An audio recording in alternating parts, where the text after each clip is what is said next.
Hey folks, it's Cody Stoffer with Playmakers Corner, here to tell you about Code Red Coaching. Competing in athletics means you've lifted the weights, you've watched film, and you've got the passion. Problem is, that's what everyone else in the state has done. Perfect your game by honing in on your mental performance with Code Red Coaching. Whether you are a team or an individual, Code Red Coaching has the tools to create mentally solid habits and set up you or your team for success. Find Code Red Coaching at coderedcoaching.com or call 720-979-1914 to learn more today. That's coderedcoaching.com or 720-979-1914 today.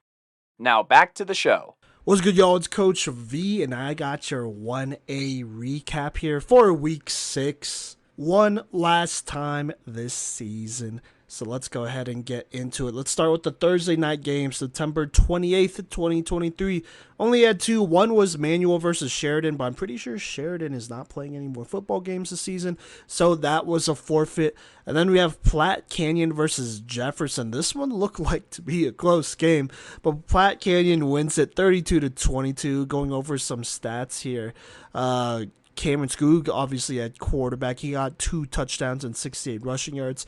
Sam Patterson, though, had a great day. 34 carries, for 190 rushing yards and a touchdown there. Also had 1 reception for 4 yards as Platte Canyon goes ahead and wins a big one over Jefferson. If they lost that one, that might have tanked their playoff chances, as they are kind of on the edge here, and so every win matters for Platte Canyon moving forward.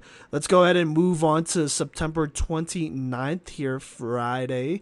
We have a couple of big games, a couple of big matchups here. Let's start with Del Norte versus Monte Vista. This game was not close. This was not one of the big matchups, but Monte Vista took care of business 62-18. Oh my God. Jacob Pacheco, 263 rushing yards and 5 rushing touchdowns as they go ahead and win there. Now, one of the bigger matchups was Buena Vista versus North Fork here.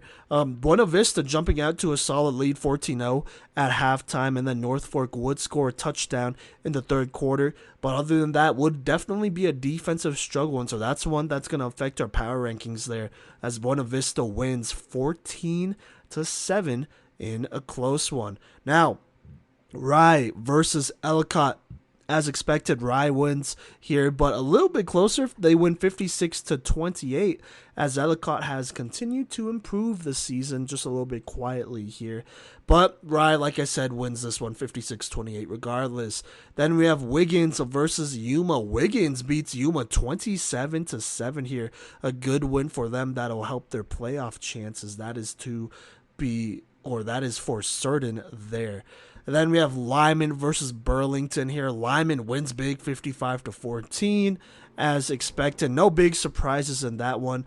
Denver Christian, though, does beat Middle Park, which some might have seen as a surprise here. But they beat them 28-7 in a good one there. Holyoke versus Ray. This is a big-time matchup that would eventually affect it will affect the playoffs, and it will definitely affect our power rankings here. But Holyoke just blast Ray here, 32-14, had a 26-6 lead at halftime, and then the final touchdowns would come, or final scores would come in the fourth quarter for both teams. But Holyoke gets a huge win over Ray and kind of cements themselves as that number 2 team in 1A right now. Colorado Springs Christian, they take care of business, 44-0 over Rocky Ford, bouncing back with a win there. Centauri goes out and takes care of business, winning 43-6 in that big one. Ignacio Trinidad, not exactly a big-time matchup, but Ignacio wins 55-0 there. Banning Lewis Academy versus Payton. They go ahead and get the shutout there, winning 28-0. Some stats here for Banning Lewis. Ben Early, 4 rushes for 47 yards and a touchdown. Sam Bell, their quarterback, 46 yards and a touchdown there. As they go ahead and win big. It looks like their defense, I want to say, had a pretty good game. 3 interceptions from this defense. Jordan Jones, Jay Speck, and Dylan Skinner had an interception. Also 2 forced fumbles as well, as Banning Lewis gets a huge win on the road against Payton to remain undefeated. Their next game is against Colorado Springs Christian, which will be a big one. Meeker, they go ahead and play Cedar Ridge. They win this one pretty handily, though, 33-0. Clay Crawford being the lead rusher in this one, 14 carries for 129 yards, 2 touchdowns. Rushing touchdowns by Cade Blunt and Sam Rodriguez, though, as they go ahead and beat Cedar Ridge pretty convincingly in that one. Now going to Saturday, had 3 games only here. Flatirons Academy versus the Pinnacle. This one went as you could probably expect. Flatirons winning 42-6. Estes Park versus Highland. Both teams are probably out of the playoff race here, but Highland wins a big one, 34-20 over Estes Park. I think that is considered an upset there. And then Strasburg plays Clear Creek, and it looks like they win 64-8 here. So there you go. Not a lot of stats uploaded as of right now, but on the Playmaker of the Week considerations, Cody will talk about those. But until then, I will catch you later. Thank you, Coach V, for that 1A recap. And we have lots of 2A action here. Simon and I are going to be alternating here. I'm going to talk about the 2A game that I went to on Thursday. Then I'm going to pass it back to Coach V to talk about the 2A game he attended on Friday. And then I'll bring us home with the 2A game that I attended on Saturday. And then we will head into our 2A recap. Lots of 2A action this week. And I started off this weekend just 5 minutes from my house watching the Englewood Pirates take on the Elizabeth Cardinals. Englewood at this point 3-1 and the Cardinals 4-0. So lots of playoff implications here as both these teams start in their league play here. So Englewood, they will start on their own 20-yard line, and after 2 TFLs, they are forced to pass in a 3rd and longish situation where Carson Campbell winds up and uncorks a nice completion left all the way past midfield for the first and more, setting up the Pirates on the other side. This completion was to Dominic Dever, or Dever, not sure how to say that, but number 24, regardless, for Englewood, who had himself a pretty nice game. But I digress here. They go back to the run, and the Cardinals' run defense is just absolutely dialed in. Deion Robinson eventually does pick up a few yards, setting up 3rd and manageable. But, on 3rd and 5, they complete a pass, but that is short of the first. And a penalty is accepted for a legal shift, setting up 3rd and 11. And a handoff occurs where number 32 for Elizabeth, who I believe is Cooper Connolly, gets in position here and makes a play to force an Englewood punt. Now, the Birds here have the ball at their own 20 after a touchback, and after a penalty, it's to the 25, as a matter of fact. Swing pass and a toss.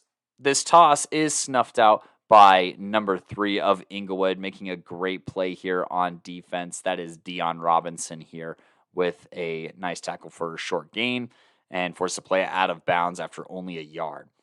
Elizabeth is then staring down 3rd down, and they throw right and pick up a first down all the way to the 40-yard line. They do a handoff left that picks up 5, and on the next play, they motion number 11, Cash Randall, who catches a sweep inside, hits the hole, and leaves everyone in the dust on the way to about a 55-yard touchdown run. Special teams is missing something, though, and Elizabeth has to take a timeout before the PAT with 5 minutes and 14 seconds. And with the kick after the timeout being no good, they lead 6-0 here. So they come out, the Pirates again, but the Cardinals defense is ready. James Benton, number 11, as well as number 61, who had himself a very solid game here. I want to say that's Wes Noe. Both bring down the ball carrier for a loss of 4. But Carson Campbell winds up again and throws left again to number 24 again, who picks up another huge gain again, all the way to the 24-yard line. They then hand off to 3, who stumbles ahead for about 6 yards. And then they have a play-action pass to the tight end, number 44, who puts Englewood on the enemy's 39-yard line. On defense, however, the Cardinals respond. Caden Long carries his offensive lineman into the backfield and forces a loss of 4. Englewood takes a timeout here with 2 minutes and 17 seconds left in the first, and they do a play action pass that gets them back to the 35-yard line, setting up 3rd and 6. After a handoff went for only about a yard on 4th and 4, they pass to 44, who actually fights ahead for the score. But unfortunately, this is an illegal touching penalty since number 44 was actually covered by the outside wide receiver, and this penalty turns 6 into a turnover on downs. This emotional swing honestly may have been the hammer this early in the game, because immediately following this, the Cardinals start off with the ball on their 37, and after a couple of short gains, they do a fake pitch underneath handoff counter to Cash Randall, who hits the Jets, splits the safeties, and scores. After that, they run an under center read option where number 12 keeps it and sprints in for the 2-point conversion, making it 14-0. That number 12 being Gavin Garcia, I believe. And it is now 14-0 with 11 minutes and 51 seconds in the second. And honestly, Englewood would not have a whole lot of luck after that point, seeing as that they go 3 and out here and end up punting. And Elizabeth, on their very next drive, just hammer this run here, handing off to Connolly for 5, and then getting a counter to Randall that puts them all the way to the Pirates 32, and another handoff to Randall picks up another first down at the 20-yard line. They finally hand off to Cooper Connolly, who chugs his legs ahead for half an eternity and picks up the score, putting the Cardinals up 21-0 with 7 minutes and 43 seconds in the half. Now, down but not out, Englewood wants to get into their bag of tricks here, and they come out with one of those tricks, calling a flea flicker, but number 61 of Elizabeth West-Noe gets the sack for a loss of 12. And following an overthrow, it's now 3rd and 22. They throw deep, the Pirates, that is, throw deep over the middle, and the receiver just doesn't accelerate for it. And number 1 of Elizabeth jumps the pass. I want to say that's Deason Lindsay here, and gets a pick.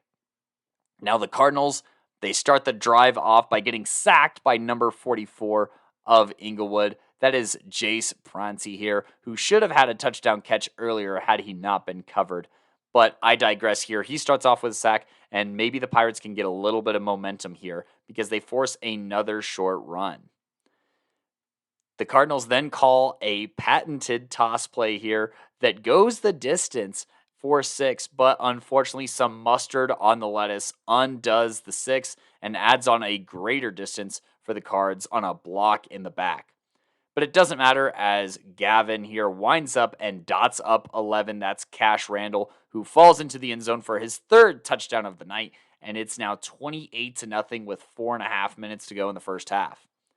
Englewood trying to piece together a drive here. They get a nice completion to the 40-yard line to start the drive before they are unfortunately intercepted here. Well, unfortunately for Englewood, but fortunately for the Cardinals. Number 24, Titan Tupin, I want to say is how you say that, gets an interception and returns it to the 21-yard line. And the Cardinals make very short work of this drive as they hand off to Ethan Stone, who runs in from 21 yards out to put them up 35-0 with just under 3 minutes and 40 seconds in the half. Now the Pirates here, they come out.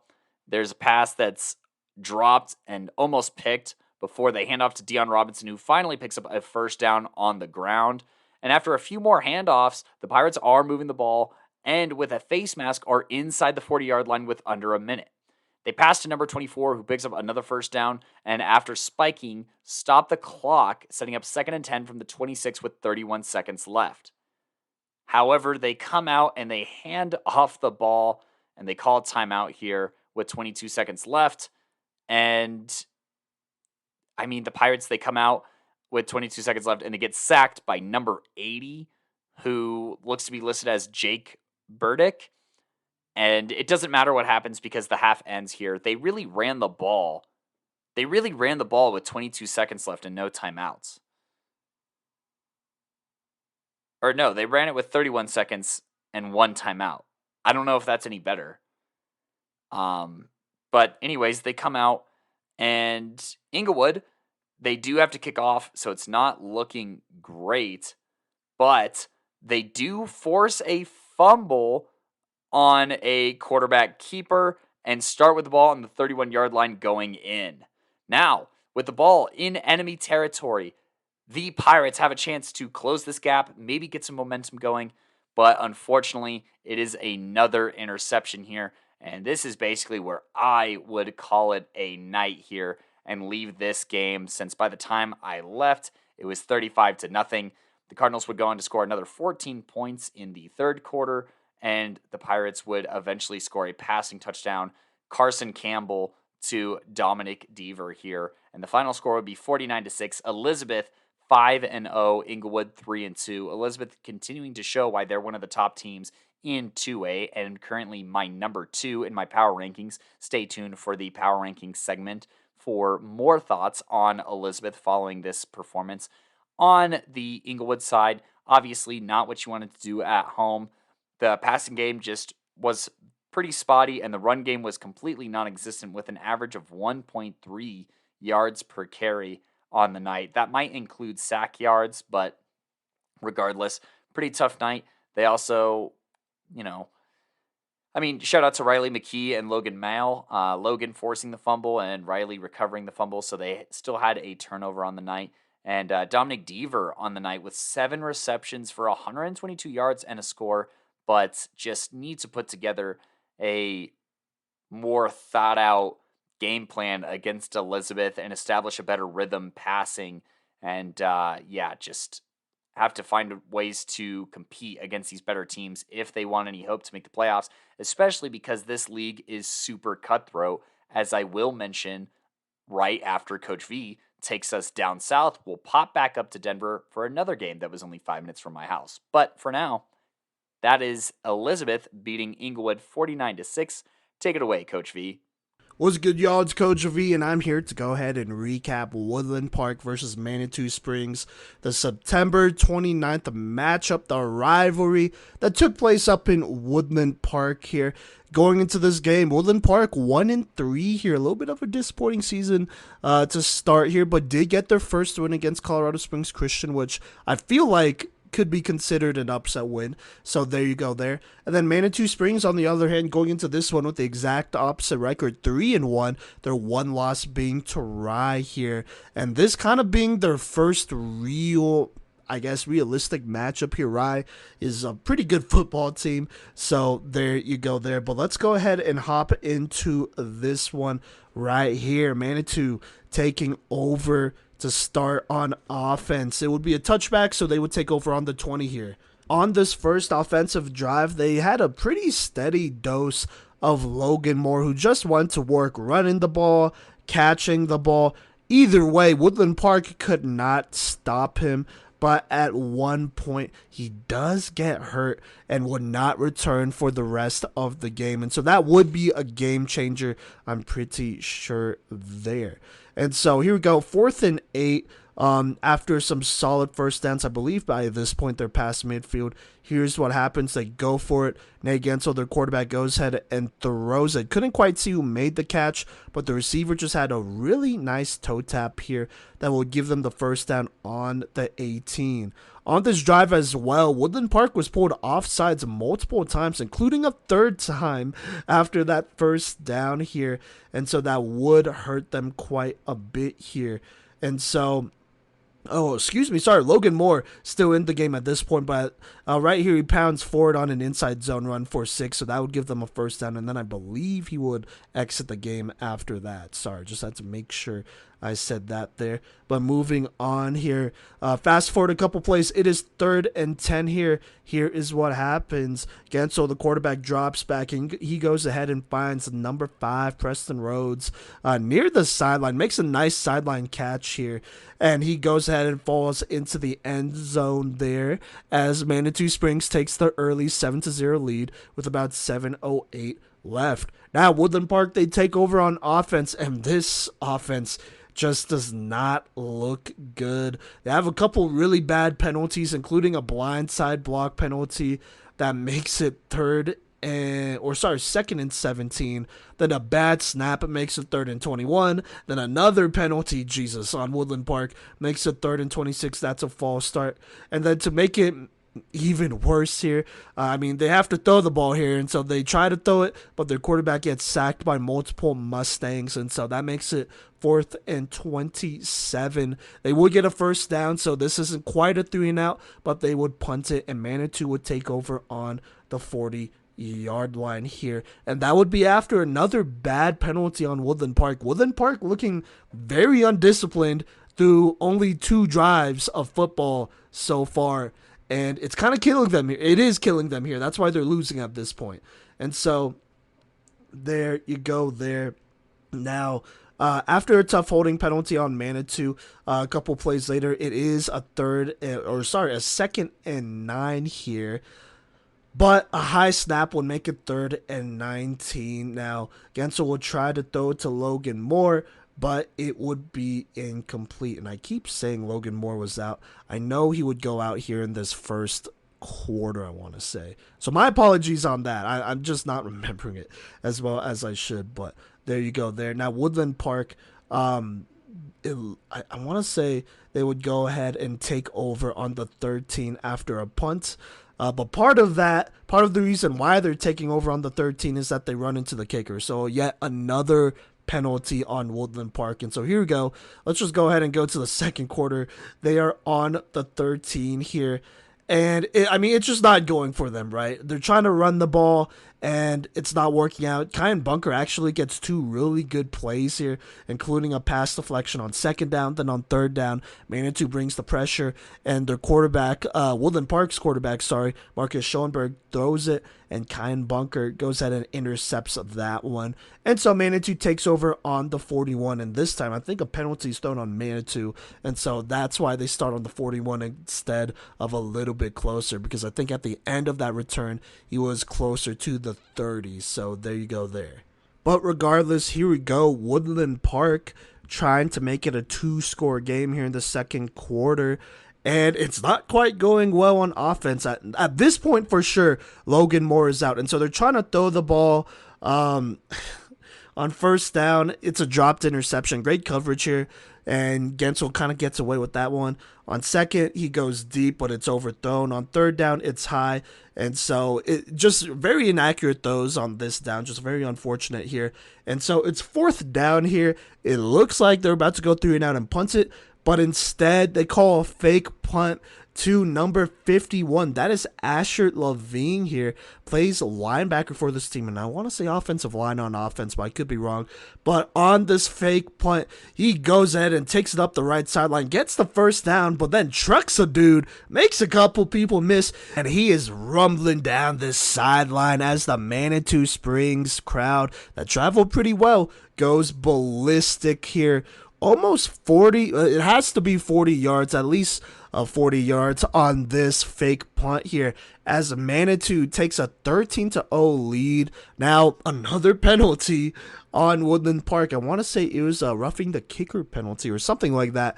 Would go ahead and move up Manitou on this extra point. And so they go for 2 here, and Nate Gensel pounds it in left here, making it 15-0 as Woodland Park just does not look ready for this football game. Just so many bad penalties, but still 10:44 left here. So here we go.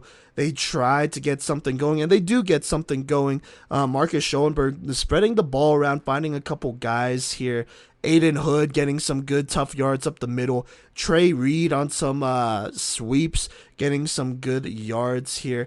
But like I said, Marcus Schoenberger really coming out and playing well on this drive here on 4th and 5. He rolls right and almost goes out of bounds, but finds number 14. That's Caden Lewis on a clutch catch here that would give them a big 1st down on the 20, putting them in the red zone here. Fast forward to 3rd and 10. Schoenberger goes back to number 14. That's Caden Lewis, who goes ahead and takes this one to the house, making it 15-7 with about 6:37 left here. A good drive here, a much needed drive by Woodland Park here to go ahead and get a touchdown. A nice long drive as well. No easy handouts on this one. And so here we go. Manitou takes over on the 30. And, they struggle a little bit. A couple of drop passes really hurt them. And so it's 4th and 7. and they go for it here. They call a good play. It's the right play. Gensel throws it. It's on the money, but it is yet another dropped pass. I want to say that's the third drop pass on that drive alone. And that pass, I mean, the receiver was wide open. He would have gone the first down, but that drop pass would be crucial as that's a turnover on downs. Now, Woodland Park would try to make something happen with about 4 minutes left here, but would not be able to do anything on 4th and 2. They would go ahead and throw it, but it would be a dropped pass. A lot of drop passes of these last 2 drives for both teams. And so 154 left here. Manitou Springs with a chance to go ahead and put a cap on this run for Woodland Park here, at least on this momentum for Woodland Park. You know, it's only a 1-score game at this point, only down by 8, but it would come down to a second down play where Gensel just rolls right, and he just throws, this isn't a good decision, he throws a jump ball here, and it is intercepted. Sorry, not on second down, but on third down, it is intercepted by number 18. That is Evan Bamesberger for Woodland Park, the senior, who comes down with the interception here. So just not a great look here as Woodland Park does get a chance to go ahead and drive down the field. And they get to the 29, and that's where they decide to kick this field goal, about 39 yards here, I want to say. And it's number 8, Miles Wiley, who kicks it. But the kick is short, and so Manitou holds on to a 15-7 lead. At this point, it kind of feels like they should be up by more. That one drive where they had so many drop passes really killed them. And then on the interception drive, I just kind of a forced play there by Nate Gensel, which isn't good. It also doesn't help that there's a drop pass literally the down before. So there you go. But still, throughout all of it, Manitou is up 15-7, but Woodland Park only is behind by 8 points at this point, despite all the bad penalties. And Woodland Park also starts with the ball, so that helps them out here.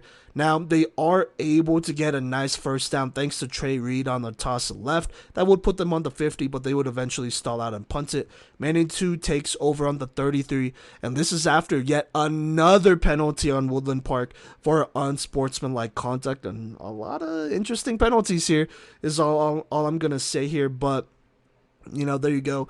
Manitou Springs trying to get something going here. Have a couple design quarterback runs to Nate Gensel, who gets some good yards, which does include a first down that puts them to the 42. He would then find Preston Rhodes on a slant for a good gain on another first down. That would put them on the 28. But then the dive goes for 1. Then they have an incomplete pass, and then it's 3rd and 9, and then they throw it again. It's on the money. It's dropped again. So another dropped pass hurting Manitou Springs for a 3rd straight offensive drive. So it's 4th and 9, and then on 4th and 9 they throw it, and it is incomplete once more. Just not on the same page here as this passing game struggles for Manitou. Now they go for it on the 27, but like I said, it was incomplete, and so Manitou takes over there on that 27, about 70-ish, 60-ish yards to go here on this drive with 7:48 left in the 3rd quarter. The drive doesn't start great as there's a false start, making it 1st and 15, but eventually that would be erased as a nice pass to Evan Bamesberger would make it 2nd and 1. Caden Lewis on the handoff would get the first down there. Another pass would go for a first down here as they continue to drive. Aiden Hood is getting a lot of carries up the middle, and he's just bullying for it, getting those extra yards. But after a first down conversion, once more, they would get another false start, making it 1st and 15.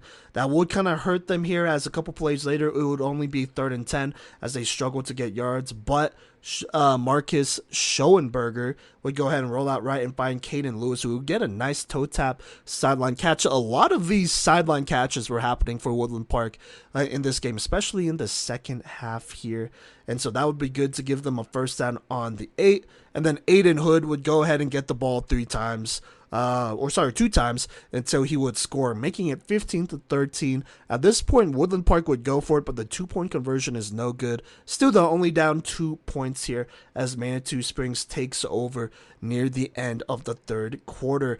But Manitou Springs, their offense continues to struggle. The only thing really working out for them is the run game to a degree here, and it's Nate Gensel being their lead rusher, it feels like at this point, with Logan Moore out. And so he does run for 3 on first. On second, it's a dive to number 9. That is Layden Little. He gets stuffed, so that goes for no gain. And then they do throw a quick hitter to number 5, Preston Rhodes, but he is stopped just a little bit short, and so it's 4th and 1 here. But they are, not in Woodland Park territory. They're in their own territory at this point, and so instead of going for it, they go ahead and punt it. And so Woodland Park gets the ball here with about a minute, 3 seconds left. And this is a pretty good punt here that would put them on the 7. And here is what happens.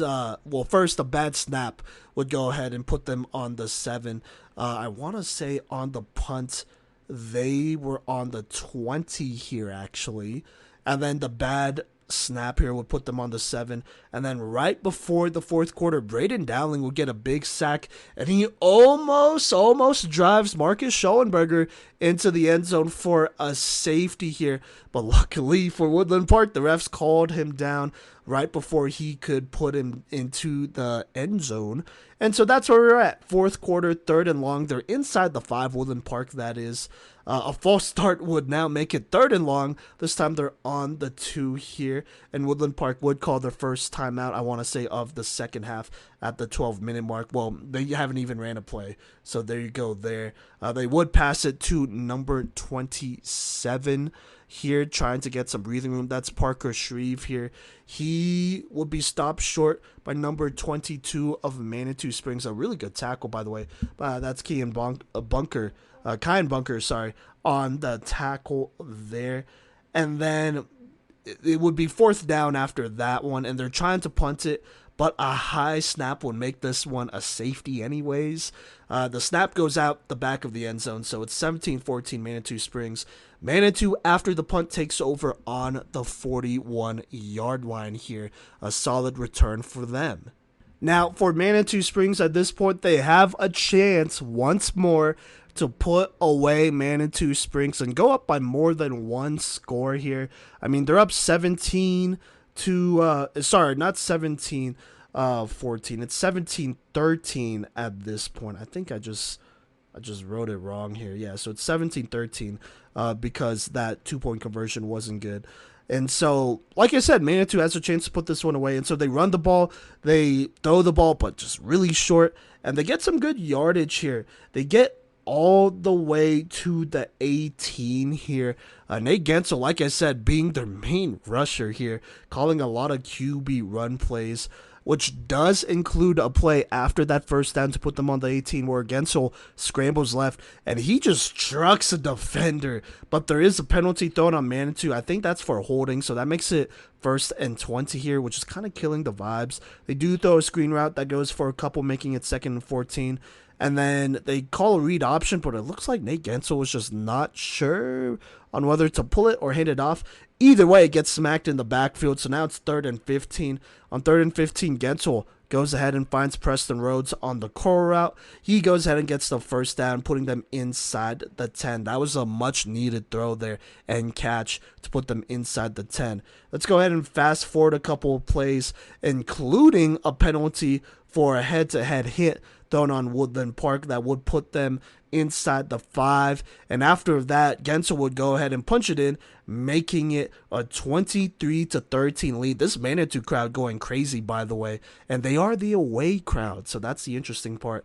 But he punches it in, making it 23-13. The PAT is blocked, but there is a penalty once again, though, on Woodland Park for roughing the kicker. A lot of undisciplined penalties by Woodland Park here. That would be enforced on the kickoff. And so just remember that score, 23-13, 3 minutes left in this game. Woodland Park would not get a return. It's a touchback, so they take over on the 20.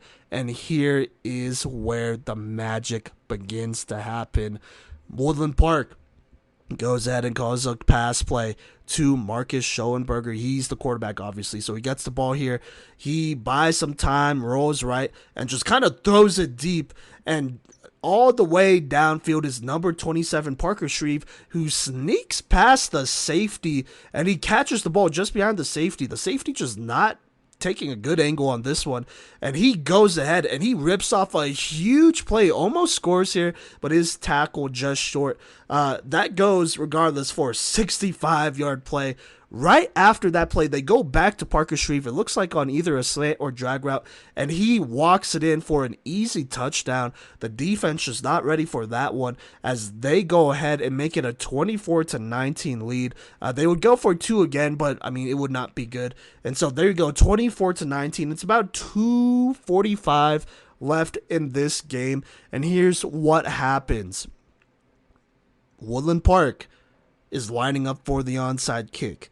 Or maybe it doesn't look that way, but one has to think, okay, they have to get the onside kick here because at this point they only have one timeout left. So they have to kick the onside kick because they can't stop Manitou Springs and have enough time to drive down the field.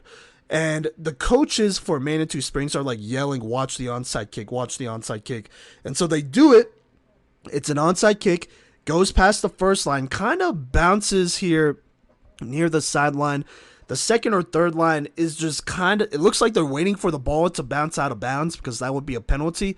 But instead of it bouncing again, it kind of just thuds right there near the sideline, and now it's rolling. And at this point, Woodland Park goes ahead and jumps on this one, and it is so far up the field that Woodland Park takes over on the 25-yard line. This is past midfield, so they are 5 yards out from the red zone. Just a fatal mistake by Manitou Springs. I don't know why they didn't just jump on it to be safe here, but just a fatal mistake here. And so here we go, 2:45 left in this game. Woodland Park looking to win here and take the first lead of the game, which would potentially also be the game winner if they score. And so that's on the line here. Here's what happens. So quarterback scrambles. He finds Caden Lewis over the middle here. A little bit of a dangerous throw, but Lewis, he brings it in. He goes for 14 yards and a first down, but a Woodland Park penalty, unfortunately, would make it 1st and 15. So here we go, 1st and 15. Schoenberger finds Bamesberger, who makes it 2nd and 9, a nice 6-yard gain. Then Schoenberger goes back to Bamesberger. I want to say number 18. Yes, that is number 18. And so that goes for another solid game here. That would give them another first down here. And so here we go. At this point, it is 1st and goal. About a minute 40 left here. And here's what happens. Schoenberger rolls out and he throws it, but it is tipped, and so incomplete, 1 minute 32. Then they go ahead and hand it off left to Parker Shreve, who goes for 9 yards, almost scoring here, but it is 3rd and 1. And sorry, it's not 1st and goal yet. They're just outside the 10. Sorry. So I should say that. So 3rd and 1 here after that handoff to Parker Shreve left. And on 3rd and 1, Schoenberger, it looks like he's looking to pass. He's rolling out right before he just decides to scramble. And he almost scores here, but Braden Dowling from the other side of the field tracks him down and stops him short here as the clock runs. There's 32 seconds left. 1st and goal on the 5. They go ahead and run it here. It is stuffed by number 51 of Manitou Springs. That is Asher Levine, the same one who got that big touchdown, by the way. And so 2nd and 5 here. But Manitou Springs takes their last timeout with 28 seconds left. Not quite feeling the situation here, which is a good timeout. And so clock is stopped here at 28 seconds left. And here is what happens. Number 10, Schoenberger, he gets the ball and he rolls right and he throws it to a wide open receiver, but it is too low of a pass, so it's dropped. Manitou Springs kind of getting away with one right there. And so here we go, 3rd down. Schoenberger looking to pass. He throws it, aiming for the back of the end zone, but it's just a little bit too high here. And so it is incomplete. And so now it is 4th down with about 14 seconds left. And here is what happens. It is all on the line. Schoenberger drops back, throws it after his 3-step drop. It is a fade route, a back shoulder throw to number 18, Evan Bamesberger, who goes ahead and makes a great adjustment, gets 2 feet in bounds in the end zone here, catches it, and it's good coverage, by the way. He is driven back, but they rule it a touchdown. And so just like that, Woodland Park takes a 25-24 lead. Would go for 2 here, but it would be no good. At this point, there's 10 seconds left. It's a touchback here, and Manitou Springs looking to have a miracle happen. They would take a shot deep, but it would be incomplete. At that point, there would only be 2 seconds left, and on second down here, Nate Gensel tries to throw it short here, looking to set something up, but it looks like him and his receiver is just not on the same page, and so that is incomplete as Woodland Park wins 25-24 in an absolute thriller, a game that might just save their season. All right, now let me go ahead and talk about thoughts here. First things first, let's talk about Manitou Springs. I apologize. I couldn't quite remember when Logan Moore went out, but he did go out in that first quarter, and that would affect the productivity of this Manitou Springs offense. He also plays both ways, so defense as well. But the defense was playing really well, though. And I mean, you got to think, they just had so many chances to stack on this lead, but they could not quite extend it to 2 scores. When you are in a rivalry game, especially away, you want to take the home crowd out of it. You just want to, right? But if you continue to let a team like Woodland Park, a rival, hang in there, it made me nervous, and I was talking to some of the boys, some of my guys here on the podcast during this game, and I was like, hey, Manitou Springs, they had their chances, but just so many drops, and it's not like, oh, it's a deep throw and he dropped it. No, it was like really short throws that they were dropping. And that killed Manitou Springs at the end because obviously you don't have Logan Moore to, kind of carry the load there. And so you're relying on your passing game. And it's not bad passes. It's not bad play calls at all. But the receivers just really struggled in this one to help put Woodland Park away. And then obviously in the fourth quarter, defense, they were just caught off guard. Just a tough play there after having a really good game. Tough 2 plays really on that drive when they went up 24-13 at that point. Just a tough go there. And you can't really blame the defense there. They got put in a tough spot there. So there you go. And then on the onside kick, you got to jump on it. It doesn't matter if you think it's going to go out of bounds. You need to play it safe, and they didn't. If they got the ball there, they would have been able to run down the clock, at least take off a minute, and then, get some good field positioning there, but they just couldn't do it. They just couldn't do it there because, they recovered the onside kick. Woodland Park did. And so if you're Manitou Springs, it came down to a handful of plays at the end. But on offense, they just struggled.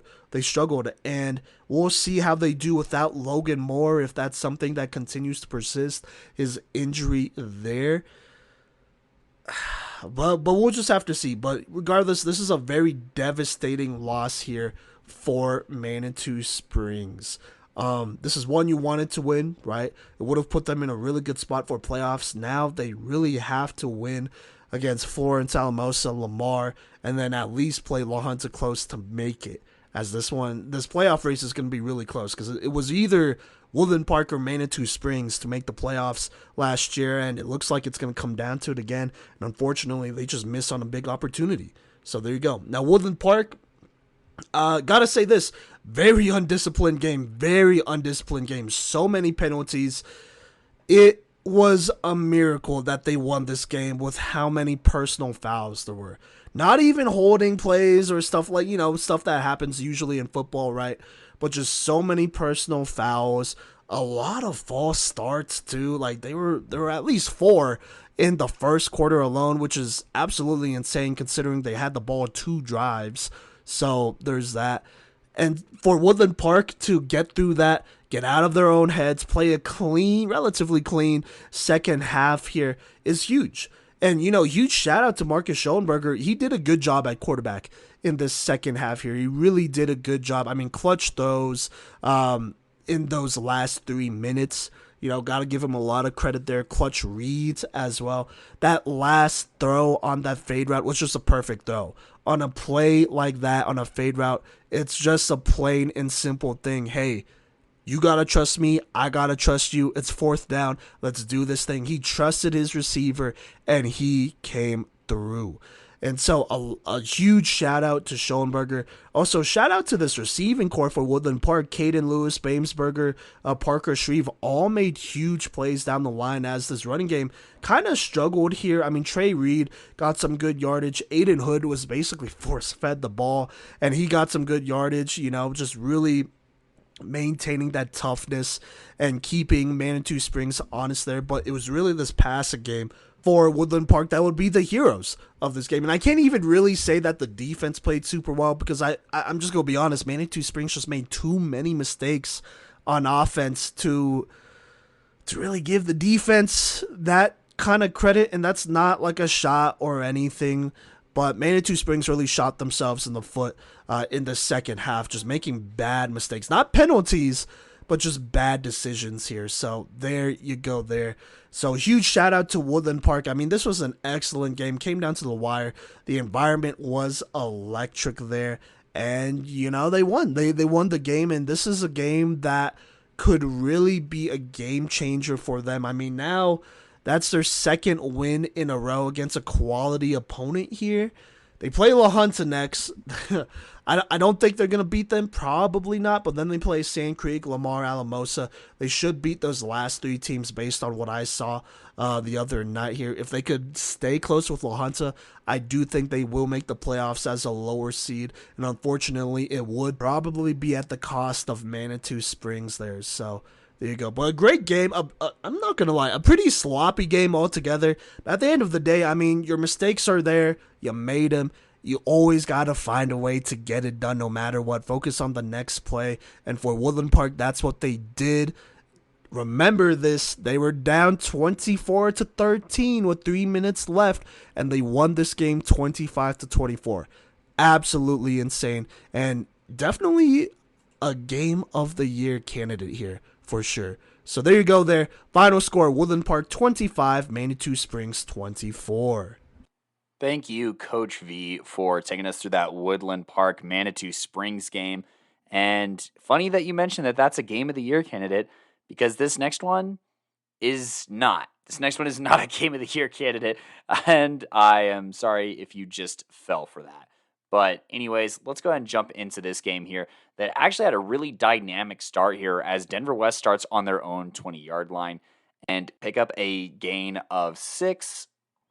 But then a false start makes it 2nd and 9. They have a quick pass that makes 3rd and manageable. And then they hand off to number 17, Tyzel Osler here, who zips in and out of tackles, or potential tackles, I should say, cuts and jukes ahead for a first down to the 31. Then number 7, freshman quarterback Marcelo Ortiz uncorks a deep one down the right sideline to number 11, Robert Whitkey here, who reels it in and finishes the job for a 69-yard touchdown reception, putting the Cowboys up early 7-0. The Sun Devils here get the ball, and they start off with a nice swing pass here who accelerates for a first down and puts the Sun Devils on the 45-yard line going in. A handoff only picks up about 2 yards here. Well, actually, no. The handoff picks up 15. It is to number 2, Walker, who gets all the way to the 30-yard line and has a ton of yards here on this drive so far. That number 2 being Wyatt Walker. Now, back to the game notes here. They do have an incomplete pass forced by the defense before number 7 runs to the 25-yard line. That is Yanni Balafas, I want to say is how you say that, sophomore quarterback here. And that sets up a 3rd and manageable. Now, number 1 makes the tackle here for the Cowboys, Ahmad Hussein, but not before the Sun Devils pick up a first down on the 15. And after a quick pass to 11, gets them to the 6-yard line. AWest takes a time out here with 2nd and 1 and their backs against the wall with 8 minutes and 16 seconds left in the first. But a handoff to Walker here breaks a couple of tackles and powers in, but a PAT is no good, so Denver West still leads 7-6. Denver West coming out here trying to establish the run again, but the Sun Devils adapt. Number 67, Alexander Kim, the senior, swallows up the run for only a gain of a yard. On the next play, 2nd and 9, the quarterback Marcelo Ortiz does not like what he sees and runs for about a gain of 5.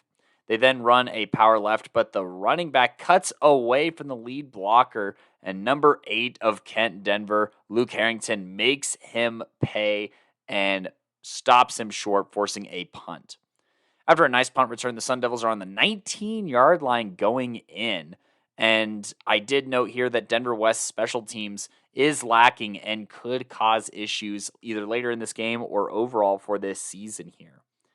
And after number 52 of the Cowboys reads the cutback and limits the gain to just 3, number 52 being Alexander Ramon, they then take a timeout, the Sun Devils that is, with 5 minutes and 46 seconds left in the first.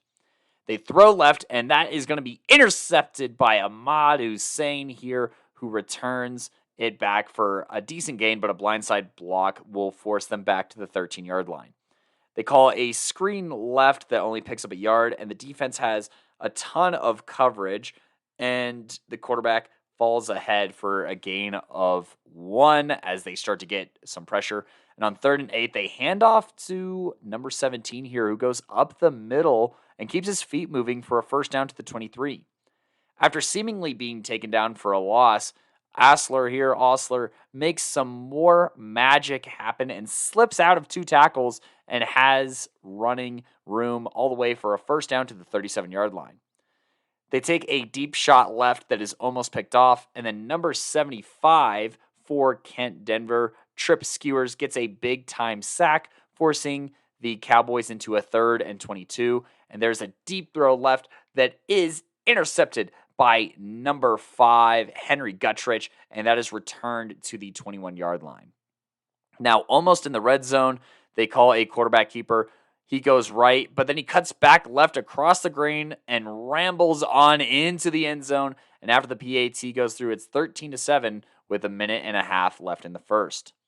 Now, on the return, the Cowboys do get to the 21-yard line before 82 gets crunched, and after the play, he gets up and charges a Sun Devil, and a small scuffle ensues.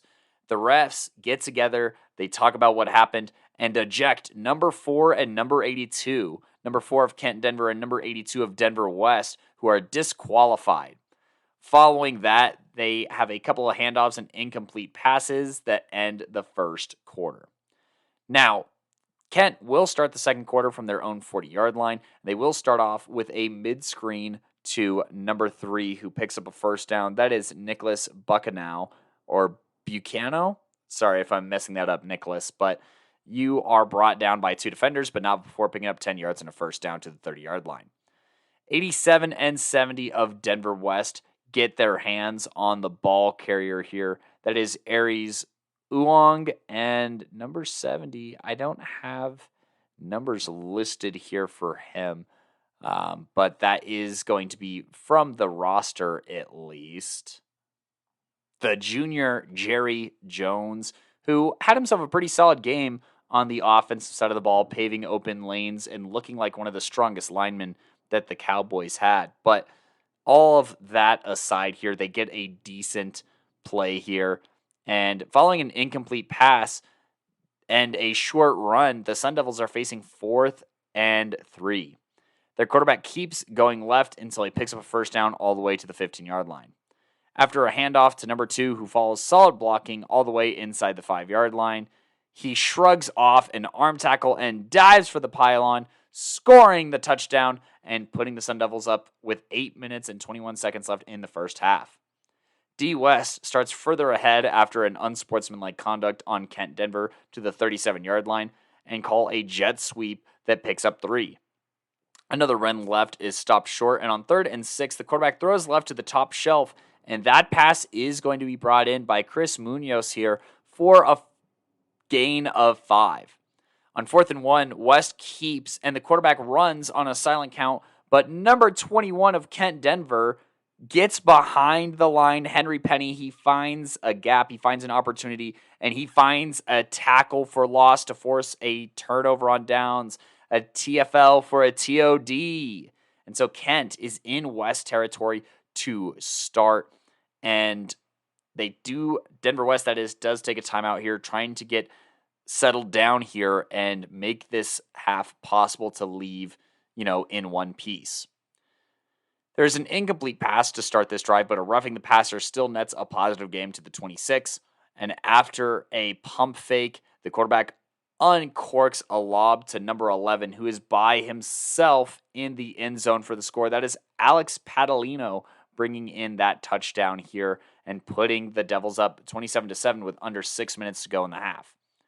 I note here that West needs a score here to slow down the bleeding of this 21 unanswered point onslaught, and they do that by coming out with a short pass, but that is immediately followed up by a fumbled jet sweep for a loss that they recover that loses even more yards, and they use their last timeout of the half with just under 4 minutes because they came out in the wrong formation. But number 67 of Kent Denver sacks the quarterback and kills another drive, and they'll have to punt.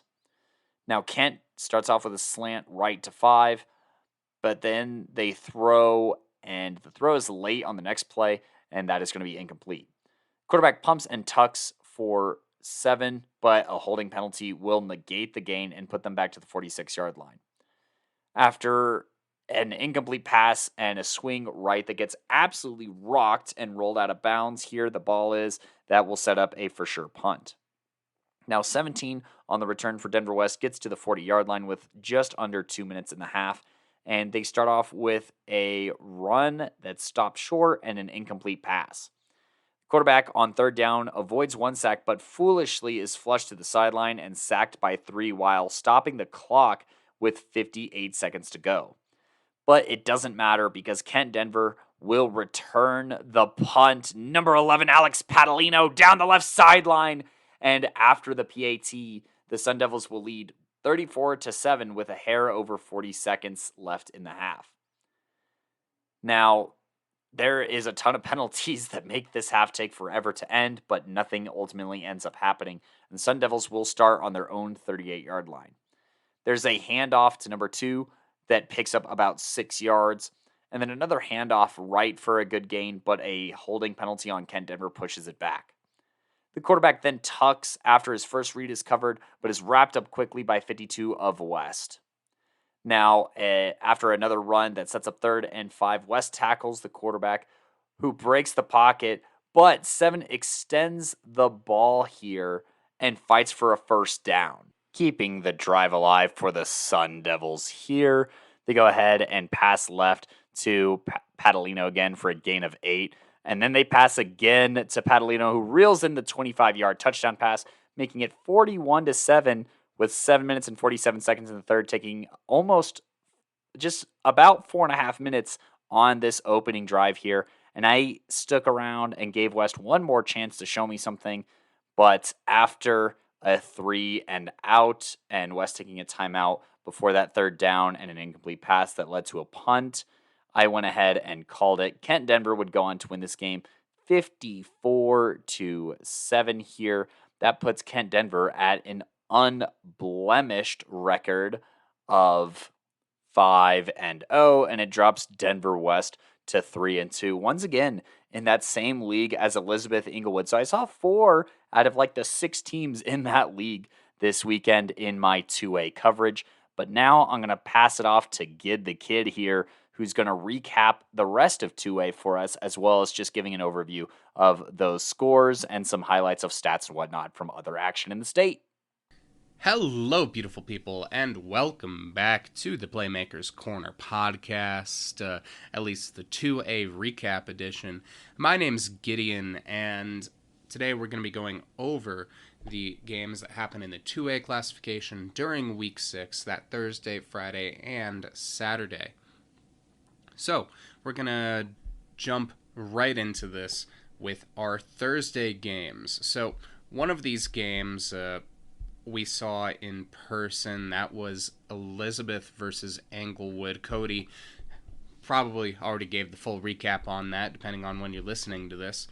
So, we are going to start with Prospect Ridge Academy and Bennett. Bennett would pull out this one 68-35 over the Miners, and I'm going to go over Bennett's stats first here. We see Brody Hawes, 5 for 10 passing for 107 yards, 2 touchdowns there.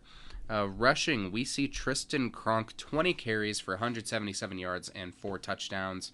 Aaron Diggs, 87 yards and a score. Austin Steers, 80 and a score. Cougar Kronk, 68 yards and a touchdown. Hawes for 40 yards, and then Xander Driggs with 23. Then looking at the receiving statistics, Forrest Smith, 52 receiving yards on 1 catch for a touchdown. Austin Steers, 2 receptions for 48 yards and a score. And then Tristan Kronk, 2 receptions for 7 yards. In terms of the defensive statistics, Brody Hawes, 9 tackles. Steers, Kronk, and Driggs each with 5. Tommy Kearns with 4. Driggs, Corey Foster, Ethan Jordan, and Xander Peter with 3 tackles each. Otherwise, we see Hawes also had 4 pass deflections. Aaron Driggs had a forced fumble that was presumably recovered by Peter. Steers also had a pass deflection along with Cougar Kronk. And that's really all except for the kickoff returns. We see that Steers had a return for 22 yards, and then Tristan Kronk had 2 returns for 35 yards. And Steers had 4 conversion points, while Cougar, Owen, they each had 2, and then Tristan Kronk had 6. So, all around, pretty solid game for Bennett. Now, on to Prospect Ridge, where we see that Chase Knopf, 21 for 39 passing for 274 yards and 4 touchdowns, which is absolutely insane. 112 rushing yards as well for a score. Nobody else had over 10 rushing yards. Receiving-wise, though, the tight end, I believe, Travis Agboss, he had 12 receptions for 171 yards and 4 touchdowns, the longest of which was only 35.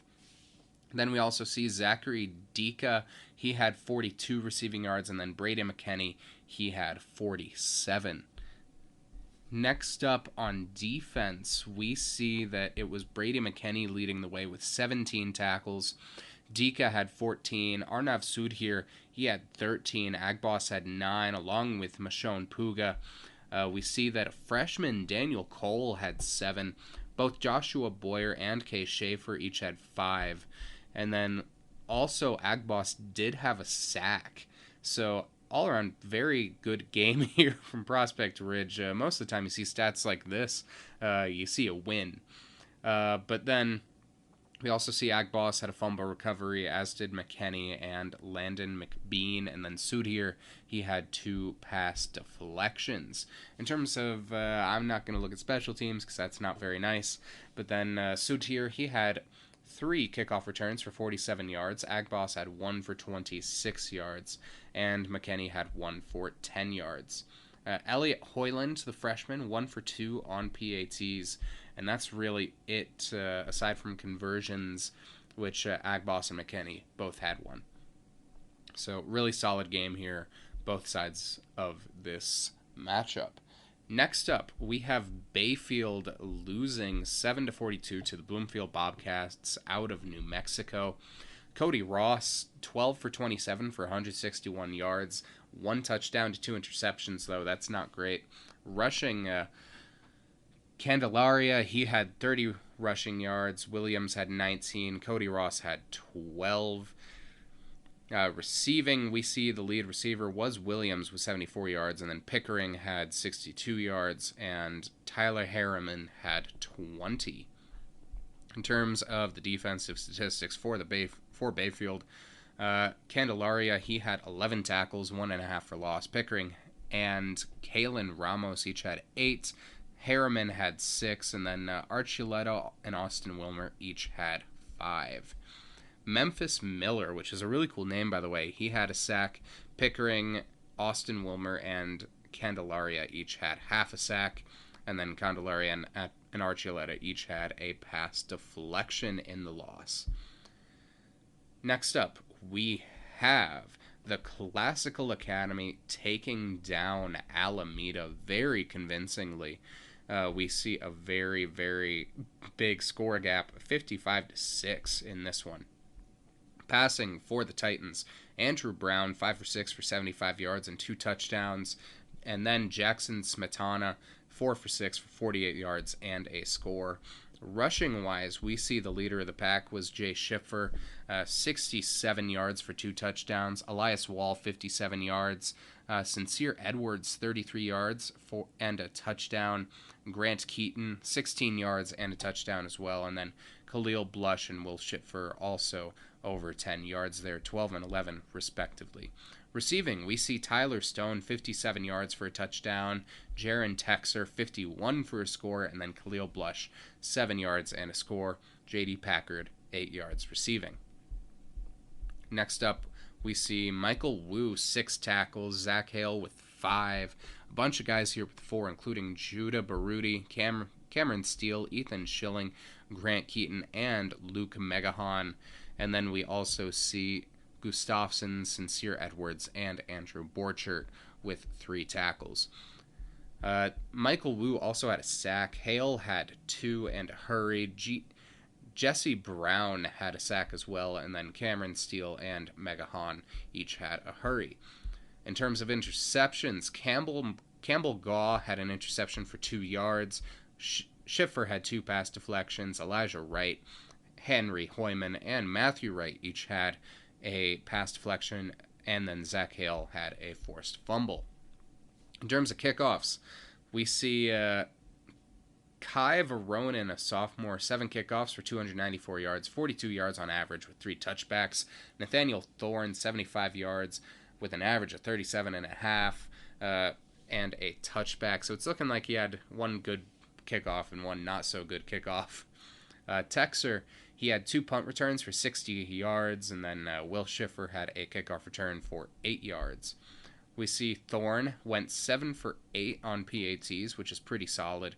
Texer, he returned that punt I was talking about earlier for a touchdown. No conversions there, and Alameda has not uploaded stats. For Rifle versus Moffat County, which is next, the Bears would end up coming on top in this one, 42-20, and they have uploaded stats where we see that Logan Gross, he went 16 for 26 for 144 yards and 3 touchdowns. Gross also had 97 rush yards and 2 scores. Isaac Valencia, 73 rush yards and a touchdown. Ryland Lane with 29 yards, and then Joel Valencia with 12. Receiving, we see the main guy was Sterling Cook with 58 yards. Valencia, he had 34, and then Tristan Sheets, he had 31 receiving yards for 2 touchdowns, and then Omar Silva, 1 reception for 9 yards and a score.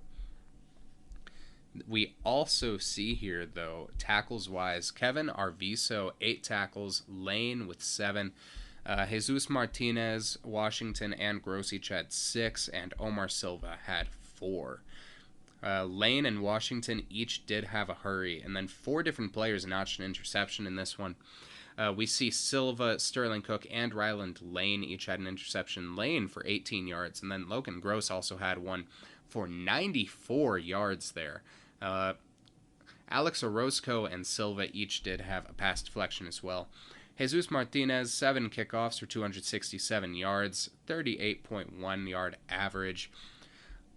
And yeah, the long and short of it is that Sterling Cook, he also had 6 for 6 on PATs. Dominating performance here by Rifle. Next up, we have Berthoud defeating Fort Lupton 48-17.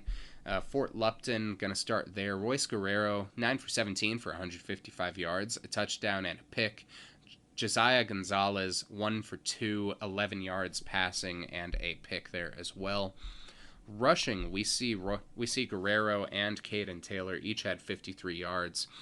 Galicia, he had 34 yards. Jesse Soretto had a singular carry for 3 yards and a touchdown, and then Gonzalez had 1 rush yard.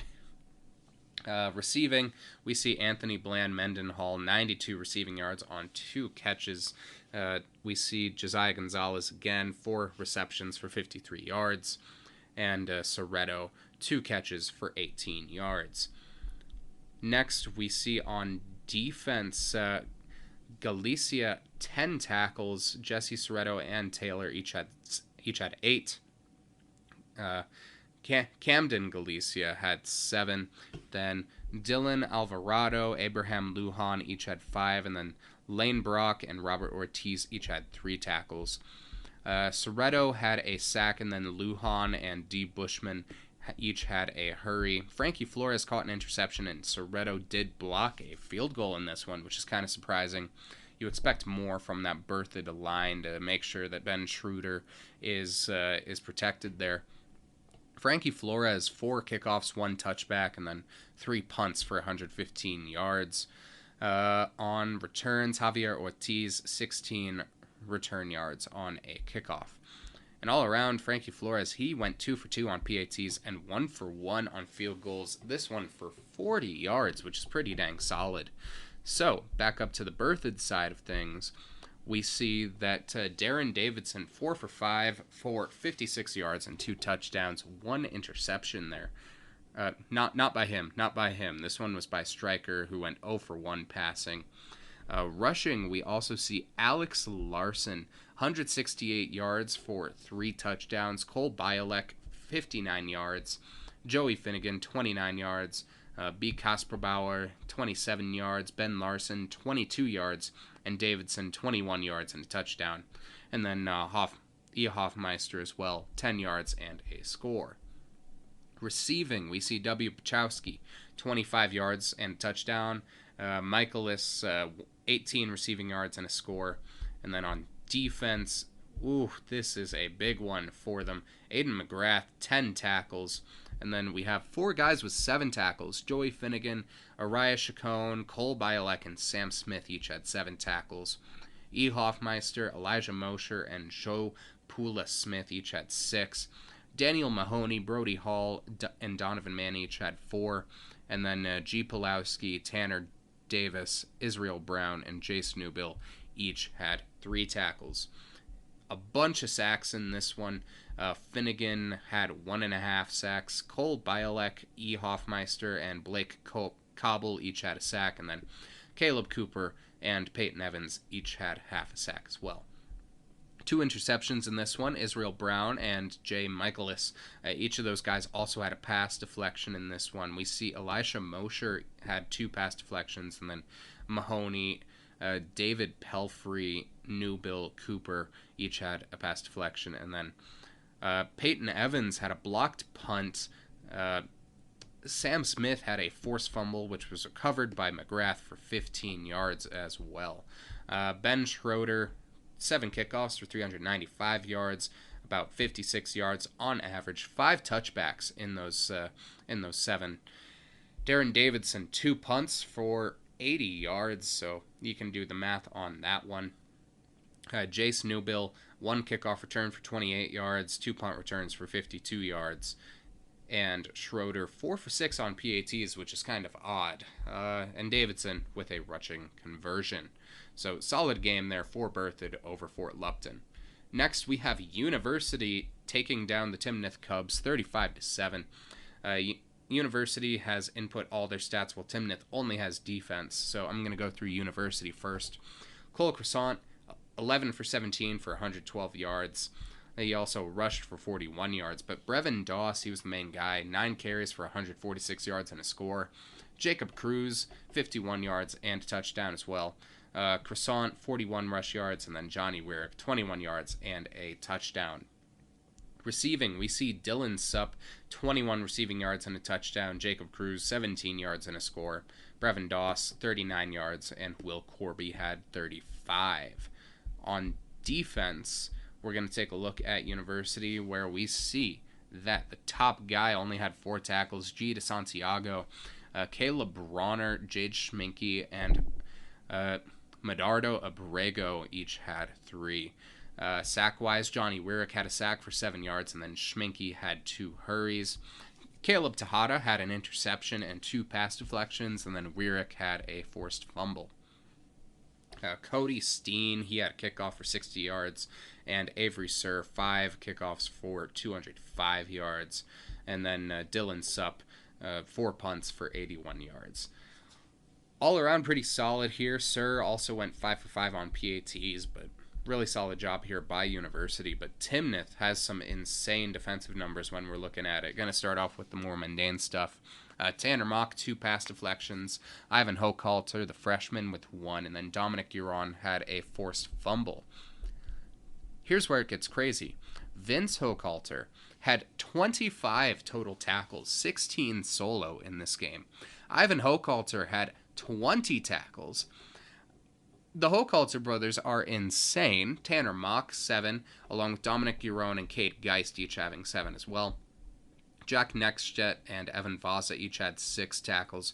Joaquin Bueno and Max Kolchak each had 5, and then Alexander Wood had 3. So I'm gonna keep the Hochhalter brothers in mind for potential Playmaker of the week. Probably not, since they lost, but still impressive. Next up, we have Basalt taking down Grand Valley 48-0. The Longhorns coming on top in this one.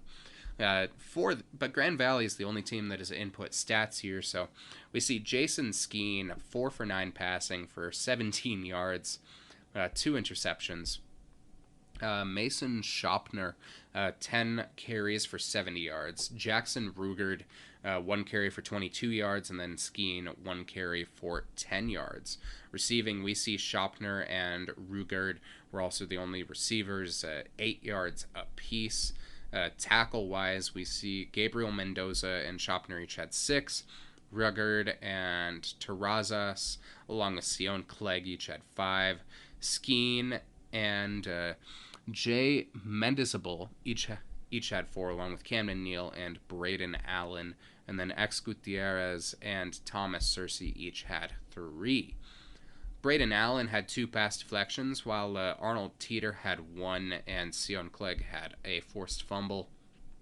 Isaiah Ramirez had a kickoff for 40 yards, and then Braden Allen had 2 punts for 90 yards in total there. Schopner, he did have 3 kickoff returns for 75 yards, and Ramirez had 1 for 5 yards. Next up, we see Montezuma Cortez, the Panthers, upsetting the Salida Spartans 42-13. Only 2 stats here. Marley Lynch had an interception and a forced fumble for Montezuma Cortez, and then he also returned that interception for a touchdown. So very, very helpful. Montezuma Cortez only entering stats for 1 player. In any case, though, next up we have the Eaton Reds defeating the Steamboat Springs Sailors 50-7. Eaton has input stats here. Connor Davey, the junior, 15 for 22 passing for 150 yards, 3 touchdowns and 1 interception. D'Angelo Rosas, 93 yards. Connor Davey, 74 rushing yards, that is. Liam Wallen, 55 yards and 2 touchdowns. Benson Hood, 42 yards. Jackson Savannah, the freshman, 7 carries for 31 yards. And Cade Rohrbeck, 2 carries for 1 yard and a touchdown. Receiving-wise, we see Cade Gentry, 30 receiving yards and a score. Alex Lloyd, 27 yards. Preston Smith, 22. Benson Hood, 19. Gunnar Duncan, 11 yards and a touchdown. And then Joey Blaskowski, 2 yards receiving and a score. Next, we see defensively Cooper Nider, 11 tackles. Zach Mask, 9. Jacob Benavides, 7. And then we see a bunch of guys here with 4. Benson Hood, Preston Smith, and DJ Gaona.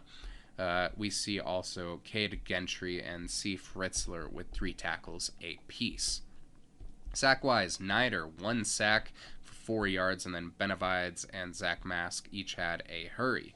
Cade Gentry had 2 interceptions for 36 yards. Cole Foster had a fumble recovery, which was forced by Jack Dirksen, and Aiden Adams had a pass deflection. Gunnar Duncan had 6 kickoffs for a little over 290 yards, and then Ryan Martinez 2 kickoffs for 86 yards.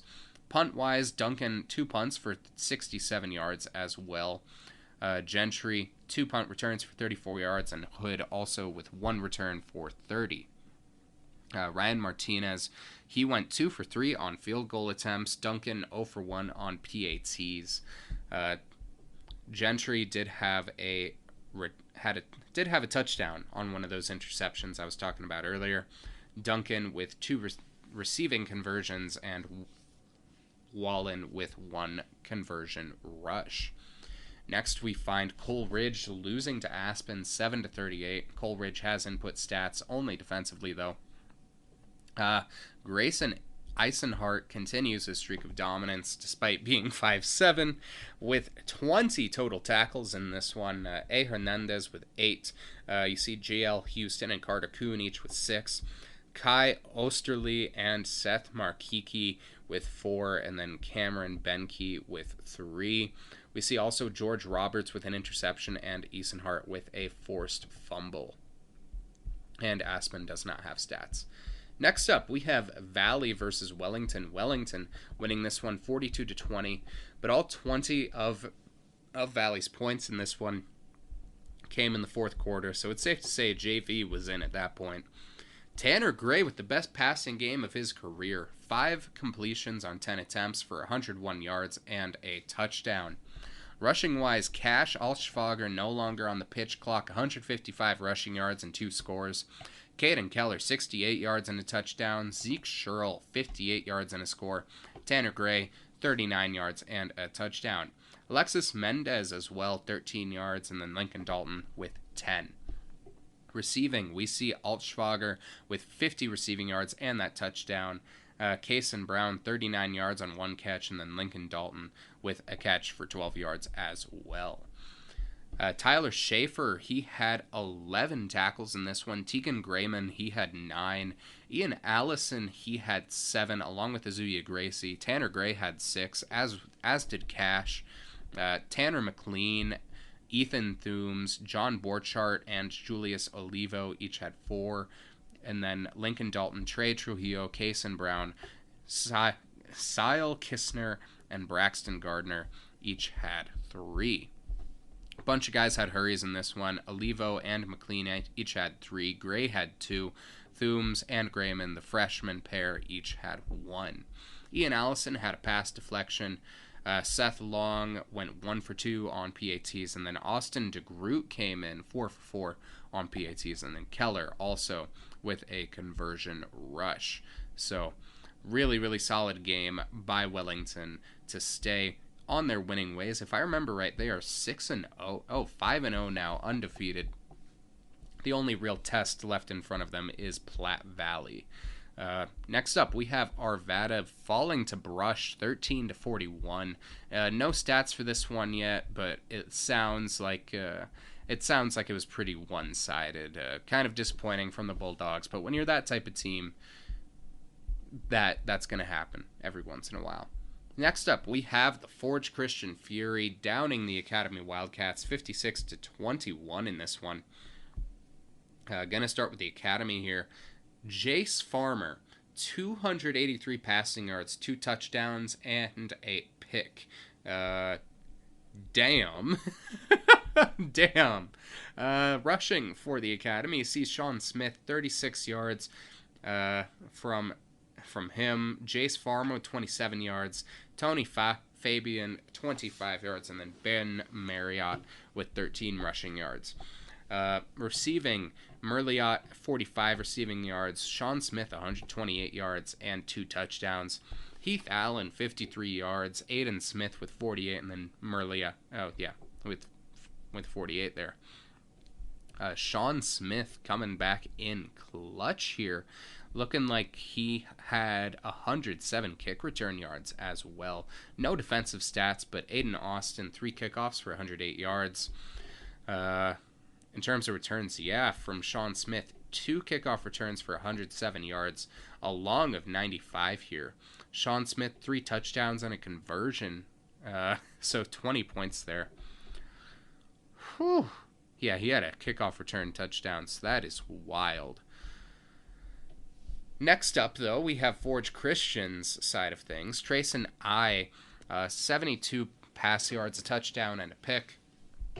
On Rushing, though, we see Yuli Tafoya, 268 yards and 4 touchdowns. Dante Vigil, 9 carries for 120 yards and a score. Trayson I, 43 rushing yards as well. Sullivan Strange had 26 receiving yards, and then Joey Shelton had 17 yards on 1 catch for a touchdown. We also see Dante Vigil had 10 tackles. Strange had 7. Will Reed, Ethan Maxwell, and Brendan Hardy each had 5. Carson Craig had 4, and Caleb Bob had 3. Jamie Elliott had a sack, and then Bob had an interception. Brendan Hardy, Jamie Elliott each had a forced fumble, one of which was recovered by Caleb Newhall. Dante Vigil, he had 1 kickoff return for 90 yards, which is kind of crazy. Noah Arter, 6 for 6 on PATs, 3 for 3 on field goal attempts for 15 total points there. Vigil, he had that kickoff return touchdown. But yeah, this was just an insane offensive game for both sides. Next up, though, we do have Sterling taking down Weld Central 48-22. Weld Central only has 2 stats in. That is that Bryken Stalcup, a freshman, had a forced fumble. That's all there. Next up, we have Alamosa losing to La Junta 18-35. La Junta has input stats here. Rylan Schmidt, I don't know what happened to Luke Garner. Man's disappeared, but Rylan Schmidt, 1 for 6 for 22 yards. Then we see Schmidt also 187 rush yards for 2 touchdowns. Ethan Leba, 120 for 3 touchdowns. And then Dylan Ruiz, 42 rush yards. Receiving, Leba had 22 receiving yards. And that's it for that. AJ Martinez had 8 tackles. Schmidt and Fisher each had 5. And then Leba and Trevor Johnston, along with Ruiz, each had 3. Ruiz and Keo Fisher had sacks. Ruiz had 1. Fisher had 2. Johnston had 2 kickoffs for 120 yards. And Julio Vasquez had 5 kickoffs for 209 yards. 2 touchbacks there. That's the long and short of it. Johnston went 5 for 5 on PATs. Solid game here from La Junta. Next up, we see Platte Valley, the Broncos beating Devlin 22-12. No stats here yet, but this doesn't give me the best confidence for Platte Valley heading into a matchup with Wellington. Then we have Delta scraping by the Pagosa Springs Pirates 14-7. Ty Reed, 6 for 10 for 125 yards and 1 touchdown. Rushing, we see Talon Hewlett, 86 yards. Ty Reed, 51 yards. Giovanni Romero, 14 yards rushing. Receiving, we find Rylan Bynum, 83 yards. Clayton Cryer, 35 yards. And that's all we have for this one. It sounds like the other touchdown was a defensive score, but we don't have any stats for that yet. And then finally, we have Florence versus Lamar. Florence would take the Huskies would take down the Thunder 53-12. And so that's all the games that happened. I do just have one last thing. And for everyone listening, I've talked with people from Manitou, and I've watched the film from that Woodland Park game, and all I have to say is that this guy, Caden Lewis, is a headhunter, and a lot of the play, like he gave a guy a concussion, like by leading head first and just smacking him in the head with his helmet, and then got 2 separate roughing the kicker penalties, got kicked out of the game for headhunting, and then was back in a couple of plays later. So if that doesn't tell you what you need to know about the state of Woodland Park football, I'm not sure what will. But in any case, that is our 2A recap. Depending on what order Cody puts this in, you'll soon be listening to me again going over Thompson Valley versus Niwot. But for now, I hope everyone is having a very good day. If there are any games I didn't talk about, it's because we attended those games, like Kent-Denver versus Denver West. But I hope everyone is well. Stay safe, don't die, don't get captured, and stay beautiful.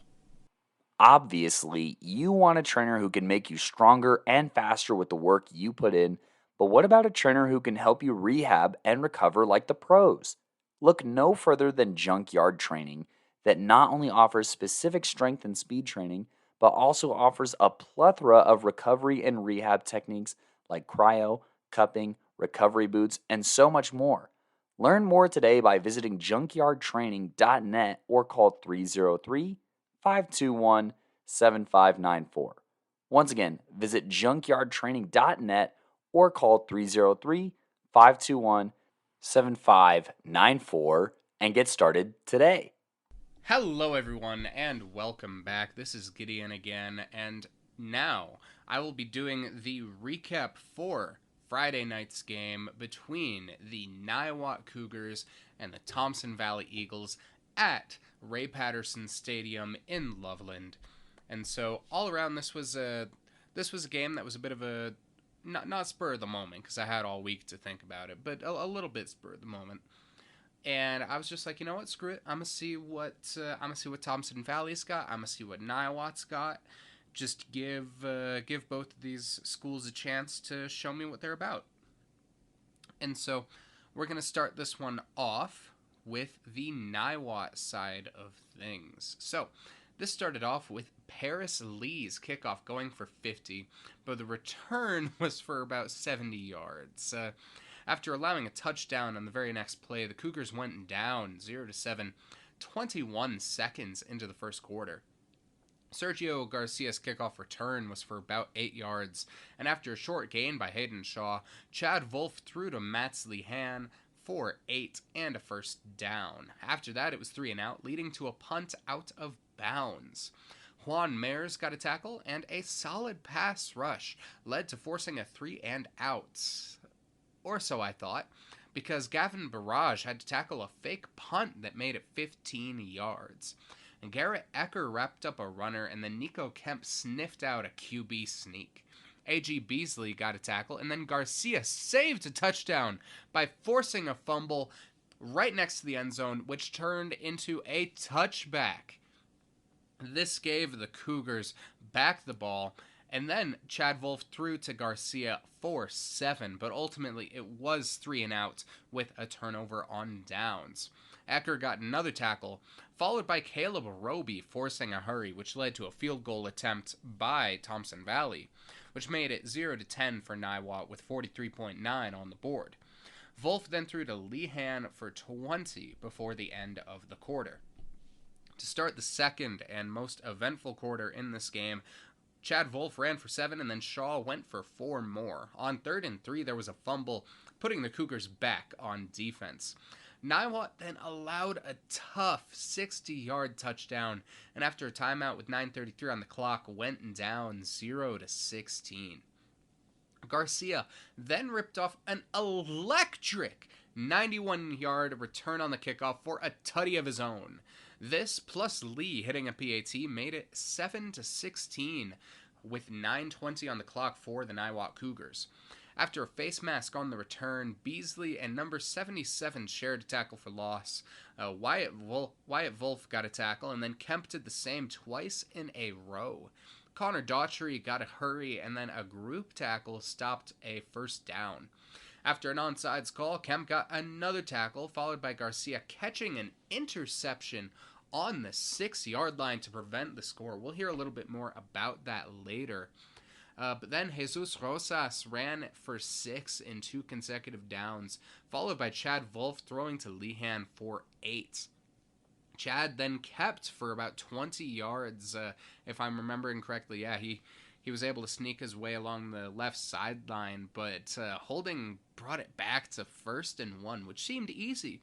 But it started a tragic series of events for the Cougars, which ultimately, I think, ended the game for them, where there was a false start, an unsportsmanlike conduct call, and an allowed sack, which led to a punt off of what was 1st and 1.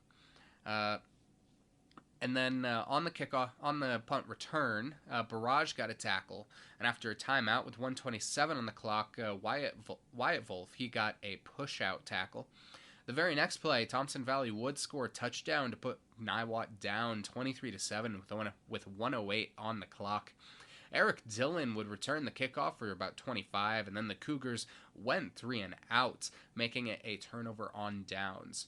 After pass deflection by Garcia, Niwot allowed a 45-yard passing score to go down 30-7 with about 22 seconds left, which was basically it for the half at Ray Patterson, which is really, really tough. In less than a 2-minute swing, you go from being down 16-7, which is it's not easy to come back from, but it's easier. But then all of a sudden you're down 30-7 and this game's looking out of reach. In the third, there wasn't really much going on. Lee had a punt for about 35, and then Lehan got a tackle before Niwot allowed another 50-yard touchdown to go down 7-37 with 10:11 on the clock. Garcia then trucked his way back on the kickoff for about 30 yards before Chad threw to Lehan for 16. After a timeout with 5:57, Chad ran for another 15 yards before throwing a pick.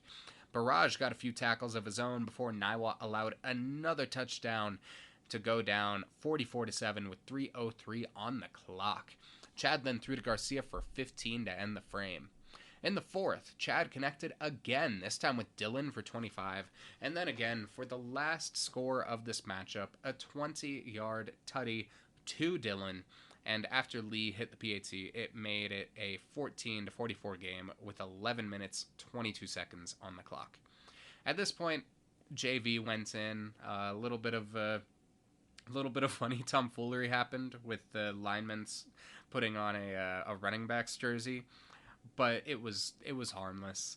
The most impressive player in this period, I will note, was Moses Gonzalez. Hope I'm saying that right.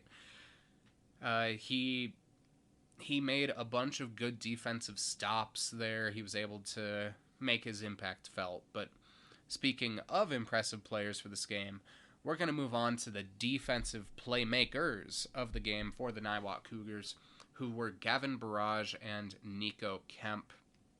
Which, it was a very difficult call that I decided not to make. Honestly, both of these guys did a really, really good job defensively during this one. Aside from Garcia, it felt like they were the ones on defense keeping it close as it was. Like, when these guys were on the field, there was that spike of energy in the Niwot defense where, sure, in the second half it wasn't as close, but in the first half it was extremely competitive, it felt like, largely because of Barrage and Kemp. So first off, we're going to go with what Kemp ended up saying in this one, and then we'll go to Barrage's interview.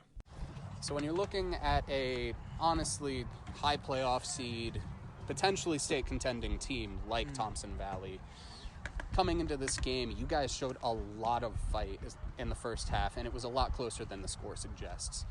What was the team's mentality heading into this game to be able to keep it close? Week we were just like focusing on playing together, just playing as a team, and just like no matter what, just keep on battling the whole time. All right. And what was your approach, like, mentally, to trying to be able to get those pressures that you were getting effectively on Thompson Valley's quarterback? Just keep on grinding, just keep on going. Just like no matter what, I just gotta get him. Thank you, Nico. An absolute pleasure to speak with you. And now on to hear what Gavin Barrage had to say about this matchup. When you're looking at defensively, and you were playing special teams as well in tonight's game, you were making your impact felt. You were able to punch through, put a little bit of pressure on Riley a couple times, get a bunch of really hard tackles there over the course of this game. Yeah. What were you looking at in the defensive line to be able to get that type of pressure? And then when you're looking on the outside, how are you able to get such effective tackles? Well, to tell by the D-line, I kind of looked at their position movements, and I could tell which way they were going to go just based off their head movement. And then for which way they were going to run, I could tell just by their spread on one side of another. I could tell which way they were trying to lean towards, and that's how I got to the sideline and let it out so much, is because I knew they were trying to run to my side, so I tried to get extension and just push them out as far as I could. And then when they came to me, I just tried to just get them as hard as I could. But yeah. looking forward to the rest of the league schedule, they're probably not going to make that. No teams are probably going to make the mistake of pushing them to your side again. Yeah. Thank you. But you've got a relatively tough league schedule, and you're going to have to win the vast majority of those games to have a shot at the playoffs. Right. So when you're looking at making sure that you get the next dub and you're able to continue climbing that RPI ladder, what is your mental approach going to be to making sure this team's on the right path? Well, I think the best approach so far is just to not hang our heads. I know last year we had we were in the same schedule, and I just feel like this team's so much more confident. Like this whole game we didn't stop most of the time, and we just kept on going. And I know some of our team was unhealthy this game. My other outside linebacker, he was a JV guy, and I knew if we had him, it could be a whole lot different. But I just feel like Niwot's going in the right direction. I mean, from 4 years ago to now, I feel like we're a whole different team. I feel like our mentality is different, and I feel like it's due to the coaches really, and just them pushing us. And I feel like the Niwot community wants to see us succeed, and I feel like we want to have that too. So. Thank you very, very much, Gavin. And it's always good to hear when players feel like their community is backing them up. And this was certainly one of those situations. And I mean, this is a vastly improved team from last year. This is a team that, depending on how this league schedule goes, I think could have a shot at the playoffs. And a large part of that is the engine of the offense, who was our offensive playmaker of the game, Chad Wolf. I hope I'm saying that right, Chad. But he did a really good job in this one. He just went out there and he just competed his ass off. He was accurate. He knew how to scramble. And a decent amount of quarterbacks just can't do that. I mean, offensively, it's good to know that you've got someone like Chad who is a good option no matter which way you want to go. And so here's Wolf with his thoughts on this matchup in particular. When we're looking at this game, you came in, you were able to keep it pretty close in the first half, much closer than the score ends up suggesting. But in the second half, it felt like, especially in the air game, you were starting to figure things out a little bit more. Yeah. How are you going to be carrying that momentum into next week? Well, I know Frederick's really good. The air game helps a lot. The passing opens up the running. And so I think the air game, and I have 3 really, really good receivers. Sergio, Mats, and Eric are really insane. Sergio had an insane game today. But yeah, I think next week we got a lot of work to do. But I think we can do it. And what do you say to all the doubters of Niwot out there? We're not the old Niwot, man. I have one. And then And I think that really personifies part of the fighting spirit of this team. They were able, Niwot's coming, and no matter what, they're going to fight to the end, no matter what the final score says.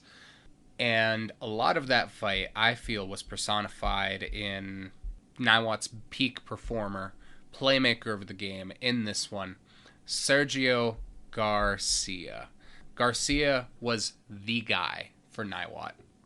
He caught for at least 50 receiving yards. He got a pick. He forced that fumble that turned into the touchback, and he ran back a 90-yard kickoff return to make this game close in the first half. He was the guy that made those big plays. He is, without a doubt, the playmaker of the game for Niwot. And here are his comments on this matchup. When we're looking at tonight's game, you were able to generate that really long score down the sideline there in the first half, and then on defense, you were just making your impact known. Yeah. And so being able to be that dynamic, you can do it on special teams, you can do it on defense and offense. What is your routine to be able to keep yourself in the shape to be able to do that? Well, you really got to take an emphasis on recovery, because we're working hard every day for 3 hours a day. It takes a toll on your body. You have to make sure you're good by game day. You know what I mean? Yeah, makes sense. Before every game day, I always take an ice bath, and then I always take magnesium before I go to sleep, just to make sure my body's right. Lots of electrolytes, stuff like that. Very good. And obviously not the result you wanted, but that was a pretty good fight against a really, really talented team, especially in the first half. It was much closer than the score suggests. So when you're looking at bouncing back next week, trying to get it against a Frederick team that they were almost the league champion in last year. So when you're looking at facing off against that squad, what do you remember from last year, and how are you going to improve on that?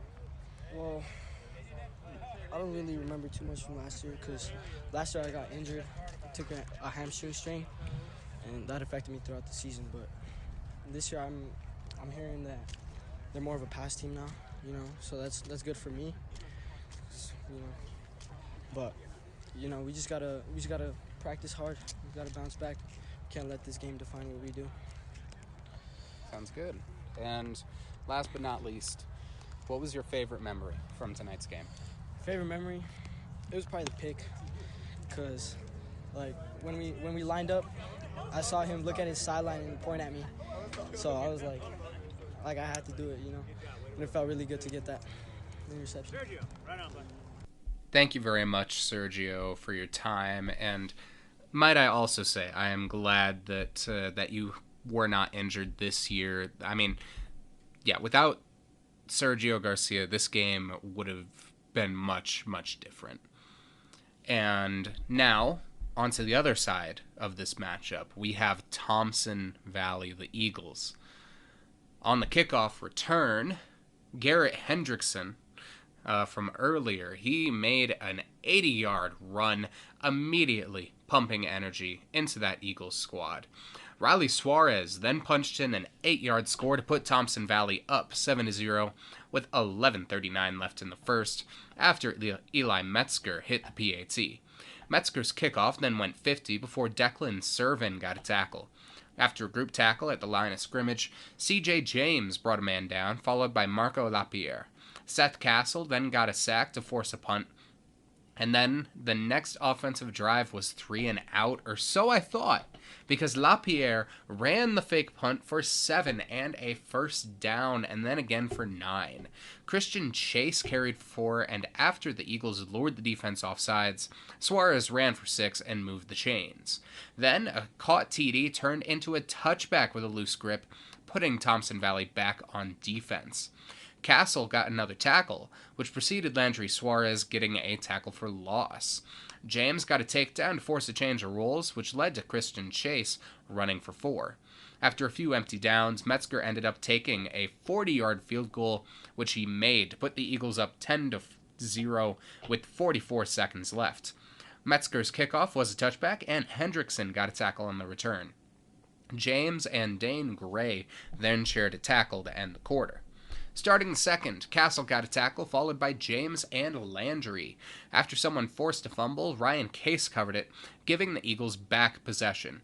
Riley then ran for a 62-yard touchdown, but a bad snap on the PAT made it only 16-0 for Thompson Valley, with 9:33 left in the half. The Eagles then allowed a 90-yard kickoff return tutty, which narrowed the gap 16-7 with 9:20 on the board. Hendrickson returned the kickoff for 18 and then caught a pass from Riley for 12. Chase ran for 5 and then Riley kept for 8 before a timeout with 6:01 on the board. Landry ran for 5 and then Riley juked for a 25-yard score that was called back by holding. This led to a pick which brought the D back to the field. Case and James shared a takedown and then Case shared another, this time with Levi Marr, before Landry and Castle shared a sack. After a timeout with 1:49, the Eagles forced a punt. Riley threw to Lapierre for 18, and then again for the same distance, where Lapierre broke multiple tackles to put in a touchdown. After a false start on the conversion, Metzger hit the PAT to make it 23-7 with 1:08 left. After Case and Chase each got past deflections, TV was back on O, where Riley threw to Lapierre again, this time for a 45-yard score.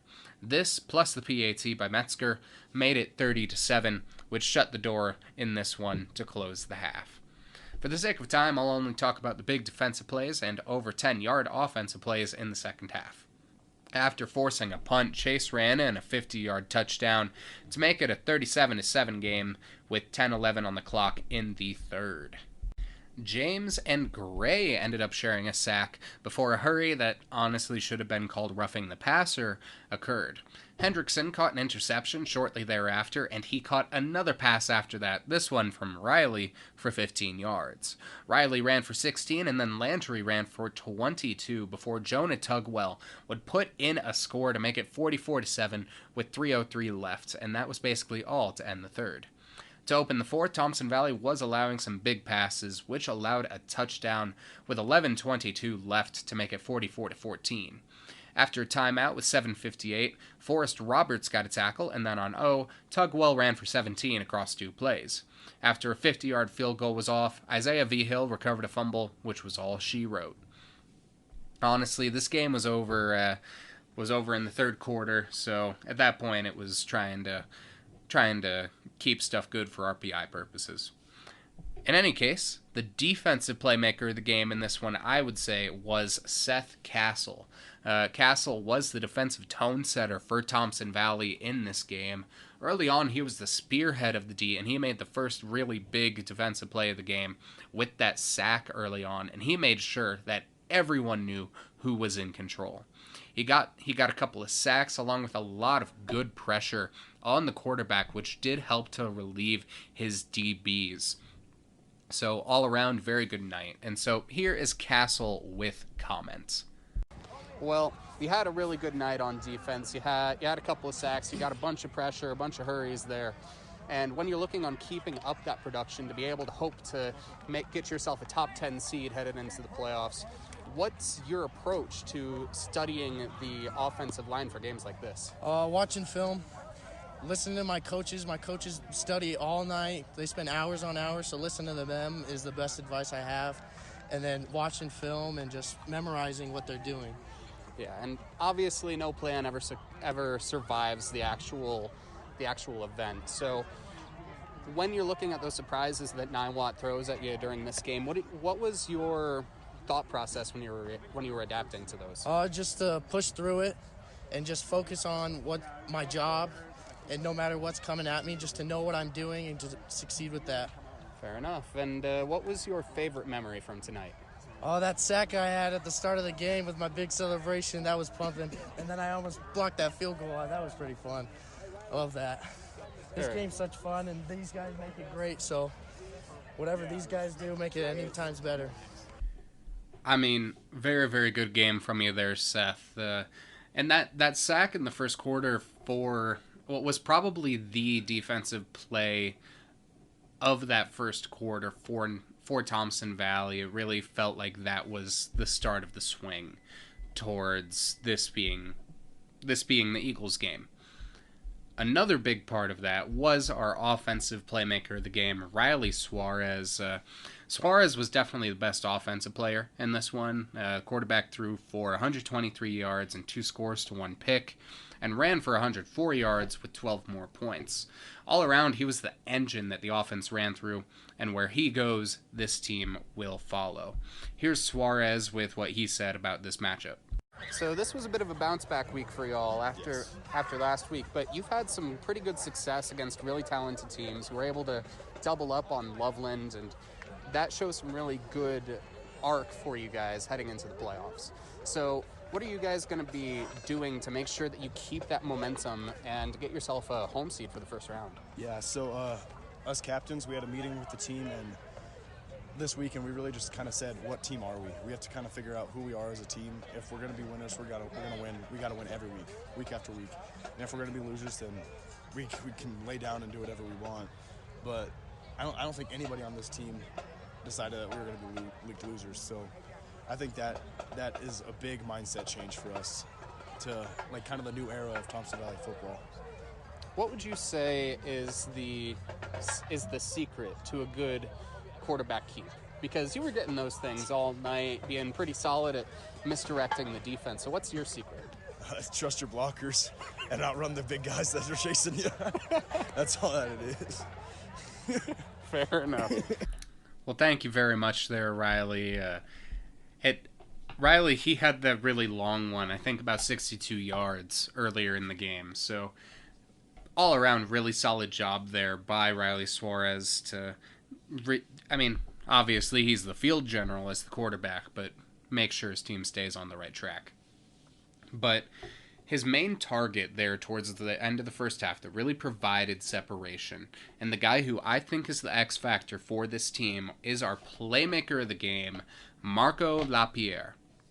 The 6'3 senior receiver / safety was the best two-way player in this one for Thompson Valley. He made the best plays at the best times to put the Eagles in a place to succeed. His clutch touchdown at the end of the first half shut the door on this game and really made this what it ended up being. Here's LaPierre with his comments on the rest of the season for the Eagles. When we're looking at the course of this game, for the first half it was really much closer than that score suggests. But you were able to generate some really big plays, both on offense and defense, to make sure that the score was what it ended up being. How do you make sure that you have the right amount of energy to make those big plays when it matters most? You got to always have a kind of high energy level. It's not really like picking and choosing your plays, but know when the ball's going to you and just be ready for anything, really.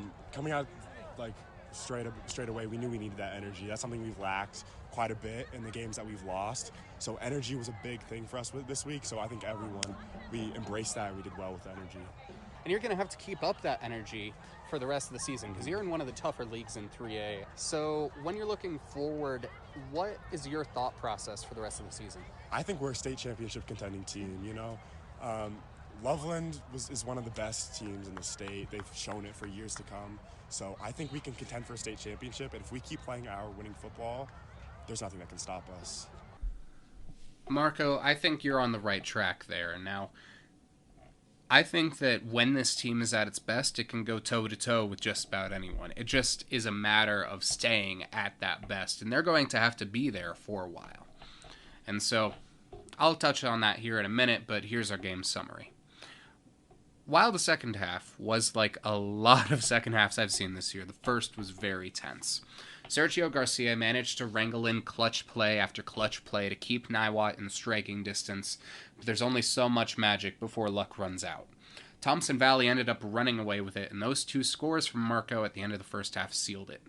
Without those, there's a world where Niwot comes back to win this one. But now, Niwot is 3-2 heading into the league, with Thompson Valley sitting at the same mark. The Cougars will be facing the Frederick Golden Eagles next week, George Washington the week after, and then Meade, Riverdale Ridge, and Denver North. I see either 2-3 or 3-2. I see George Washington as a win, and then 2 of Frederick, Meade, and Denver North being wins. Riverdale Ridge is probably a loss since the Ravens ended up beating Thompson Valley, who have an even tougher league schedule. The Eagles will host the Severn Silver Knights next week, followed by Mountain View, Roosevelt, Northridge, and Res Christian.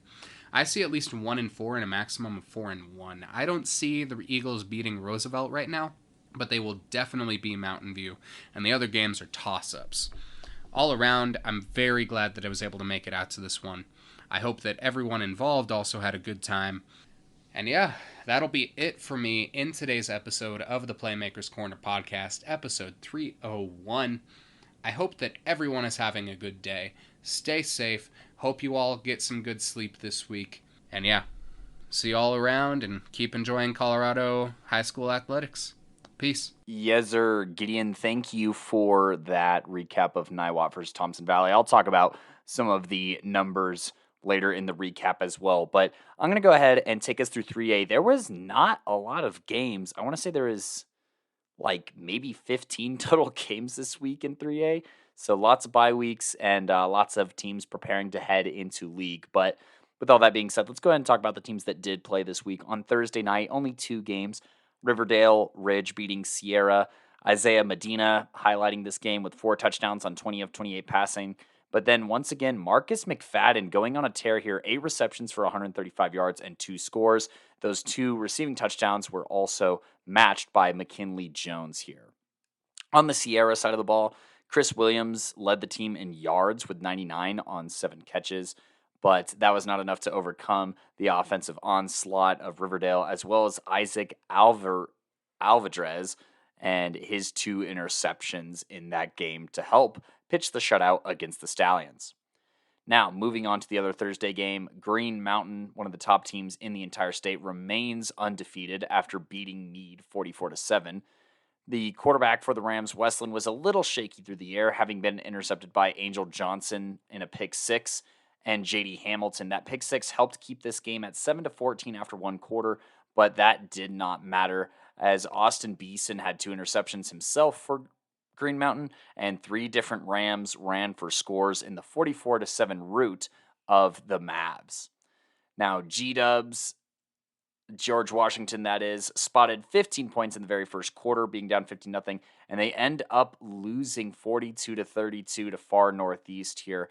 Once again, no stats from George Washington, so a little weird here, but those 15 points in the first quarter ended up mattering a ton in what was only a 10-point game. Now, in other Denver news, Denver North, aided by Frankie Dardano here, won their game against Skyview. Skyview coming in hot, but ultimately fizzling out here, especially under the bright light of Dardano's 5-touchdown performance, going 13 of 21 for 200 yards and 4 touchdowns in the air, and then another 58 yards and a score on the ground that was more than enough to overwhelm the Wolverines.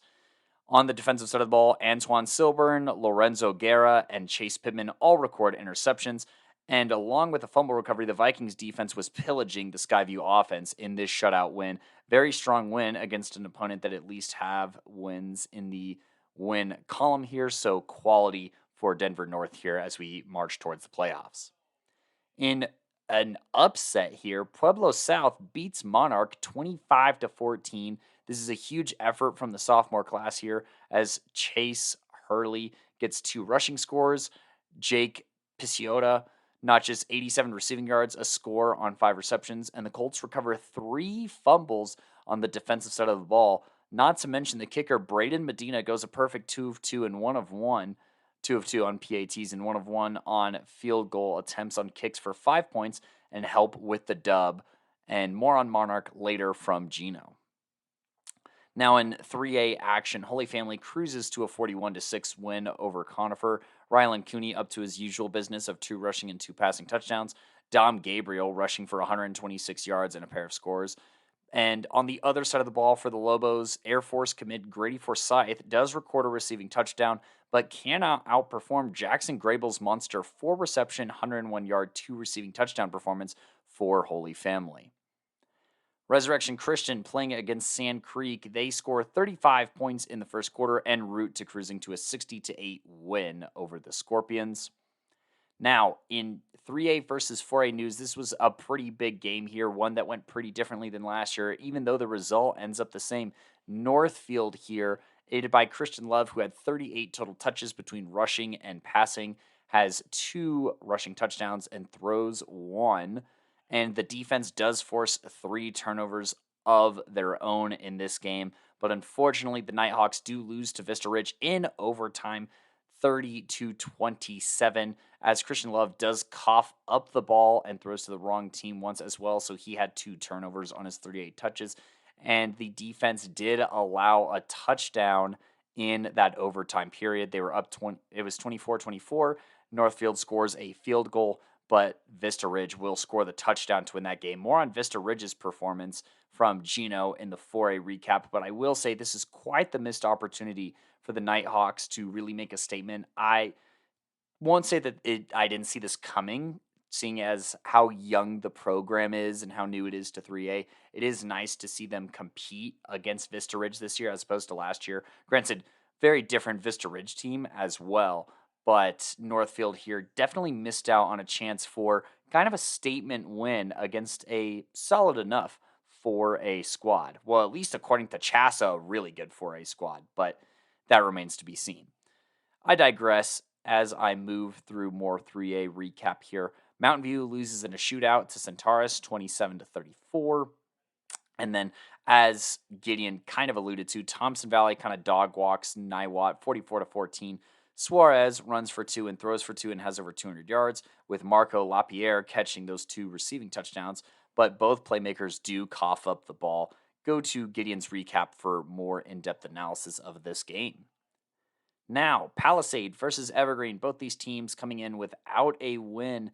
And who comes out Well, who let the dogs out as the Bulldogs get their first win of the season on the back of Caleb Wells's 230 rushing yards and 3 rushing scores, but that was not to leave out Caden Everett, who ran for another 119 yards and a score of his own. Now, the Cougars, on the other hand, do force 6 fumbles in this game and recover 4 of them, but unfortunately just don't capitalize off of them because the Bulldogs defense responded with 7 tackles for loss, 3.5 sacks, and 12 hurries, with Star Tatua credited with 5 of those hurries, as well as getting 2 interceptions on the heels of a constant harassment of this evergreen quarterback, passing game, and line. On Saturday, only 2 games here, so literally 13 games this week, 2 Thursday, 9 Friday, 2 on Saturday. And the opening one was Summit, who drops the hammer on Lincoln 53-6. The Lancers dropped to 1-4, and the Tigers are on a 3-game win streak, floating at 4-2 right now. Discovery Canyon later that day did beat Harrison 51-20. The Thunder were only up by 10 at half before a 3-touchdown third quarter put this game out of reach. Want to put a shout out here to Jacob Youssef here, who goes absolutely nuclear or thunderly. That's not a word, but goes thunderstruck on the field for 183 yards and 4 touchdowns on just 20 carries, while also defensively notching 6 tackles, a sack, and 2 tackles for loss. Now, Hayden Jones does record 2 rushing scores of his own for the Thunder, and on the other end of the ball, Discovery Canyon does get 3 picks and 2 fumble recoveries on the defensive end in the dub. It is worth mentioning that Preciado remains patient along with Jazari Spencer, who both eventually find pay dirt for Harrison, and then Preciado also has a scoop and run for a big gain, but that would not be enough to overcome Discovery Canyon. That's all for the 3A recap this week, and I think that's all that I talk about 3A for the remainder of the season. So thanks for sticking with me as I probably attend more 3A games than I have all year in these closing weeks. But yeah, I'm going to pass the mic off to Gino here, who's going to take us through 4A. What is going on, everybody? Gino here with the Playmakers Corner podcast, coming at you with the Week 6 4A recap for this week. There were a lot of interesting games this week with league games getting into full swing, so let's go ahead and dive right into the Thursday games. Starting off our Thursday games, we have Aurora Central, who shut out Adams City by a score of 55-0. For Aurora Central, Markel Perkins and Kamari May both finished with 2 rushing touchdowns, with Perkins getting 116 on only 5 carries, and May got 91 on only 5 carries as well. On defense, Makai Unit forced and recovered a fumble for a touchdown, and freshman Avante Hosley had a pick 6. Then on special teams here, we have 2 players who returned a punt for a touchdown. Next game here, Skyline beat Silver Creek in a close one, 29-26. For Silver Creek on offense, they were led by Eli Myers, who went 16 for 24, 222 yards and 3 touchdowns. And they were also led by Cole Rogers, who put up 118 yards and a touchdown on 25 carries.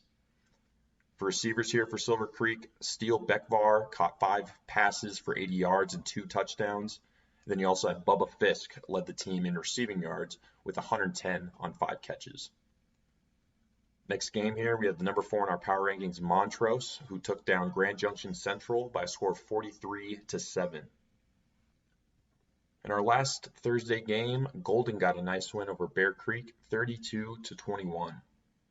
For Golden, Luke Chevalier put up a Playmaker of the Week worthy performance with 149 yards and 4 touchdowns on only 15 carries in this big win for Golden. On defense for Golden, Jack Flambers and Anton McCray both caught a pick, and also Jonathan Wheeler and Carson Hardiger both forced a fumble. Let's go ahead and dive right into these Friday games here. Starting off our Friday matchup, Stanley Lake won a close one over Grand Junction, 14-12. For Stanley Lake, Liam Grant bounced back nicely this week with 185 yards and 2 touchdowns on 22 carries. Then on defense here for Stanley Lake, Roberto Arredondo caught a pick. Next game here, Far Northeast got the win over George Washington by a score of 42-32. I cannot believe these stats are real, but it appears Russell Patton for Far Northeast put up an unfathomable 353 yards and 4 touchdowns on only 15 carries. What a monster game from Patton, and really just a great season overall from him so far this season. On defense for Far Northeast, Jesse Matthews had 2 sacks and 3 tackles for loss. Kinchiz Ray had led the team with 11 tackles, and Jeremio had 6 tackles and 3 tackles for loss. Next game here, we had an important one where Fruita Monument put all of 4A on notice with a 37-34 win over number 3 Heritage. 2 words, Amari Wilson. He put up 159 yards and 5 of Fruita's 6 touchdowns on 20 carries. On defense, you had Shad Huddleston, who had himself a game as well, with 10 tackles, 3 tackles for loss, 2 sacks, and he's not done there. He also had an interception. You also had R.J. Jones, who had 6 tackles and 2 sacks, and then Aiden Anderson caught a pick.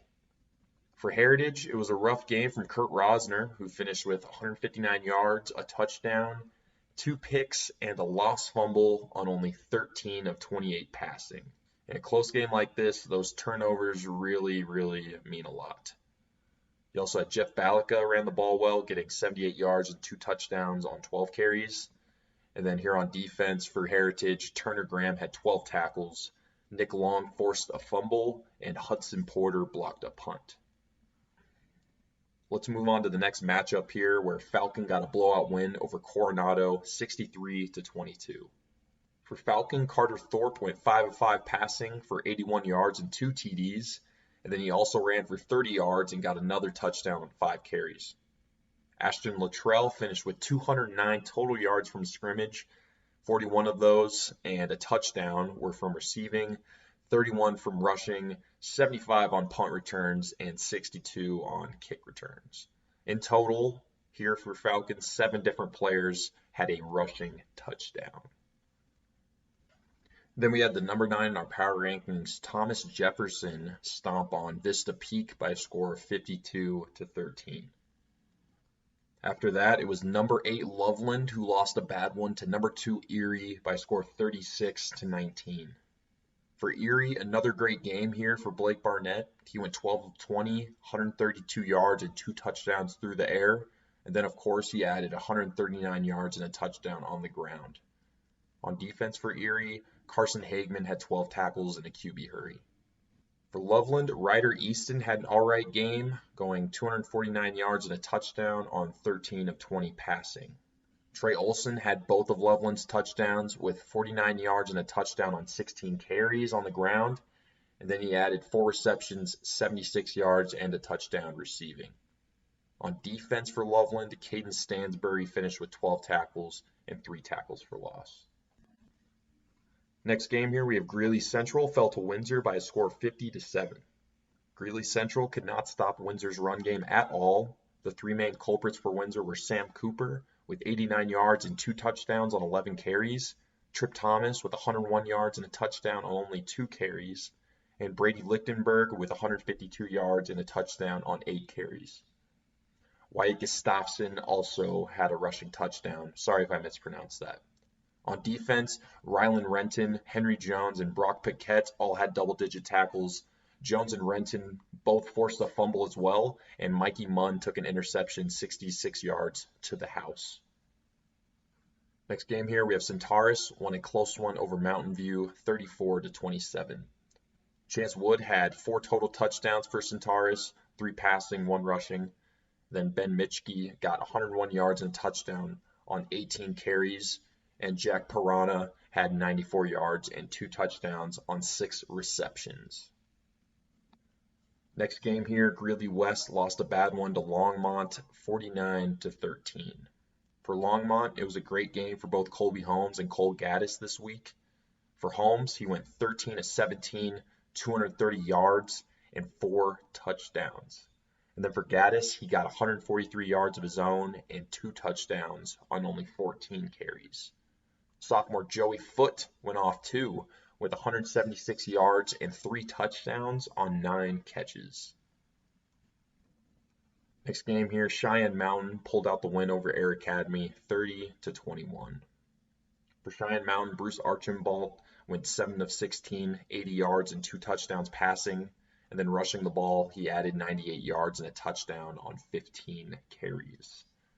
Troy Harold stepping up big this week with 174 yards of his own and a touchdown on 14 carries. And then on defense, he added an interception and a tackle for loss. So big game from him. Also on defense for Cheyenne Mountain, Griffin LaRue had 2 sacks, and Connor Cavini caught a pick. Next game here, Mesa Ridge got a big win over the number 5 in our power rankings, Pueblo West, in a close one, 36-34. 350 yards rushing as a team for Mesa Ridge was the story in this game.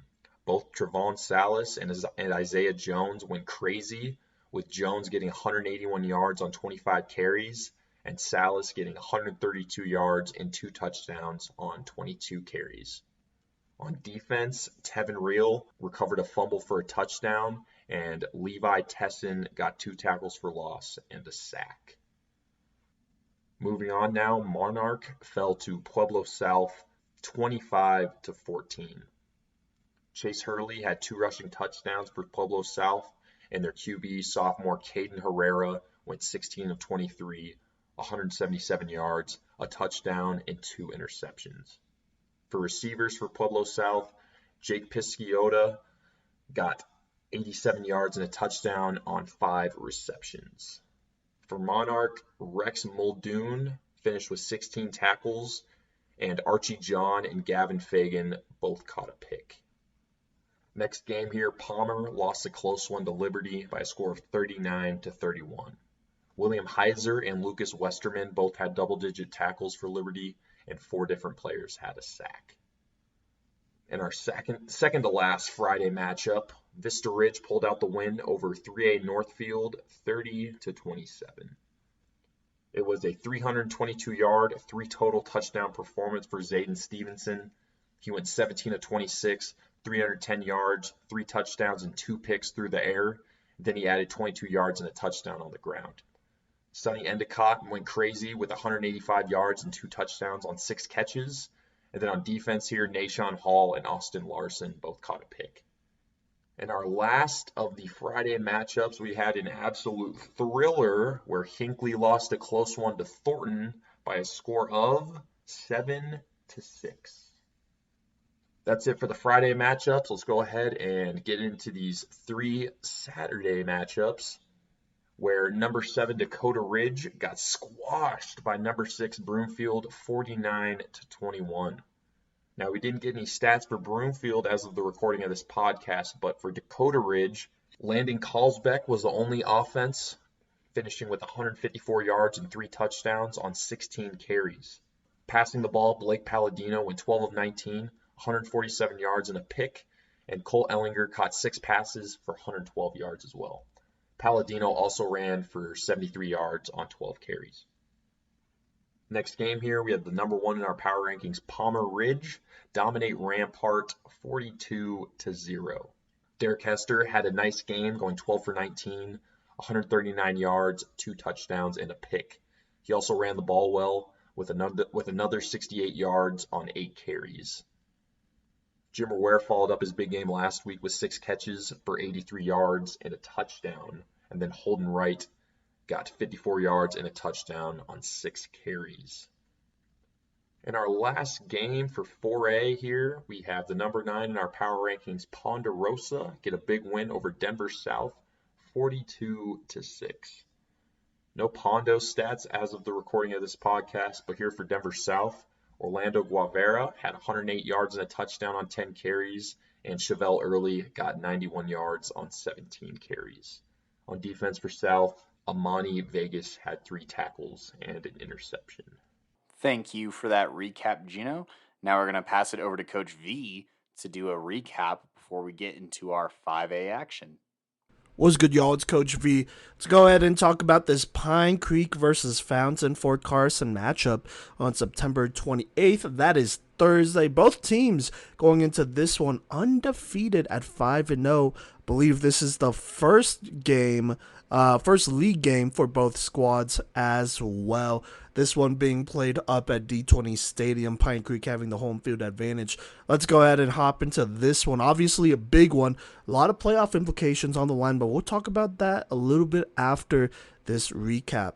But let's go ahead and hop into it. So Pine Creek would go ahead and start with the ball. Nice return to get them on the 32, and on the first play of the game on this drive as well, Cam Cooper, the junior quarterback, dials it up and throws it deep to Cannon Budge for a big time, just about 68-yard touchdown on the money in 101. The speedster Budge goes ahead and makes Fountain for Carson pay, and just like that, they take a 7-0 lead. Only about 15 seconds into this game. That was at the 11:45 mark in the first quarter. Now, Fountain for Carson would take over. Obviously, no Colton Camba, got hurt a couple weeks ago. They had Caleb Keats, the junior, going in there, and it doesn't work out super well. They try to run the ball here to Tyshawn Miller, Matthias Price, but they are stopped pretty short here, and so they go 3 and out. Pine Creek, they would go ahead and get a pretty nice return on this punt by Ramon Pacheco, the senior here. That would go ahead and put them on the 44. I want to say that would be past midfield at this point here. And, you know, on second down, Jonathan Core, the junior running back, gets a good gain of about 20-plus yards, but a couple, let's just say a couple runs in a row just do not go their way here.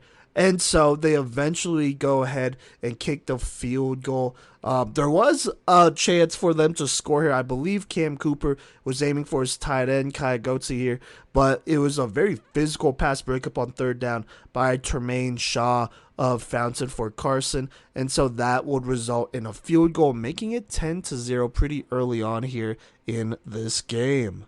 Fountain for Carson would get the ball back here on the 20 with about 7:46 left here in the first quarter. But once more, another 3 and out by Fountain for Carson. They try running the ball here, including a couple Matthias Price dives here, who has been dominant up to this point. And then Caleb Keats, their quarterback, on a read option, but it just does not go their way. And also an incompletion on this play as well. And so they get the second straight 3 and out.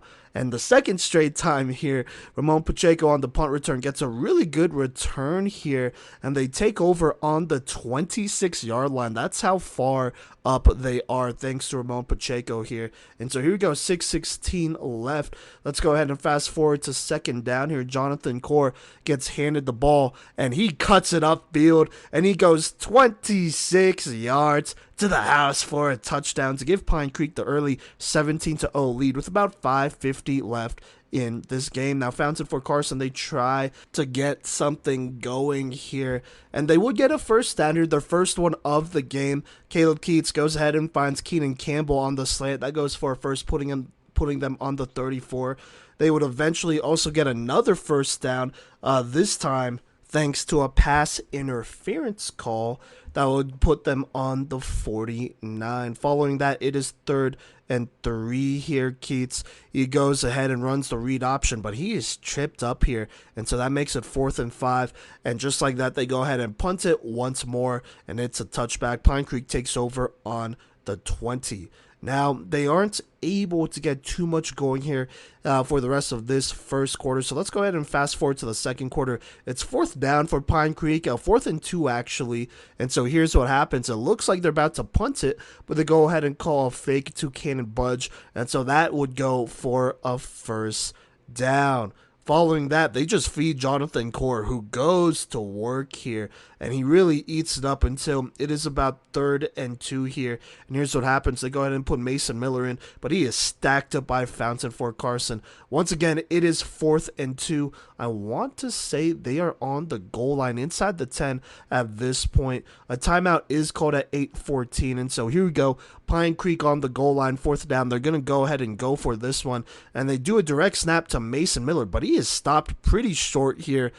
Maybe not the greatest play call, but they are up 17-0, so they are playing with some house money here. So turnover on downs, but it would not end up working out for Fountain for Carson, as they are pretty much backed up against their own goal line here, against their own end zone here. And so They attempt a toss play, which is pretty risky because the toss was not good. And so Matthias Price does get held back in the backfield and is tackled by Mason Miller, who makes up for that and gets the safety. And so just like that, Pine Creek leads 19-0 with 7:59 left. And obviously they get the ball back. Now they are able to go down the field and, have a solid drive here. But it does come down to a 4th down play. 4th and 11 with 3:58 left. They are across midfield. And so here is what happens. Cameron Cooper evades the pressure and he throws it deep, but it is a dropped pass here. It was on the money, but unfortunately that would be a turnover on downs. Now Fountain Fort Carson has about 3:49 left. Not a lot going for them here, but they do put together a nice drive, just running the ball really well between Caleb Keats and throwing it just, a little bit, nothing crazy, but a lot of short stuff here, a lot of read options. They do have a big swing route to Terrence Morris, who gets them some yards here, but it's only good enough to get them inside or pass, should say, midfield here.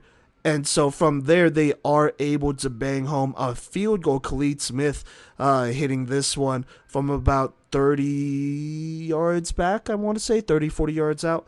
And so he goes ahead and hits a field goal, making it 19-3, and that would be the score at halftime. Fountain Fort Carson down. Now, Fountain Fort Carson would get the ball, and they would have a pretty promising drive here on 4th and 5. They run a fake that goes to Khalid Smith. He goes ahead and gets the first down, putting them on the 43. But literally right after that, they toss it to Matthias Price.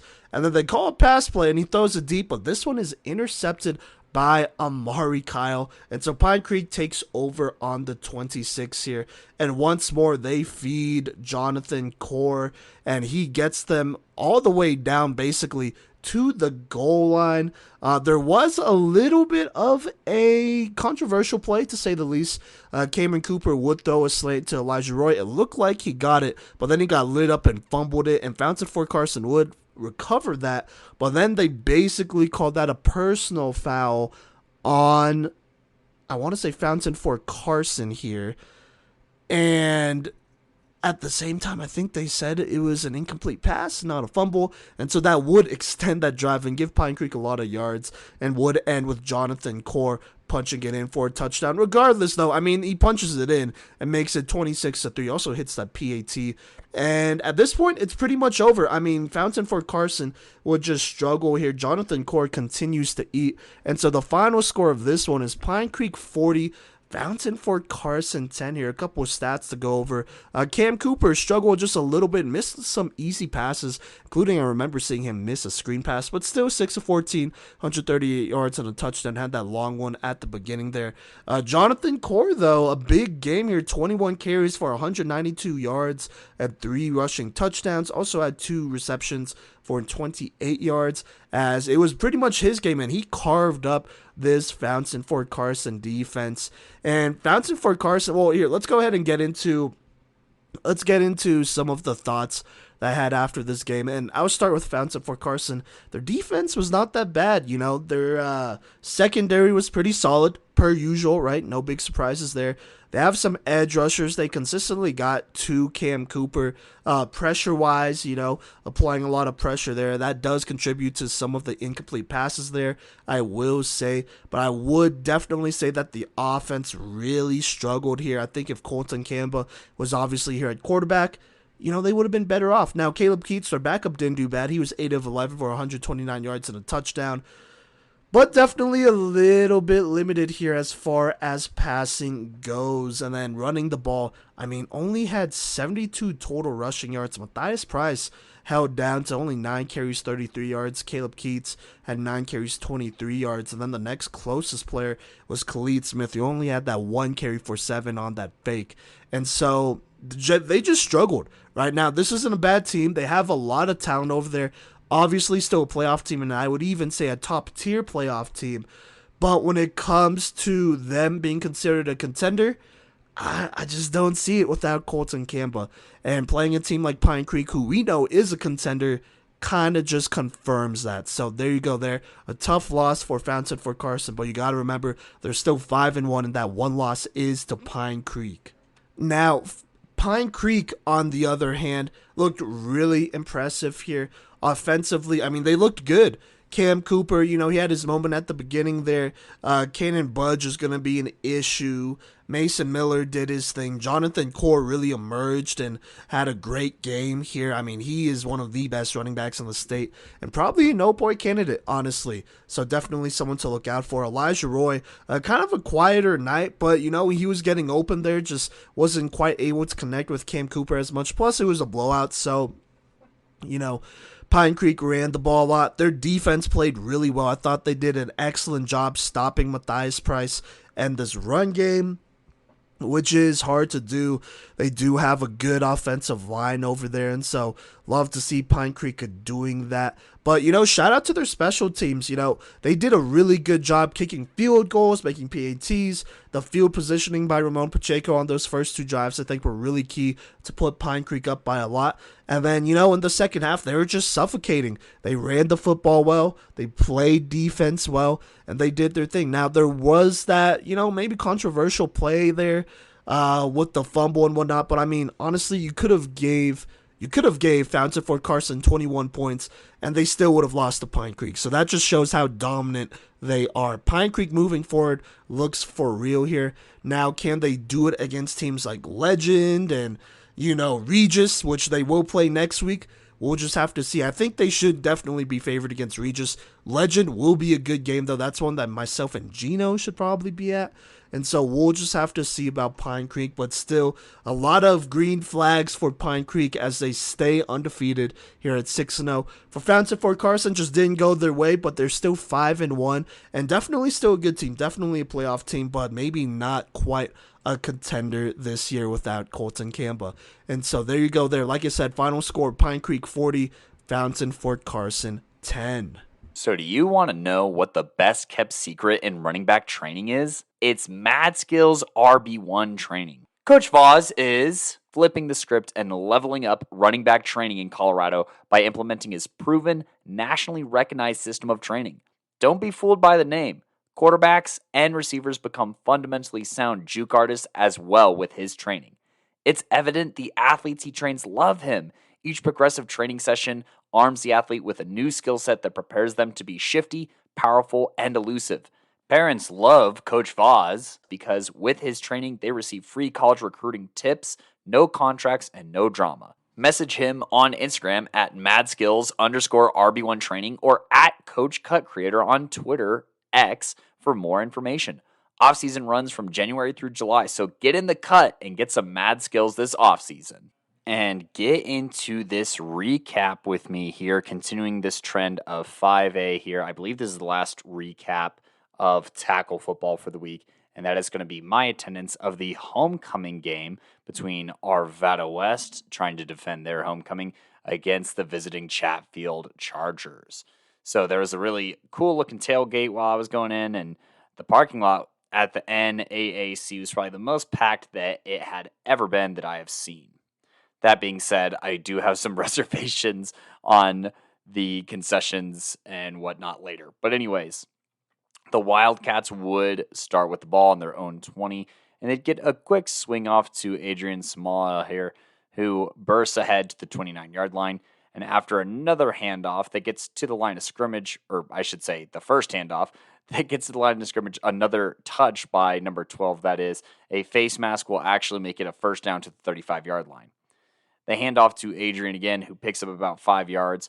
But on the next play, number 47 and 10 for Chatfield, 47, of course, being one of their stud linebackers, Avery DeWeese, and then number 10, Will Lawrence, get in there, and they force a tackle for a loss. On 3rd and 6, the center just doesn't snap the ball, and it's a false start. And on 3rd and 11, they pass to number 86 here for AWest, Sean Trender here, another sophomore, who picks up quite a few yards here, getting them in position to the 26-yard line. They hurry up and they try and get Chatfield to jump, but they do not jump, and they hand off for 6. They do the same thing and pick up a first down to the 20-yard line. Before the beginning of the downs, DeWeese does a great job disrupting the movement, and number 33 here for Chatfield, Logan Kundred here, fills for a very short gain. A run gets stretched out and doesn't gain much. And on 3rd and 5, I do note that the snaps are coming in pretty high from the center. They do a quick pass that's a screen that doesn't really go anywhere and actually loses 4 yards. On 4th and 9, they line up, but then they call a timeout with 6 minutes and 11 seconds in the first. After the timeout, they come out and they throw a quick slant right that's not really even close to the first down, and it's a turnover on downs. But Chatfield is starting deep in their own territory here at their 10-yard line with 6 minutes and 6 seconds in the first. They do hand off to number 23, who's tripped up but still gains 4, before having another run up the middle that gets about to the 20-ish for a first down. Jake Jones, the quarterback, gets a little skittish and the pass is incomplete. And on the second down play, the handoff is met very quickly in the backfield and very violently. And that sets up a 3rd and 10 or 3rd and 9. Jones sits in a clean pocket and then takes off, picking up the first down all the way to the 33-yard line. There's a deep shot left that is well contested, and then a handoff left after that picks up 6 yards. And on 3rd and 4, Jones keeps. There's great blocking, and he uses nice speed to the edge and gets into Wildcat territory. On the next play, he drops back and reads, and just an instant before he can take off and try and pick up the first due to a lapse in the defense, Vincent V. Hill and Chris Rosner here do drag him down at the line of scrimmage, counting as a sack. Holding on second down does push back the Chargers into their own waters, and a quick slant is thrown left, but a flag is thrown for offensive pass interference, and this Charger drive just keeps sliding backwards. Now on 2nd and 34, they have a quick throw left for a short gain, and this quarter is going to end 0-0.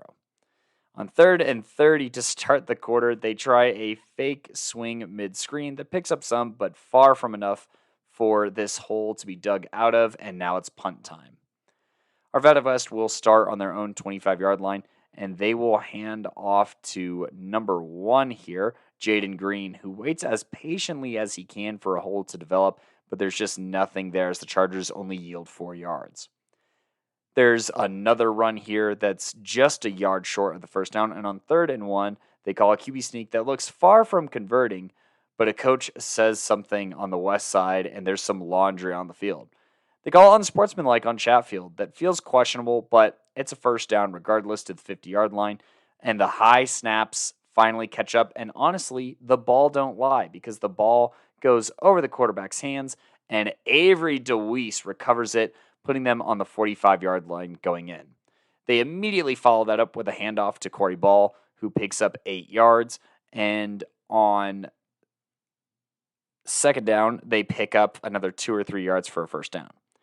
They have a holding penalty on the first play that sets up 1st and long, but Ball here shows good patience, waiting to read his blocker before making a quick cut for a nice gain of 5.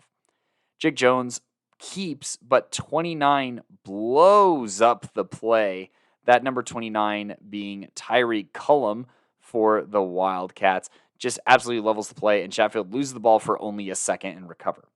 On 3rd and long, number 8, Colin Moat, basically gets wide open for Chatfield here and turns upfield just enough for a first and just shy of the 20-yard line. Now, they do have another run that forces a timeout for Arvada West with 5.5 minutes left to go in the half, and this is to try and slow down and recoup for this offensive drive that Chatfield's putting together. But after setting up a 3rd and 1, Jake Jones keeps it and is twisted around, but not stopped, picking up a first down and making it 1st and goal at the 10-yard line. Jones passes for the end zone, but the receivers are too close and it's incomplete. After an encroachment sets up 2nd and 5, they hand off to Avery DeWeese, who rumbles ahead for the score. And after the PAT, the Chargers are up 7-0 with exactly 4 minutes to go. Avery DeWeese here, not exactly the face I was expecting to see in the end zone first, but the one that I saw nonetheless with his first carry of the season and his only carry leading to a touchdown. So how about that? I digress here. The Wildcats here, they will start on their own 16-yard line looking to respond, but unfortunately, there's a run that is just cut short. Probably should have cut inside, but it's stretched all the way out. And then a pass left that is crunched very quickly by number 24 and number 28. That is Reed Narva and Balderston, both from the junior class for Chatfield that crunch this play. Hunter, that is, Balderston. And after that, the Wildcats face 3rd and 10, and there's a pass that ends up in the grass, and it's time to punt. But on this punt, Dagan Myers will field it, and there's no one in front of him as he goes streaming down the left sideline, and he will score a touchdown here. And, I mean, this is not the first of the unique ways that Chatfield finds to score. Now, AWest, they're already down 2 scores here. They do an RPO right to 86, who picks up about 4 yards. And then after a throw right to number 21, who is listed as Noah Muir, I believe is how you say his name. That picks up a first down. A run for none, a swing right, who gets out of bounds and sets up 3rd and 7. And then with about 52 seconds, there's a pass left to number 17. That's Balsteri here, who picks up a first, but a high snap messes up the timing of the next play. And do a check. He hangs in there and still ends up with 5 yards, but AWest uses their final timeout with 31 seconds. They call a flood right, and there's an incomplete pass, setting up 3rd and 5, where they roll right and try a throwback that's incomplete. And with 4th and 5 with 20 seconds, they do not convert on the 4th down, and Chatfield runs out the half, leading 14-0. This is where I like to turn my attention to something else. Before the game, I stood in a concession line for 9 minutes that didn't move anywhere, and eventually I had to go down to the field, and I was getting quite hangry by halftime. Now, I start heading up to the stands once I realize that Chatfield is going to run out the rest of the half, and I get in line with the entire homecoming halftime, which is about 30 minutes to go. I get in line for, I just want popcorn. And I stand in line for all of halftime. And, I ended up having to get back to the game since it was starting. However, I did stay within eye shot of the concession line, and should an opportunity have been provided with, the end of a quarter, an injury timeout, a regular timeout, or something like that, where the line had shortened enough to jump into it, I would have jumped into it and grabbed some food. Pretty reasonable strategy, I would say, for a line that was literally moving at like the speed of this immortal snail that's chasing after you. And it got me. I physically died inside and emotionally died inside that night. But more on the non-football antics here in a bit. Let's get back to the game and out of the line here. That starts with a kickoff out of bounds, and Chatfield will start, in pretty decent position. Jones here, he'll have a keeper that accelerates to the 34-yard line, and then after a handoff brings them to the 48-yard line for another first. They are just gashing them with run after run. Ball picks up another first on the Chargers going in on the 40-yard line, and then there's another handoff that picks up 7 yards. On the next play, AWest definitely jumps off sides, but no call and no play is ready, and Chatfield has to take a timeout with 8 minutes and 44 seconds. Now, they throw a third play-action fake screen wheel route to Roman, who, on third, I should say, they call a play-action fake screen wheel route to Droll Roman, who reaches out and just reels in this pass just right into his fingertips, and he walks the tightrope to the promised land for the touchdown, putting Chatfield up 21-0. Roman showing great hands, and Jones putting it in the only spot where only his receiver could make a play on the ball. The line is still not short enough to hop into, and AWest has the ball. So this drive kind of goes on for a really long time because, number 17 of AWest gets a huge sack that looks like a strip sack, but they call unnecessary roughness on it, and that actually gives AWest an automatic first down. Now, the refs then call a holding penalty, setting up 1st and long for AWest to try and cover their tail. I'm not going to lie here, is kind of what it felt like. And Yeah, more on that later. But they try a pass to the flats on first down, and Dagan Myers just lights up his receiver and forces a drop in 2nd and 20. There's a pass breakup on 2nd down, and on 3rd and eternity, AWest takes a timeout, and, there's like a play design coming in for Duacek, who throws a dot to number 17 over the middle, and that picks up a first down, but there's another flag thrown on Chatfield here for illegal use of hands, but it's declined for the first down to the 48-yard line. There was a holding call on the Cats. I was worried it was Chatfield again that pushes them back. And then Duacek winds up and throws deep left, drawing a pass interference. Very questionable pass interference call, but a pass interference call nonetheless.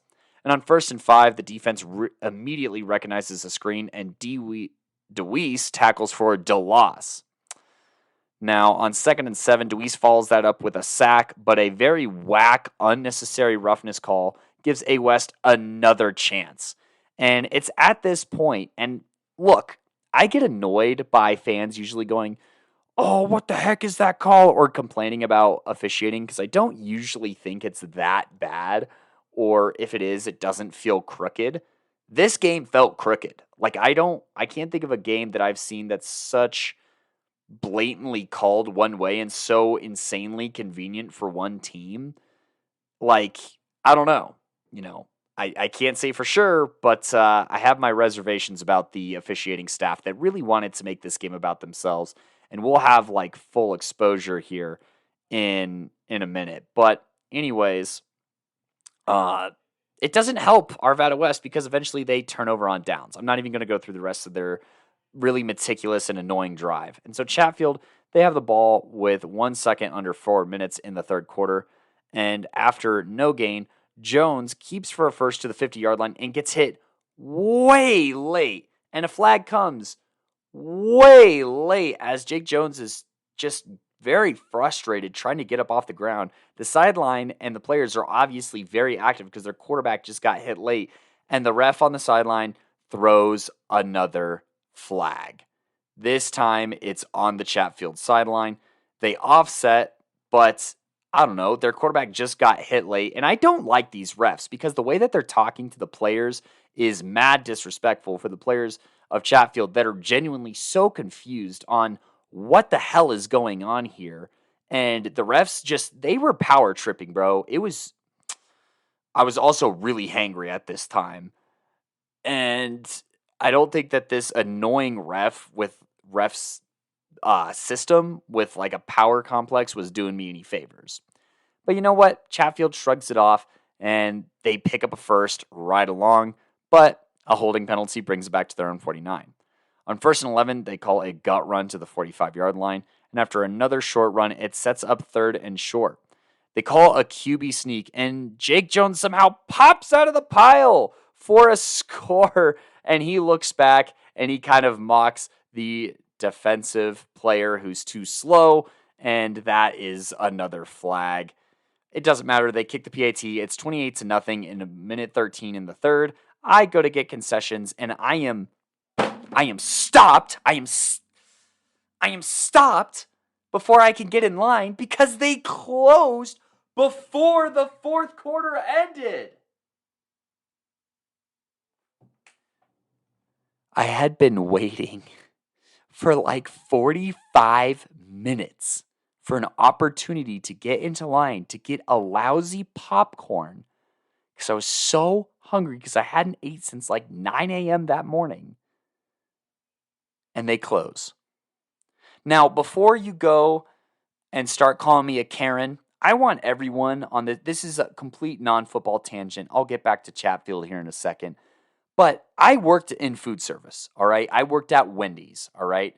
It doesn't get much more food service than that. That is like fast food at its peak. You have a certain amount of time to get orders out. It's greasy in there. It's not great. You're sweaty. It's terrible, okay? It's the bottom of the bottom in food service. And I was one of the only people that consistently worked in that kitchen, like full gas all the time.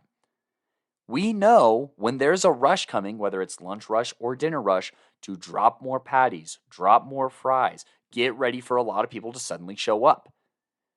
I honestly could have ran that concession stand better by myself than the 3 people who were running it slower. Oh, and they couldn't, like, people didn't know what they wanted to order. It's a football game.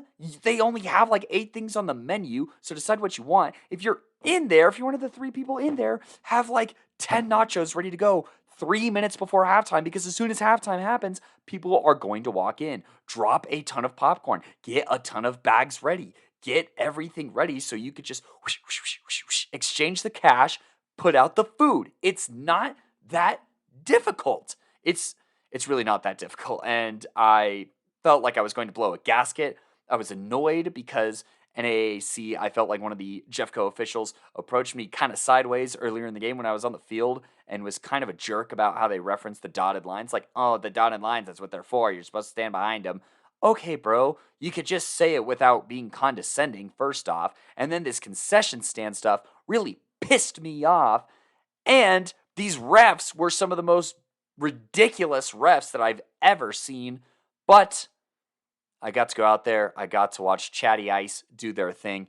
And I do go down to the field for AWest's next drive here, where there's a quick throw for about 5 yards, a throw right for a first down. They do get flagged for intentional grounding that pushes them back to the 12. And then they immediately throw a pick 6. So, go check out the Tik Tok, because Chatfield was wildin'. They were putting up all kinds of crazy highlights. Ben Weber, shout out him. He had the pick 6, and he had another interception.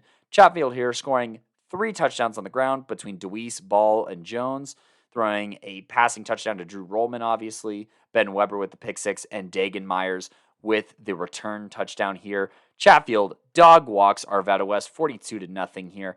Arvada West, even though a lot of these players are obviously sophomores and they have some maturing to do, I just kind of expect them to be a little bit more disciplined, honestly. And I thought that Arvada West was the sloppier team, even though the penalties would have you think otherwise. I think that Chatfield was well put together. I think that they're a strong team that's going to, probably get to the second or third round of the playoffs and has very high-end potential. So I guess that they played Creek within a couple scores, but we'll see how they do. The next 2 league games should be pretty straightforward. They have Pomona and Lakewood before it heats up against Ralston Valley and Columbine to end the season.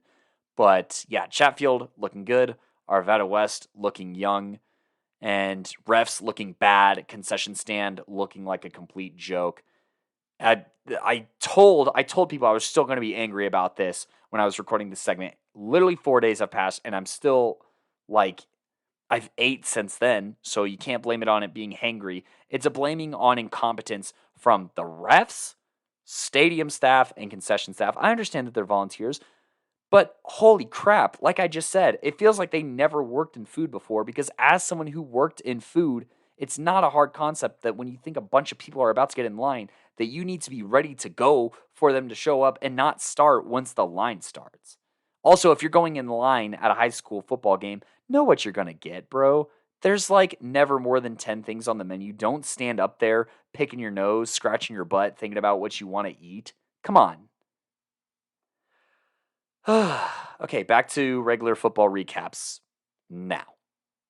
What is going on, everybody? Gino here with the Playmakers Corner podcast, coming at you again, this time with the Week 6 5A recaps.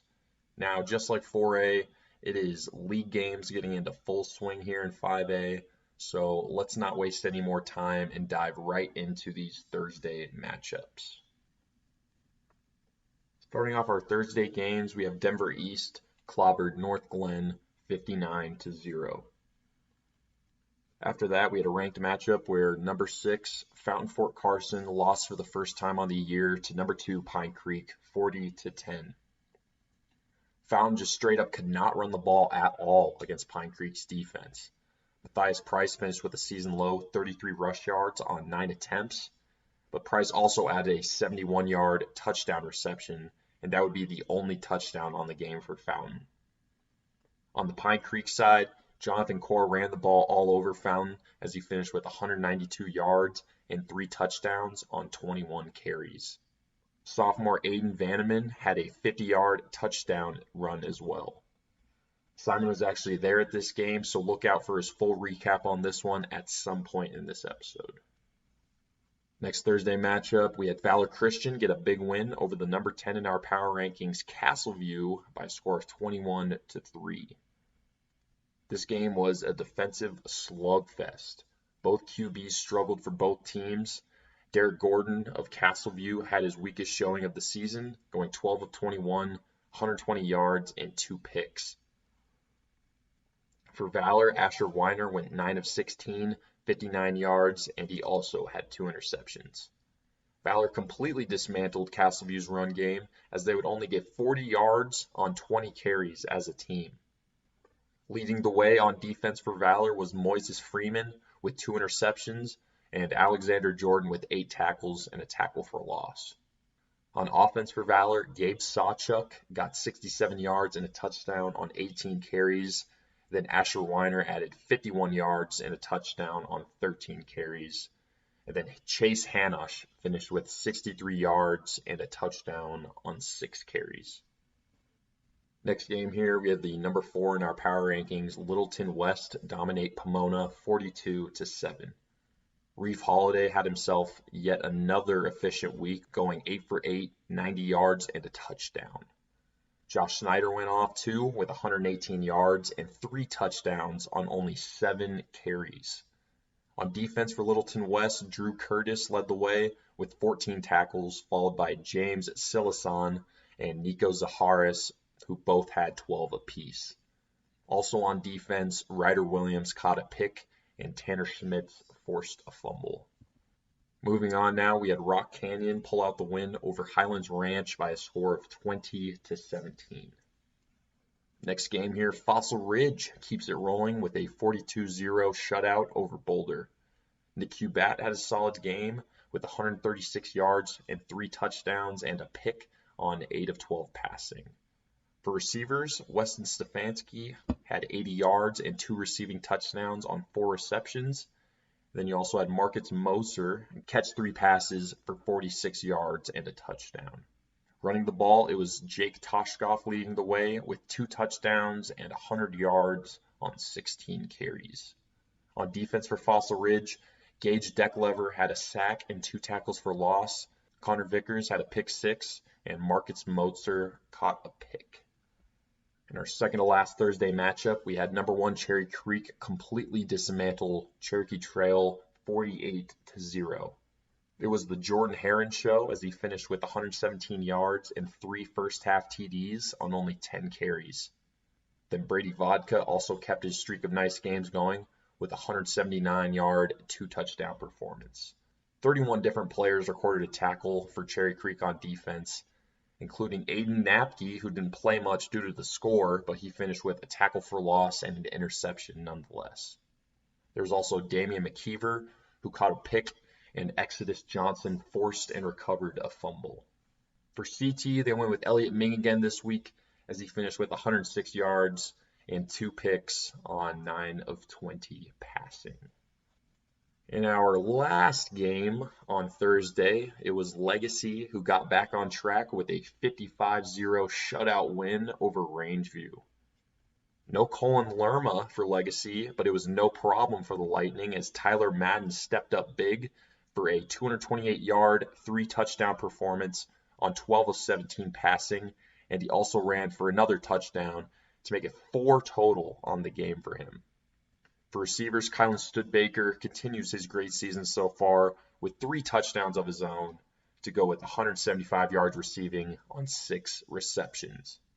Tyler Anderson finished with 93 yards rushing on 15 carries, and he also had 41 yards and a touchdown receiving. On defense for Legacy, Jalen Montalago had a sack, and Isaac Lindman recovered a fumble for a touchdown. Let's go ahead and move right into these Friday matchups, starting off with Doherty, who got the win over Mountain Range 33-10. After that, we had Regis Jesuit easily beat Douglas County by a score of 35-7. There aren't any stats on max preps for Regis as of the recording of this video, but Jordan Wilheim of Douglas County didn't throw the ball very well. He went 12 of 28, 87 yards, and an interception, but he had 63 yards and a touchdown on the ground to help make up for that, sort of. On defense, Jordan Chavez had 13 tackles and 3 tackles for loss. Darius Cofield Washington had 11 tackles and 3 tackles for loss as well, and Holden Miller caught a pick. Next game here, the number 9 in our power rankings, Mountain Vista absolutely clobbered Thunder Ridge 49-7. No stats here for Mountain Vista, but for Thunder Ridge, Ryan Gonzalez finished with 62 yards and a touchdown on 10 carries. Next game here, Pooter got mauled by Fairview 56-0 in Beckham Kritza's return. You heard that right. 4-star QB Beckham Kritza is back in Colorado, and he didn't waste any time making his presence felt. Kritza finished going 13 for 19, 236 yards, 2 touchdowns, and a pick. He was hitting Ben Holly all game, with Holly putting up 106 yards and 2 touchdowns on 6 receptions. I'm definitely looking forward to seeing Beckham Kritza and the rest of the Fairview squad play next week against Boulder.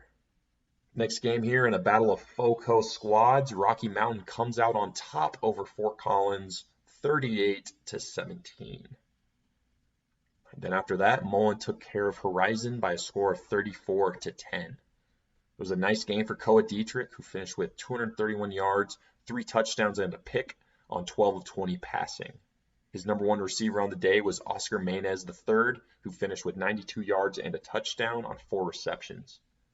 For special teams on Mullen, Sonny Donati returned a kick 99 yards all the way to the house. And then on defense here, Aaron Seaman caught 2 picks. Next game here, Chatfield dominated AWest by a score of 42-0. Jake Jones didn't pass the ball much this game, going 5 for 8, 72 yards and a touchdown. But his run attack alongside Corey Ball was lethal. Ball finished with 120 yards and a touchdown on 19 carries, and Jones added 94 yards and a touchdown on 8 carries. On defense, Ben Weber had 2 interceptions, with 1 being a pick 6. Logan Kundred led the team with 15 tackles, and Reed Narva finished with 11 tackles and a tackle for loss.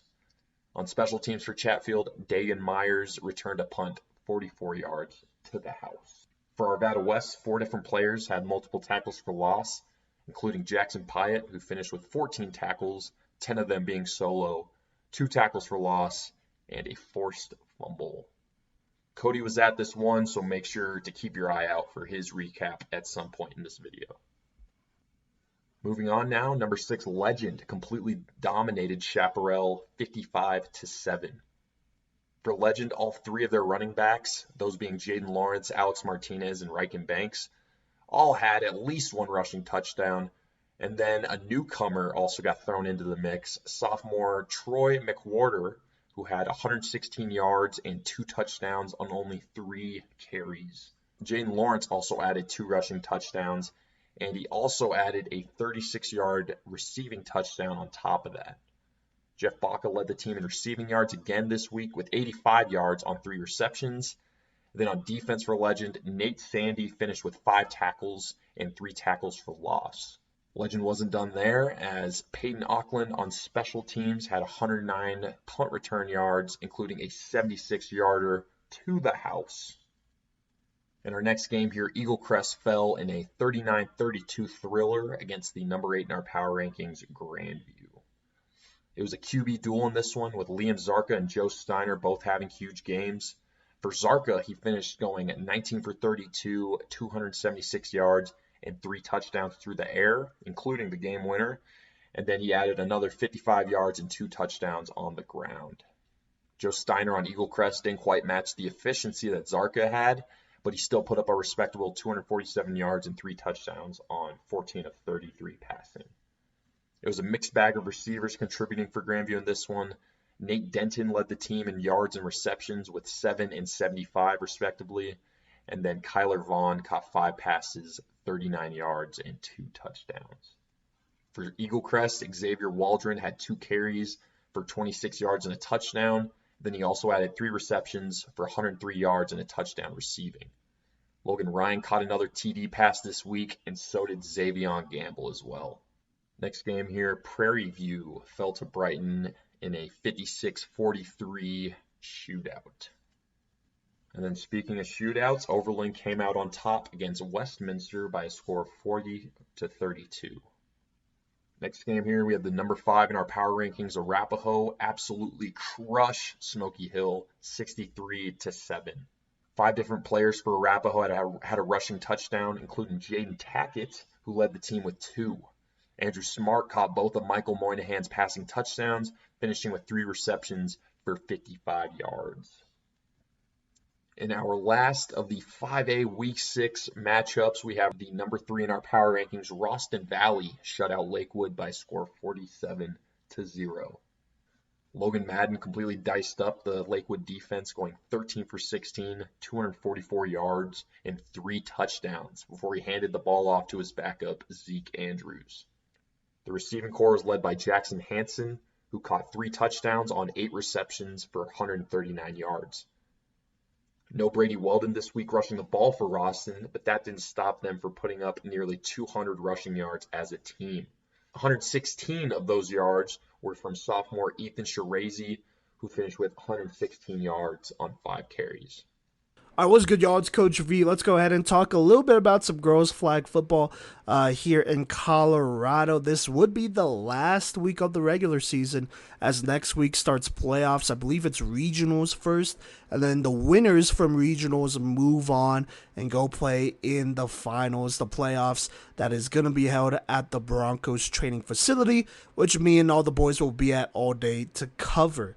But to start, we are still in the regular season, and so got to go up to Regis Jesuit and catch a couple teams here that we haven't got to watch a lot. Most of them were new programs, and so got to watch Legend versus Chap here. Or I should say Chaparral, just in case someone doesn't understand that. And I got to watch Chaparral a couple of weeks ago. I want to say at LPS with Gino. And and they look solid. Legend, they are a first-year program just like Chaparral. And so in this game, this was one that Legend pretty much dominated. Had a pretty big first half. I want to say getting about 20 points or so. And then in the second half, number 12 for Legend was just making a bunch of big plays, at receiver, doing her thing there. At the end of the game, Chap would get a touchdown near the end to make it 26-13, but that would be the final score as the Legend takes care of them in that first slate of games. On the other field, Thunder Ridge was taking on North Glen, and Thunder Ridge dominated that game, to say the least, and they're a very tall team, and North Glen just struggled with that. And so Thunder Ridge pretty much won that one easily there. They had a lot of red zone plays because they also got a lot of turnovers in that second half. And so there you go there. Thunder Ridge taking care of business. The Legend taking care of business. After that, they would switch. Thunder Ridge would go ahead and play Chaparral here. It was a very close game. I think at halftime, it was tied at a touchdown apiece. But in the second half, Chaparral just made a bunch of big plays there to go ahead and win this one. A lot of touchdown players on defense. Got a couple turnovers as well as Thunder Ridge got a little sloppy there, but Chaparral was on it. Make sure you check out our TikTok, by the way, at Playmakers Corner for those highlights, and on our YouTube channel as well. Those are YouTube shorts that we post there as well. But like I said, Chaparral just running away with this one, improving to 1-1 on the day. For Thunder Ridge, they were right there. It just really got away from them. Their offense kind of hurt them here a little bit, and their inexperience showed. But, you got to learn from it. On the other side, Legend played North Glen, and they dominated that one. They won 22-0 there. Shout out to the people keeping score and helping us out over there. Really appreciated that. But yeah, Legend dominated that one. Legend would then go play Thunder Ridge here. And like I said, the Thunder Ridge versus Chaparral game, this one was pretty close. At half, I want to say Legend was only up by 6, but they would have a huge second half here. They would not allow Thunder Ridge to cross midfield, while Legend would just have touchdown drive after touchdown drive, and so they would win that one pretty handedly. Chaparral would go ahead and take care of North Glen to go ahead and improve to 2-1 on the season. So there you go there. A lot of impressive players on Thunder Ridge. Like I said, a lot of tall players. For Chaparral, their quarterback 22 was pretty good. Number 4 for their team, I know, was a stud. And, was more contained, I would say, this week here, but still had some pretty big plays. I think she had a lot more big plays against North Glen, though, more than anybody. So there you go there. For Legend, their quarterback, I want to say number 9, has a little bit of a Phillip Rivers throwing motion, but she could get it there, and it looked really good there. Number 12 for Legend was just absolutely dominating a receiver for them, and so love to see that. Gino and I, we did get to catch Elizabeth versus G-Dub, but that was not a close game. We got there, and number 12 for George Washington got 2 straight pick sixes in a row. They're kind of another team that's a little bit taller, but very athletic as well, as George Washington wins over Elizabeth pretty easily. So, boom, there you go. A pretty short girls Colorado High School football recap. Next week, we'll definitely have a longer one covering playoffs. If you win, well, I guess if you lose, you're not exactly out, but I want to say you have to at least be top 2. Well, top 2 would definitely guarantee you a spot in the final, but top 2, top 3 or so, you have to be one of the top teams in your region to make it. And so we'll have to see how it shakes out next week, but definitely a fun one. There will be multiple regional games played all over the state. I want to say LPS and potentially Regis Jesuit should be able to host. Again, we'll just have to see, but we'll be at those games as well. Then following that, we have the state championship, the finals, which will be huge. That'll be a fun one. Everyone will be there. We'll have a couple college coaches going there as well, so that'll be really cool as well. And then I'm just going to say this because I didn't say it at the beginning. Hey, if you have any rosters, feel free to send it to us so that we could say these girls' names when we talk about the big plays they make. Shout out Pomona for sending us their roster. Unfortunately, was not able to catch them this week, but will be ready moving forward. They're a great team. Definitely a team that will be contending. Also, shout out our AWest as well, giving us some names to their players. And so, if you have any information on that, feel free to send it our way so that we could be prepared to cover them here in these last 2 weeks of the girls' Colorado High School flag football season. Until then, we'll catch you later. What's good, y'all? It's Coach V here, and I got your power rankings for Week 6. We're past the midseason point, so definitely time to start thinking a little bit about the playoff picture. But for now, we're going to continue to do the power rankings and talk about that as we go on and get closer to the end here. Just in case you don't know how the power rankings work here on the podcast, so myself, Cody, Gideon, Gino, we go 1A through 5A, and we rank teams individually, that is 1 through 10. If a team is ranked number 1 for any of us, they get 10 points. That's 10 points. So if we all have one team at number 1, then that's 40 points. If we rank them at number 2, 9, 3, 8, so on and so on, and then we add up all the points there, the team with the most points is number 1, second most number 2, and so on and so on. And so we'll have our personal power rankings. That's what I'll be referring to, the individual ones that we made, and then we'll have our PMC or our podcast rankings, which are the ones that are the average of all the teams that we've ranked and stuff like that. So there you go there, just in case you don't know what it is. But let's go ahead and hop into it. Let's go and start with 1A. Last week we had 2 teams just outside here in Week 6. That was Colorado Springs Christian and Wiggins getting top 10 votes there.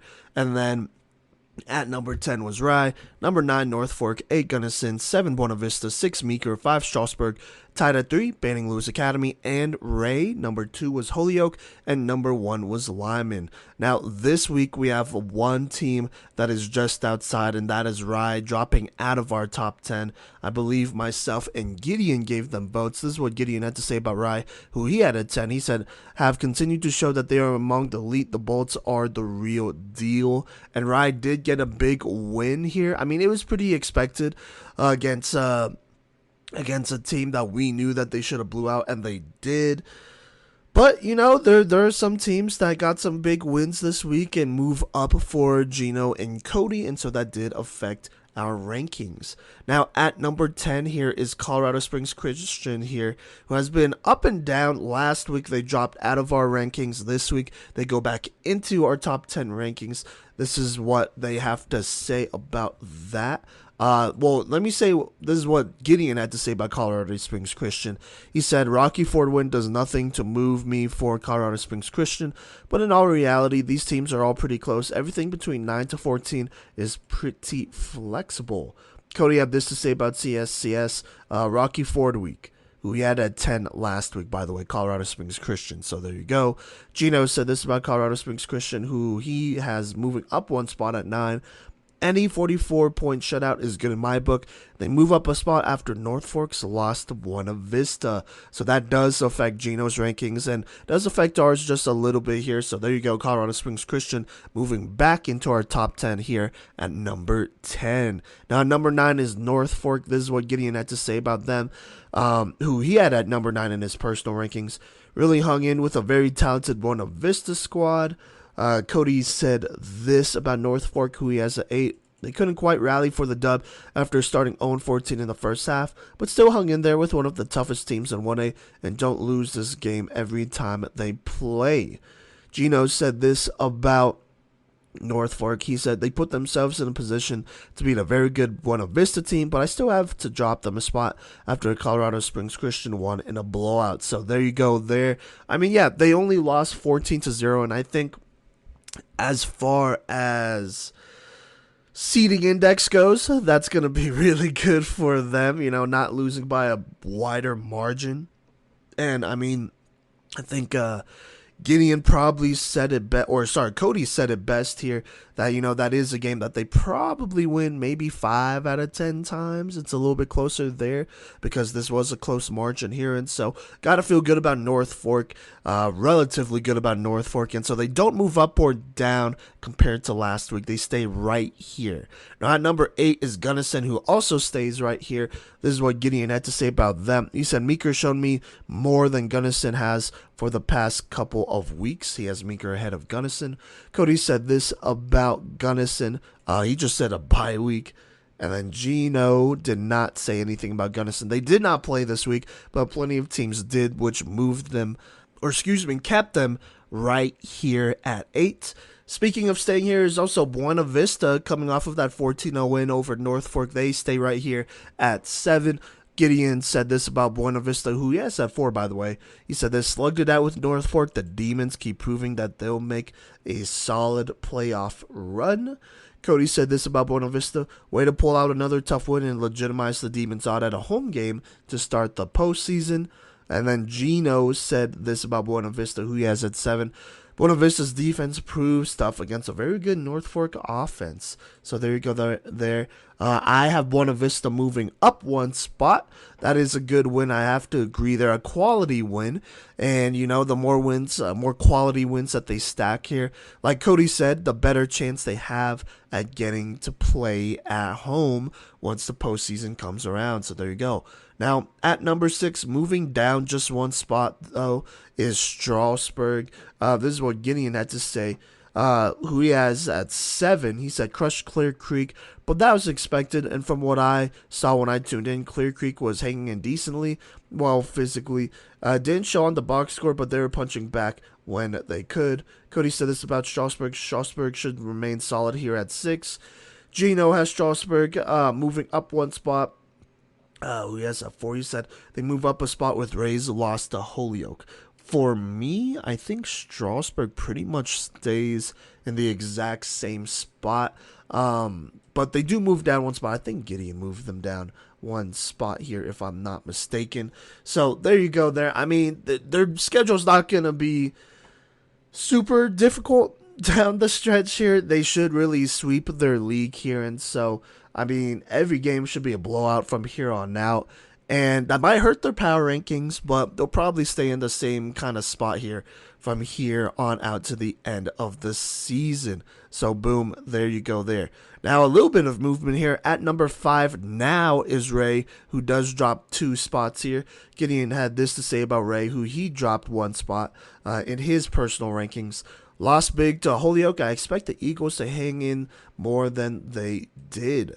Cody said this about Ray. The Eagles could not fly with the Dragons and have some soul searching to do in league, but have learned from losses before.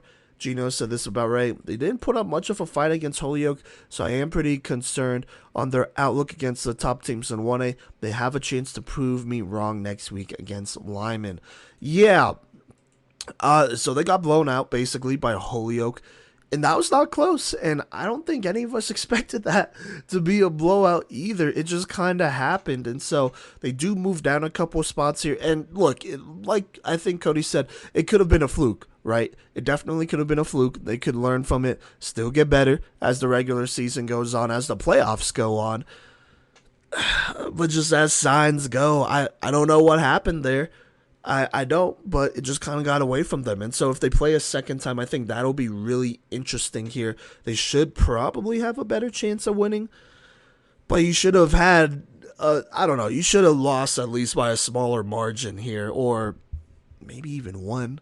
So there you go there. But Ray moves down 2 spots out just outside the top 3 here now.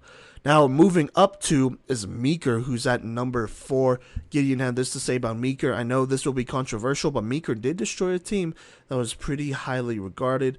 Cody said this about Meeker. I think their overwhelming victory against Cedar Ridge and their strength of schedule is good enough to put them here at 3. Gino said this. I don't think Ray will do as good as Meeker did against Lyman, so I'm moving Meeker ahead of them. Yeah, I mean, Meeker has been solid all year. We know what they are. They're pretty big up front, have a good front 7. They have some good running backs over there. Clay Crawford doing his thing. Yeah, I mean, Meeker, I think, is low-key has been a little bit slept on this entire season. I mean, they've been top 10 this whole season for the most part, but now they move into the top 5. Things are getting a little serious here, so there you go. Now our top 3 stays the same. At number 3 is Banning Lewis Academy, but they aren't tied with Ray anymore, so there you go. They're at 3 alone. At number 2 obviously is Holyoke, and number 1 is Lyman. Let's go ahead and talk about Banning Lewis here. Gideon said this, blanked a Payton squad that isn't half bad. Cody said this, not going to move the Stallions for another shutout win, and one that's kind of a crosstown thing. Not technically crosstown, they're next to each other town-wise. Gino said this about Banning Lewis. They are one of the few teams that may have an actual shot at beating Lyman this year. So there you go, that's Banning Lewis Academy. I still have them, I moved them up 1 spot ahead of, Meeker and Banning Lewis moved ahead in front of Ray for me in my personal ranking. So that's where they stand. Yeah, Banning Lewis Academy, I mean, undefeated. I think this is the best start they've had in program history, which isn't long. They've been around for like 4 or 5 years. But 6-0, I want to say. And their next game, they don't play a game next week, but they play Colorado Springs Christian. That's going to be a huge game. I think legitimately they really need to win this game to make playoffs because the CHSAA seeding index is doing them dirty, plain and simple. They are ranked way outside the top 10. They have been all season. And so CHSAA, I think, is just really inaccurate. But then again, they ranked CSCS really low last year. And then they went to the semis against the Lyman where they lost, right? So I think Banning Lewis Academy is in a great spot here. Payton is not that bad of a team. They're a solid squad over there. And so having them here at 3, Banning Lewis, that is good for them. Now at 2 is Holyoke. I think the only reason they don't move up is because Lyman is at number 1. This is what the boys had to say here. Gideon said the Dragons proved that they are not here to play as they destroyed Ray. This is a likely rematch come playoff time, so Holyoke got their licks in. Cody said this, beating Ray is one thing, dominating Ray, absolutely number 2, no question for me at this point. Gino said this about Holyoke, very, very nice win over Ray. This 2 seed seems like it could be locked up for the year. Yeah, unless they lose here, like just kind of out of nowhere, Holyoke will definitely stay here at 2. Same with Lyman here at 1, who did not play this week, so the boys really did not have too much to say here. They did play this week. They played Burlington. Cody just said beating up on a Burlington team is a nice rollout to league. Gideon said squash Burlington and stopped any hopes of the Cats making the playoffs. I swear if they make it again while going 2-7, something is seriously wrong. But good job by Lyman dropping 50 on them. Yeah, I'm not going to say anything about Burlington. I think that'll be disrespectful there. Yeah, I mean, unless Lyman loses to Ray, I'm pretty sure most of these power rankings should stay the same from here on out, but we'll see. Maybe Banning Lewis moves up or down depending on the Colorado Springs Christian game, so we'll just have to see what happens there. But to recap, just outside getting votes is Riot technically at 11 here, just outside our top 10. At 10 is Colorado Springs Christian, 9 North Fork, 8 Gunnison, 7 Buena Vista, 6 Strasburg, 5 Ray, 4 Meeker, 3 Banning Lewis Academy, 2 Holyoke, and at number 1 is Lyman still. Let's go ahead and move on to 2A here, where it's been mostly the same, I would say, except for the back end. But let's go ahead and talk about last week's power rankings. Just outside was Wellington here getting top 10 votes. At 10, Eden, 9 Arvada, 8 University, 7 TCA, 6 Rifle. Tied for 4th was La Junta and Basalt, 3 Elizabeth, 2 Berthoud, and at number 1 was Delta. Now, we have no teams just outside our top 10, which is the interesting part here. But we have 2 teams tied for number 10, and there are teams that were previously unranked, and that is Kent, Denver, and Wellington here. All right, let's go ahead and start with Kent, Denver. This is what Gideon had to say about them, who he has at 10. Or actually, before I do that, he has teams that are just out in Arvada, Eden, and Brush. He said Eden, same as before. Arvada lost to Brush. Brush is playoff bound, but not top 10. So there you go there. Now, at number 10 for Gideon is Kent, Denver. This is what he had to say about them. Despite an absence of stats, Kent, Denver keeps proving that they are a team to be respected. Cody did not have Kent, Denver in his top 10, but he did have Wellington in his top 10, so I'll just say this. The Eagles remain undefeated and make it look easy. Gino said this about Kent, Denver, who he has in his top 10. A very impressive win over Denver West, and an Arvada loss pushes Kent, Denver into my top 10 this week. He also has Wellington just outside here. Gideon has Wellington now moved up at 9. He says this: 1 of 6 undefeated teams left. The other 5 are on this top 10 list. So there you go there. Kent, Denver, and Wellington tied for 10th there. I have Kent, Denver now at 10. Wellington, to me, just hasn't played a strong schedule, so I just can't put them in the top 10. I know they're undefeated, but that strength of schedule just does not impress me right now. Kent, Denver, I like their schedule a lot more here, and so there you go there. Kent, Denver is up here. I did say this when I did their season preview, that they are very underrated and that they could make some noise, and they blasted Denver West. So there you go. Which isn't saying a lot. I mean, this happened last year, and I told the guys on the podcast that it would probably happen this year as well, but to see that consistency, always a good thing. This league is going to be tough. They have Elizabeth, Englewood, and TCA. We'll see how that shakes up moving forward. Moving on, though, we have Eden, who moves up 1 spot here. This is what the boys had to say. Cody said this about Eden. He said dominant start over Steamboat to start league. Gino said Eden is starting to roll here with a blowout win over Steamboat.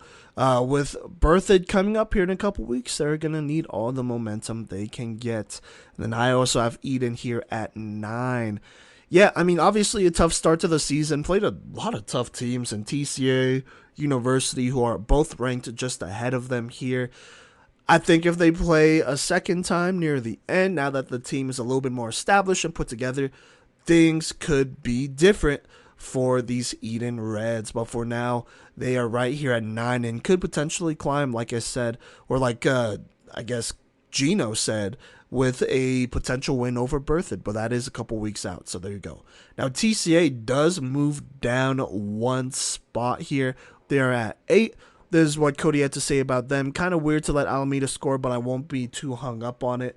Gino said this about TCA. Alameda is a team you should be blowing out as a top 10 team. Gideon said this: beat Alameda, but this doesn't do much for me as University's win over Timnath. I think TCA just stays in the same spot for me. I don't really have much to say about them. Let's move on to University, who moves up 1 spot here ahead of TCA. Gideon said this did really well against upstart Timnath. Cody said this about TCA, who he has at 6, or sorry, University, who he has at 8. He said the Dogs got a nice dub over Timnath and navigated it well. Gino said this about University, very solid win over Timnath. I don't think I have University moving up or down. Timnath is a team that they should probably be winning and blowing out. So there you go there. Moving on, Rifle. Well, actually, the next couple of teams all stay the same. Our top 6 is the same as last week here, except I think there's one team that's not tied, or 2 teams that aren't tied at 4. So I'm just going to go down the line and say it here. At 6 is Rifle, 5 La Junta, 4 Basalt, 3 Elizabeth, 2 Bertha, number 1 is Delta. I'm not going to say a team moved up or down if they were tied at 4 and now they're at 5, because they were basically already at 5, so there you go there. But that basically stays the same. This is what Cody has to say about those teams here, starting with Rifle. He said Homecoming treated the Bears well, beating Moffat County by multiple scores. He said this about La Junta, over 300 yards of rushing and an explosive second half to pull away keeps La Junta on the up. He said this about Basalt, undefeated Longhorns take care of business over Grand Valley. About Elizabeth here, he has that too, by the way. He said hard-nosed defense and a big play offense kept the Cards in great position down the stretch as they blew out Englewood. Cody was at that game, so there you go there. At number 2 is Berthoud. He says this about Berthoud. Who he has at number 3?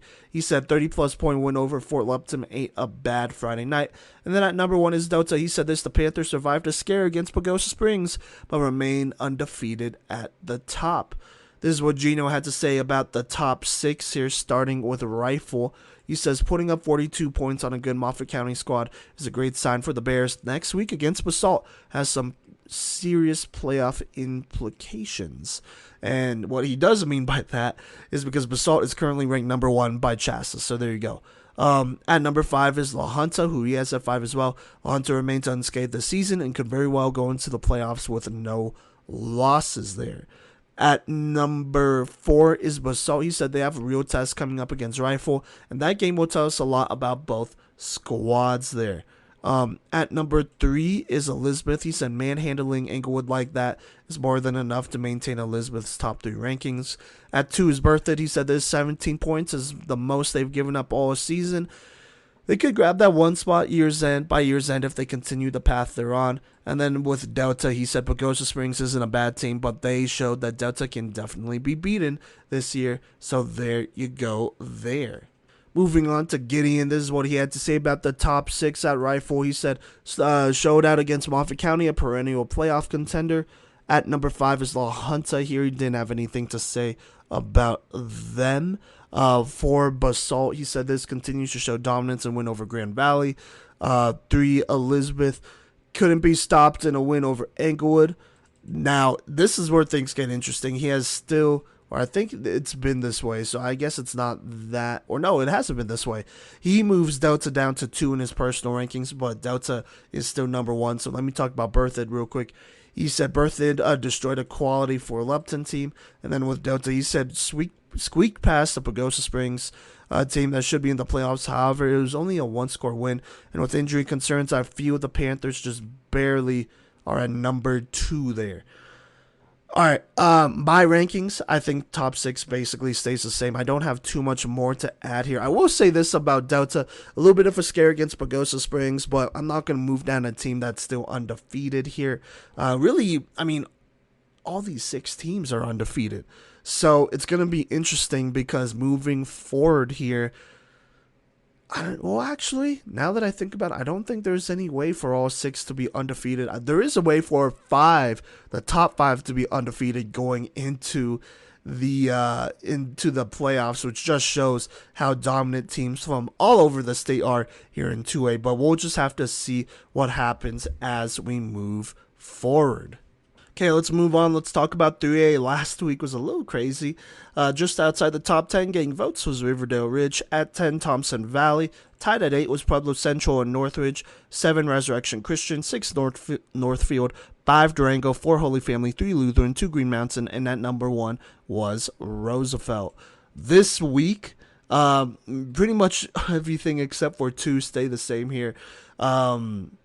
Riverdale Ridge getting more votes, but they are just out here at 11. They got 4 points here, so that's their votes. Gideon has them moving up here at 9. He said blanked Sierra by over 30. So there you go there. I think Cody has Riverdale Ridge at 9 as well. He says shutout win over Sierra. Doesn't mean anything, but they stay here at 9. And then Gino has Riverdale Ridge just outside. So there you go there. Thompson Valley stays right here at 10. Gideon has Thompson Valley just outside. He said this.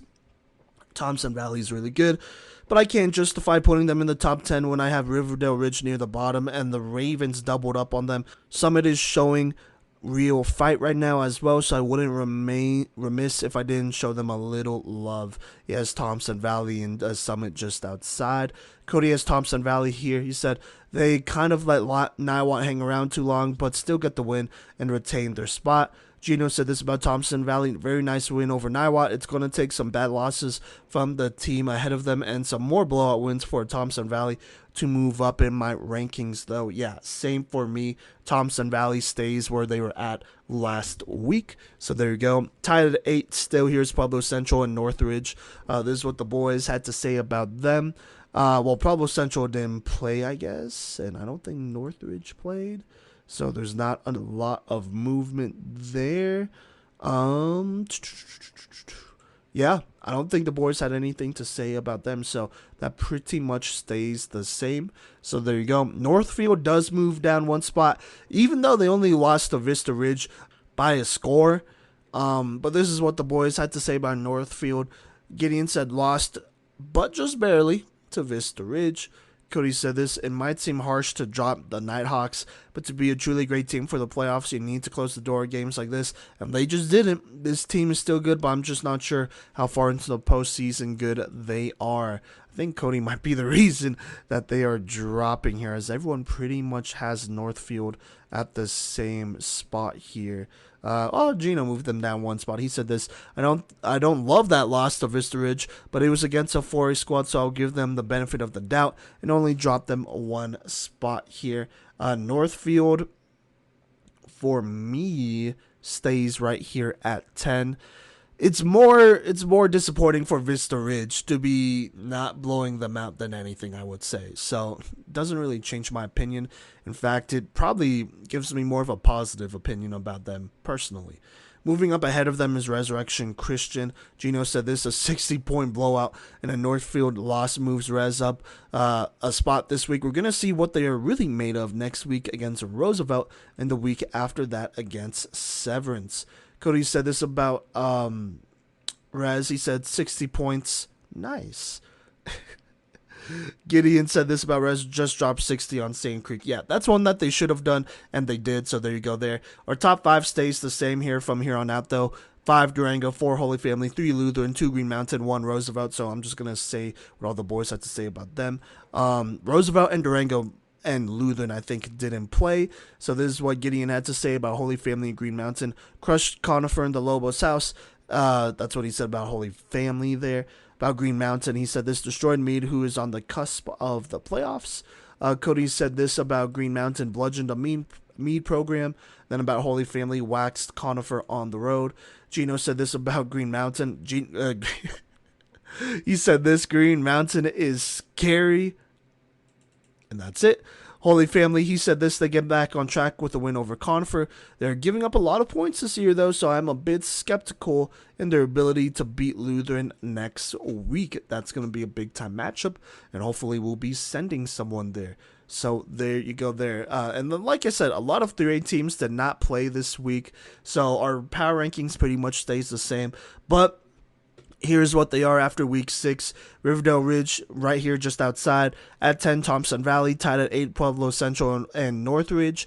At 7, Northfield. At 6, Resurrection Christian. At 5, Durango. 4, Holy Family. 3, Lutheran. 2, Green Mountain. And number 1 still is Roosevelt there. So there you go there. Not much movement there in 3A. A part of it because a lot of teams were on buys. But let's go ahead and go on to 4A, where it feels like there is movement pretty much every single week of the season here. There has not been a week in 4A that has not seen at least 6 to 7 movements. So let's go ahead and talk about last week. Just outside was Fruita Monument here, getting top 10 votes. Tied at 9, though, was Ponderosa and Thomas Jefferson. 8, Loveland. 7, Dakota Ridge. 6, Broomfield. 5, Pueblo West. 4, Montrose. 3, Heritage. 2, Erie. And at number 1 is Palmer Ridge. So there you go. Now, just outside right now is Dakota Ridge here, basically at 11. This is what... Well, I don't think anyone had Dakota Ridge ranked. Or, sorry, Gideon had Dakota Ridge ranked at 8. He said this loss big to Broomfield. This is not a loss you want right now, and this will really hurt the Eagles come playoffs because they were ranked at 8. That's the 3 points that Dakota Ridge got here. So there you go there. But they are just outside our top 10. Nobody else had Dakota Ridge in their top 10.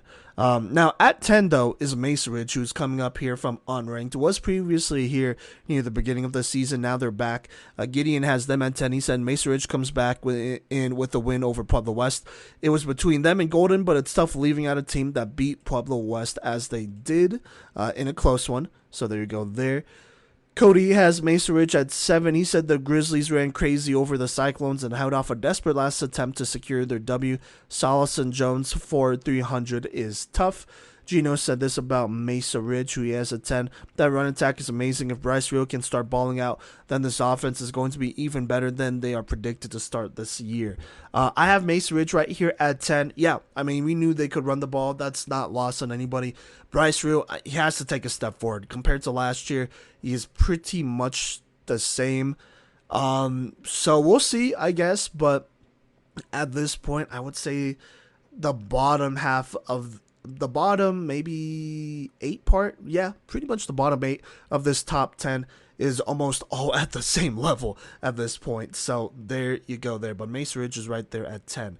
Now at number 9 is Ponderosa, who stays right here. This is what the boys had to say about Pondo. Gino said this: it's been a roller coaster of a season for Ponderosa, but beating Denver South the way they did makes me think of the Mustangs still have a pulse, and a strong one at that. Cody said this about Pondo: the Mustangs took the LaFraud accusation seriously and responded in turn with 21 points in the opening quarter in a game that never got any closer.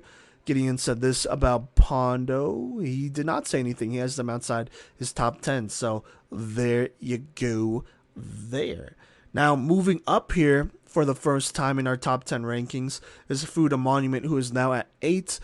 Gideon has Fruita at 6. He said this: the downsides of not having someone on the western slope is we're not really familiar with what's what and who's the real deal, and the Wildcats are a good example of it. If Fruita Monument is rolling, and I feel solid about them right now, the only real test left is Broomfield. Cody said this about Fruita: there are losses against good teams, their wins dominant, and the last one with a crazy fourth quarter comeback has Fruita looking real dangerous right now.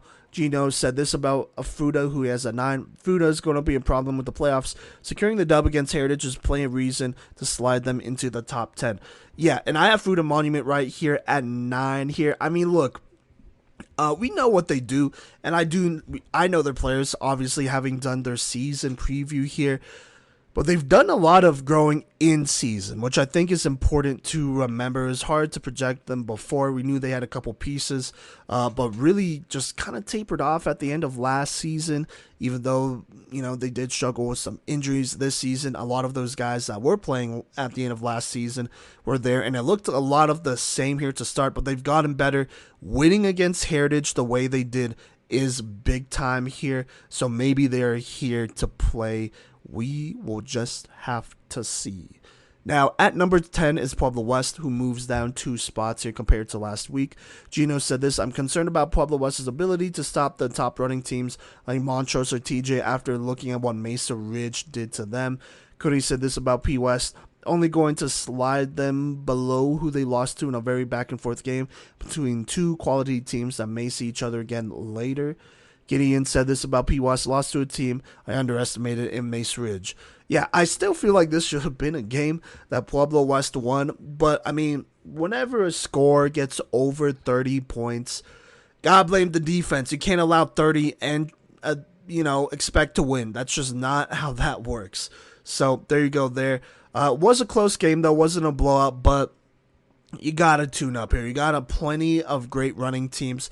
Pretty much all the top 10 teams here are great running teams. I mean, Mesa Ridge, Pondo could run the ball, Fruita could run the ball. Everyone else in the top 6 could run the ball pretty well. Heritage maybe is the one exception here that won't run the ball as well as some of these other teams, but they could pass the ball, so there is that. So, yeah, we'll just have to see. Now, moving up here is Thomas Jefferson, who's at number 6 as they continue to rise. Gideon said this about TJ.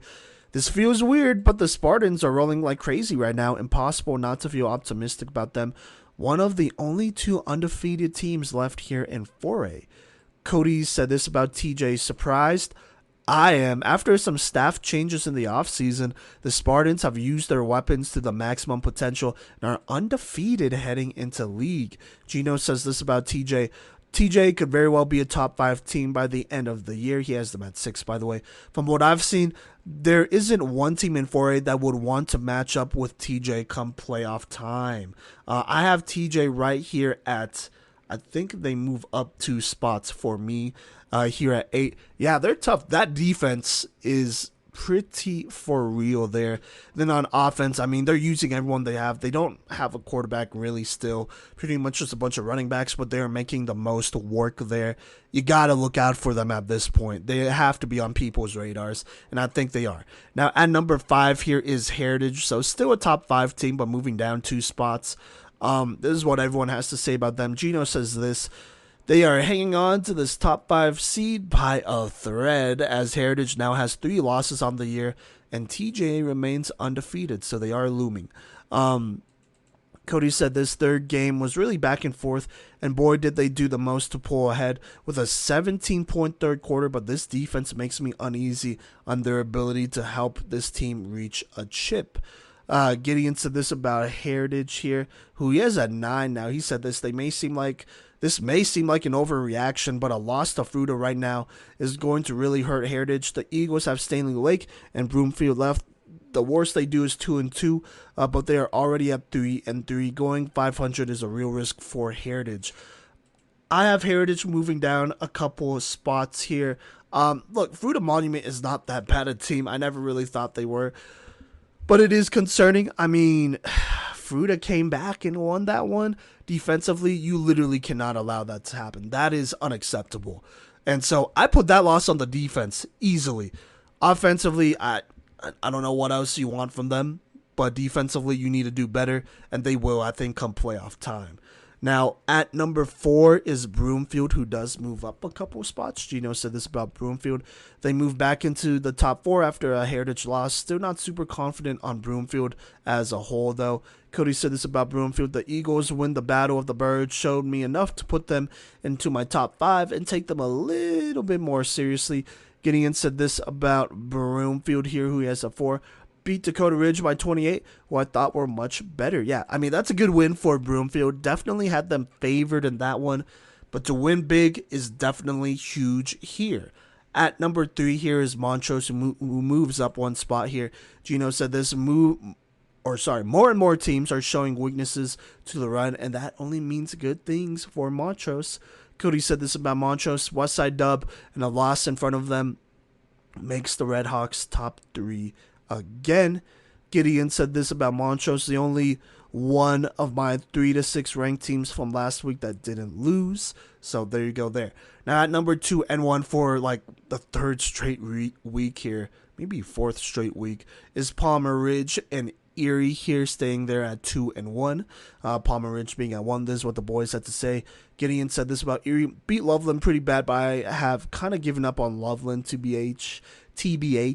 About Palmer Ridge, he said demolished Rampart. Cody said this about Erie.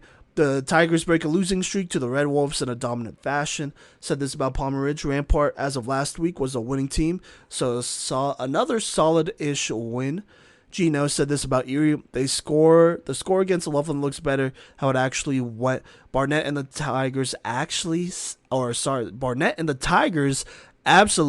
stomped Loveland. And then about Palmer Ridge, he just said still number 1.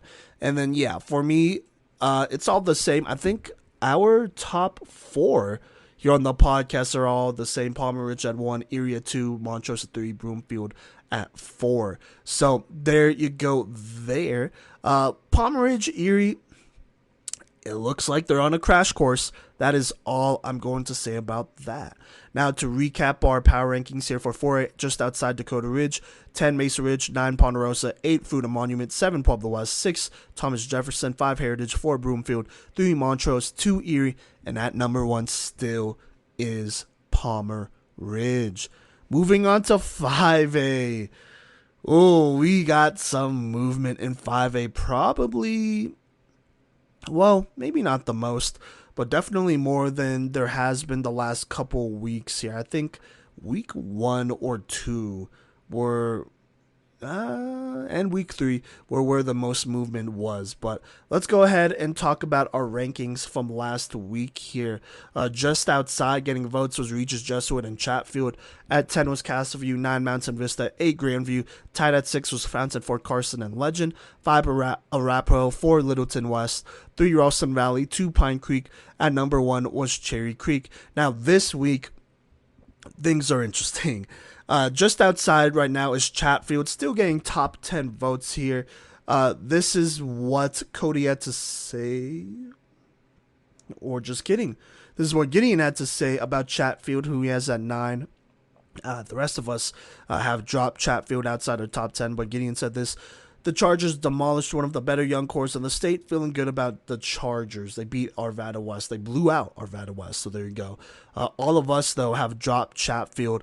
And it's not because of Chatfield, it's because of these teams here ahead of them. Tied at 10 here is Regis Jesuit and Fairview. Let's talk about it. So, Gideon, he has Regis Jesuit at 10. He said they still don't trust the offense, but Regis is back to their winning ways. He says this about Fairview, who he has just outside his top 10. The only one to have him just outside the top 10 for now. He said this: Beckham Kritza is back. The taste of valor still stains Fairview for me. But the thought of Kritza helming the ship is intriguing. Cody has Fairview at 10 in his personal rankings. He says this: now this is where things get wild. Fairview has Beckham Kritza back? Hearing the news, I did not care who they beat this weekend. I just knew this was a top 10 team, but I will wait to skyrocket them more until they beat better teams or teams in front of them lose. So there you go there. At number 9, he has Regis Jesuit. He said there's some losses in front of them means the Raiders slide back in. And also in thanks to a demonstrative win over Douglas County. Gino said this about Fairview: Beckham Kritza is back, so Fairview stock is through the roof. And then he has Regis just outside here. For me here, I don't have Regis inside my top 10, but I have Fairview in my top 10. Oh my goodness. I did not think, I'm just going to be honest, I did not think that Beckham Kritza would come back. But in case you don't remember who Beckham Kritza was, he balled out his freshman year, moved to California after that, was at Miami Central, a top 5 team in the country, by the way, to start the year. Now he's back at Fairview. They say he was at Fairview the last 3 weeks, which does measure up to when he last played for Miami Central, I will say that. And so here he is in his first start against Pooter, and they absolutely killed them. So this isn't like, I wouldn't put too much stock in it, whether he played well or bad. I mean, he's good regardless, so there you go there. Beckham Kritza is the best quarterback in Colorado now. I will say this. Austin Bodreski, I think, is really close, but I've liked Beckham Kritza better. I've liked the development there better, and this makes Fairview dangerous. This is a gigantic upgrade, and this is no shade, but it is a gigantic upgrade over Rowan Reisner, and there is a reason why. Kritza pretty much took over as soon as he could here. And they still have a backup in Rowan just in case. But Beckham, I mean, that's just a game changer. You can't, I don't know. Yeah, I don't know. I'm pretty speechless here. I'm glad he's back here. We're sending someone immediately to this next game over at Boulder that they'll be playing, which, I mean, they're already going to destroy. This is just going to be even more foul. What makes it more interesting is that the first game we ever saw as a podcast and covered as a podcast was Beckham Kritza's first game against Boulder all those years ago. Now Beckham's back, so you already know we're sending someone to that game this next week. We got to. And so for Fairview, I don't know if they move up too much because of their teams and the league. I'm talking about the teams in their league, which is just weaker, honestly. But this is a team that's dangerous. Don't get it twisted. This is a team that could score on you in a heartbeat. If you need a touchdown in the last 2 minutes, they could do it. You know, Beckham Kritza, he's a killer straight up at quarterback. And you should be afraid of this Fairview team. With all the players they had, they've been on that cusp here. I think he really puts them over the top. But because of where they started and the loss of Valor and their league, it kind of is what it is. But don't sleep on them. And then Regis Jesuit, they're a team that I really struggled to drop outside my top 10. I will say that, but I had to move up Fairview. So there you go there. Regis is a team that's not going to have the best looking record. But I will say this. They have a lot of talent over there. Defensively, I think they're very good, very solid there. Offensively, Medina, you know he's going to do his thing, but you got to look at Peyton Liddell and the passing game here and the receivers. We'll just have to see what happens, you know. They're a very dangerous team. Definitely a dark horse team, I will say. It depends the day, but they could beat a lot of the top teams. Moving on here, though, we have Fountain Fort Carson, who is now at 9. They dropped 3 spots. This is what Gino had to say about them. They got exposed against Pine Creek. Fountain is still a playoff team, but they definitely have a ceiling without being able to pass the ball. There you go there. Cody does not have Fountain Fort Carson in his top 10. And then Gideon does not have Fountain Fort Carson in his top 10. I have them in my top 10 here. I have them right here at 7, moving down like 4 spots. Yeah, I mean, look, they're still a playoff team. I still think they're a top 10 team at that. But there is a ceiling there. I was very concerned with the passing game. It's just not as dynamic. It's not as dynamic as it would have been with Colton Kamba. Quarterback didn't play bad, only had like 3 or 4 incompletions, but that still wasn't enough, and they still got blown out by Pine Creek, you know, which says a lot about Pine Creek as well. But I don't know. Fountain Fort Carson doesn't have a bad team. They still got a lot of good players. The defense is really good. Secondary is good. They have a lot of edge rushers who did get a lot of pressure on Cameron Cooper of Pine Creek, so there's that. Offensively, I mean, you have your line. You have Keenan Campbell, who's a stud there. Keats is not a bad quarterback, so there you go. Matthias Price is a solid player, but he kind of got bottled up there, and I think people are going to look at that as the blueprint moving forward to beating them. We'll see. I think them here at number 9 is pretty appropriate. Now, moving up 1 spot is Mountain Vista here at 8. This is what Gideon had to say about them. The Golden Eagles are playing like the big boys and blowing out the teams that are closer to their level. Hope that they continue this trend. Cody said this about Mountain Vista. The Eagles finally got the monkey, or in this case, Grizzly, off their back by beating Thunder Ridge, and don't choke away this time, showing maturity and growth in a blowout win. Gino said this, they've completely dismantled Thunder Ridge. It will be interesting to see how they do in their league game against Castlefield, Valor, and Rock Canyon. Yeah, they got some big games ahead of them there. So there you go. Mountain Vista, for me, stays right here at 3. I had them beating Thunder Ridge. I thought they should have beat them last year. Without DJ Bordeaux at quarterback, that should have probably been a blowout. This year was probably what should have happened last year, and so that's a good win for them. There you go there. It's a mental block that is out of the way, which I think is still important. But moving up here is Grandview, who's here at 7. This is what Gino had to say about them. The Wolves get a scary win against Eagle Crest in their homecoming game next week versus Arapahoe is going to be a show. Gino, the Grandview alum, saying that about his old school. Cody says this, about Grandview. The Wolves survive a rowdy second half from the Raptors, aided by a full game performance, but need to lick their wounds and suit up for the rest of the league as they now play Cody's alma mater here. Cody alma mater versus Gino alma mater matchup next week. Gideon says this, close win over Eagle Crest hurts them, but not by much. Still feeling good about the Wolves. Just not great.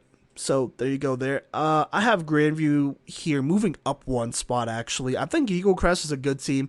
They've been a team on the cusp for me for a minute here. And they're probably going to upset a squad. We'll just have to see there. A second matchup between these two teams. could get a little interesting is all I'm going to say. So there you go. Moving up here, actually tied for 5th is Arapaho and Legend. Legend moves up 1 spot. Arapaho pretty much just stays here. Let's talk about it, though. This is what Gino had to say about Arapaho. The Warriors have 3 of their next 4 games against playoff teams, so it will be very important the last few weeks here to say the least. Excuse me. Gino also said this about Legend. Regis next week and Pine Creek after that. Legend needs to at least split those games to be serious contenders this week. Absolutely agreed there. Cody said this about Arapaho. He said this: the Warriors start off with an easy league matchup before it ramps up for basically the rest of the season. With Legend, he just say it's Chap. Gideon said this about Legend here: win over Chap starts to put them back in my good graces. Feeling iffy still, but depending on how they do against Pine Creek, their rank could shoot back up. When it comes to ARAP, he said this did as expected over Smoky Hill. So there you go there. Legend and Arapaho tied there at 5.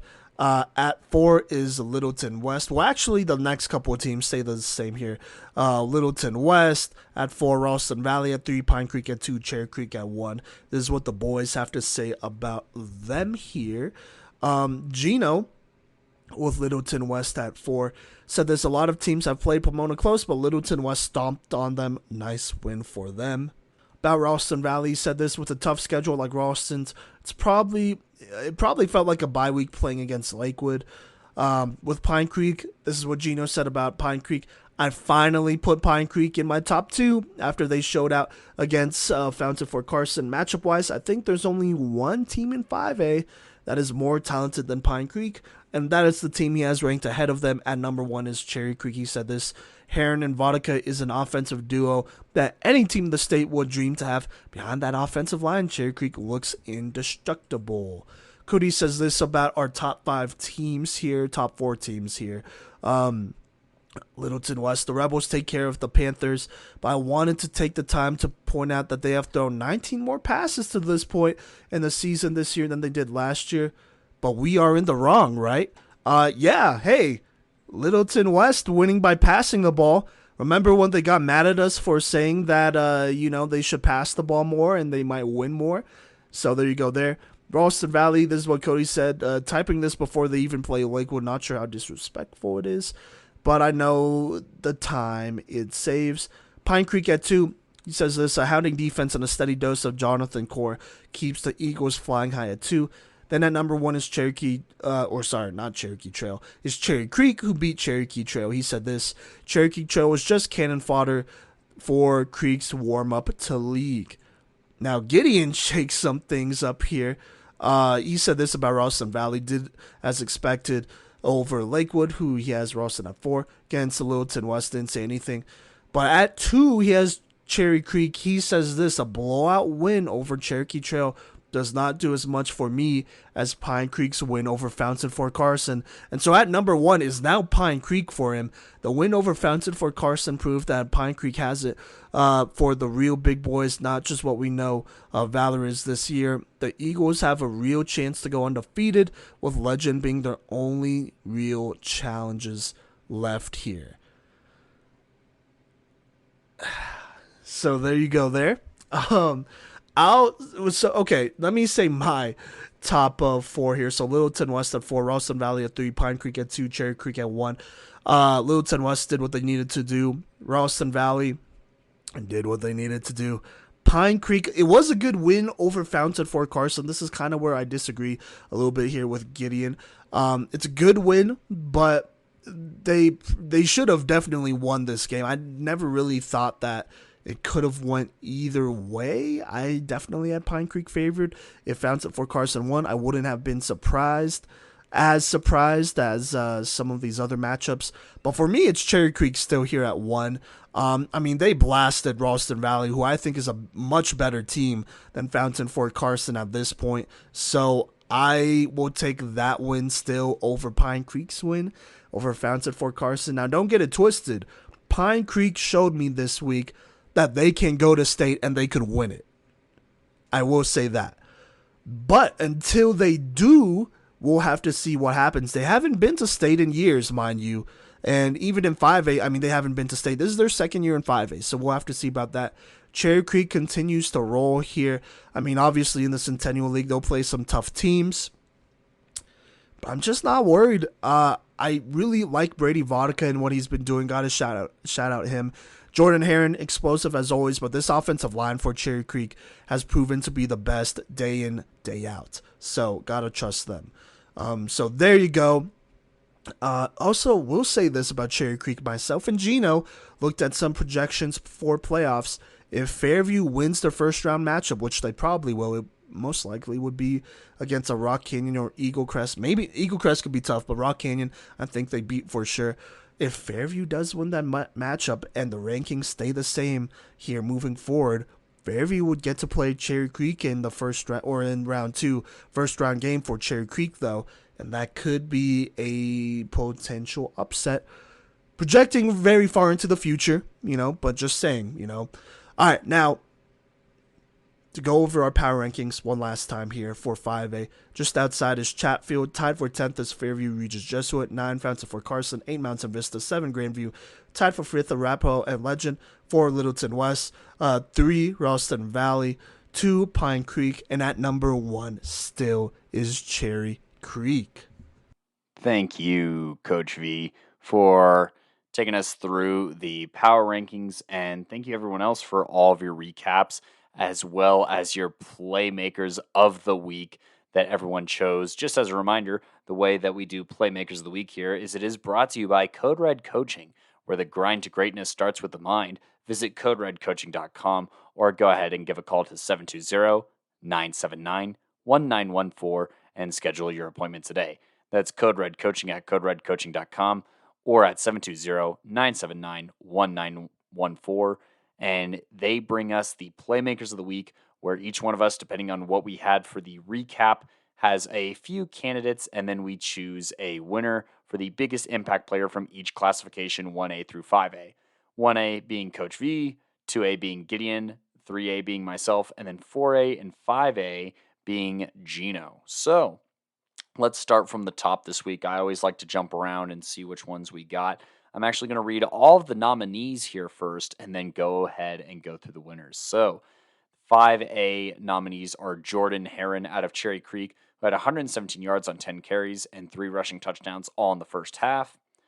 Another nominee from Gino here is Moises Freeman out of Valor Christian, who had 2 picks for 62 interception return yards, 5 tackles, and helped shut down a top 10 opponent, that being Castleview.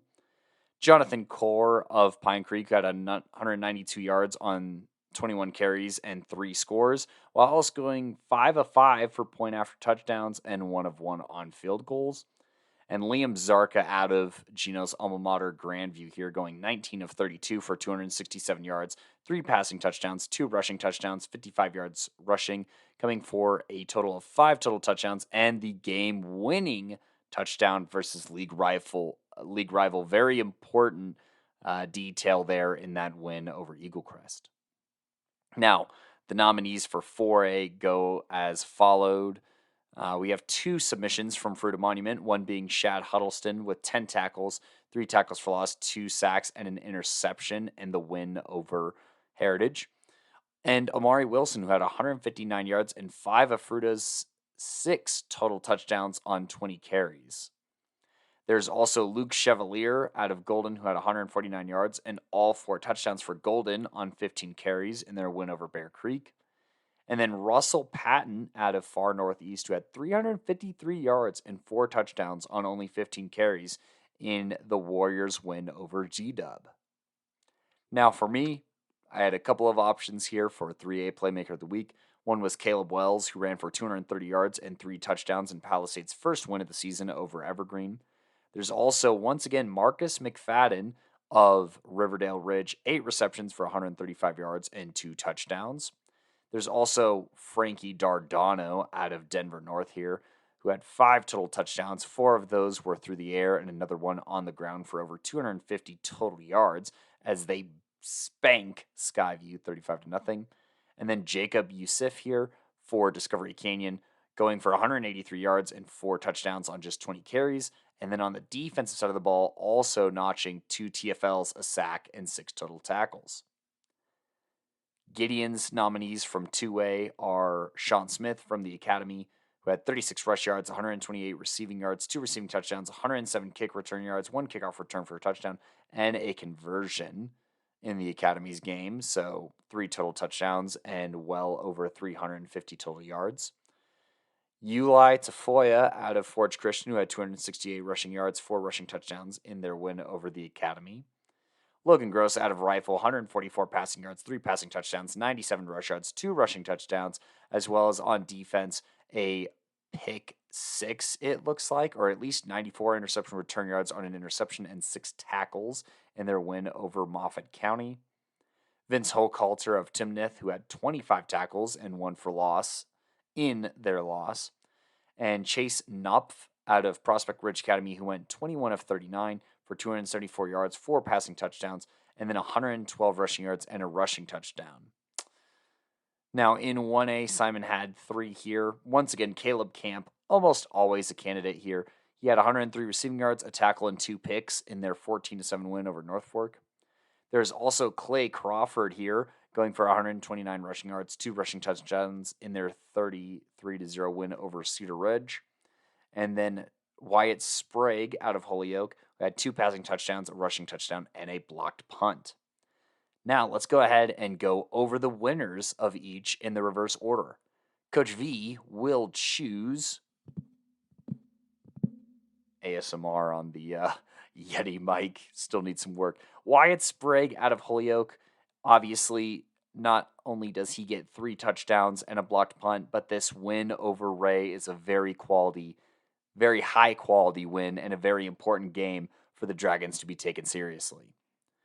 Gideon's choice for 2A Playmaker of the Week was Logan Gross, obviously going nuclear for 5 total touchdowns, maybe even a 6th if there is a pick 6 in that win over Moffat County, but, very close to 400 yards, well over 350 yards in that win. Myself, for 3A, I'm going to go with Jacob Yusuf out of Discovery Canyon. Not only is this a nice win down south over Harrison, but I just think that his ability to dominate on both sides of the ball for both units that were just clicking like a well-oiled machine is very important for Discovery Canyon, and I will give it to this Thunder fella here. 4A, the Playmaker of the Week is going to be Amari Wilson. I mean, scoring 5 of your team's 6 total touchdowns is already freaking nuts, but to do so against a top 3 ranked opponent for us here at the podcast goes an even further way. And while, there were defensive performances for Fruta, ultimately offense is what brings this one home in a 37-34 shootout.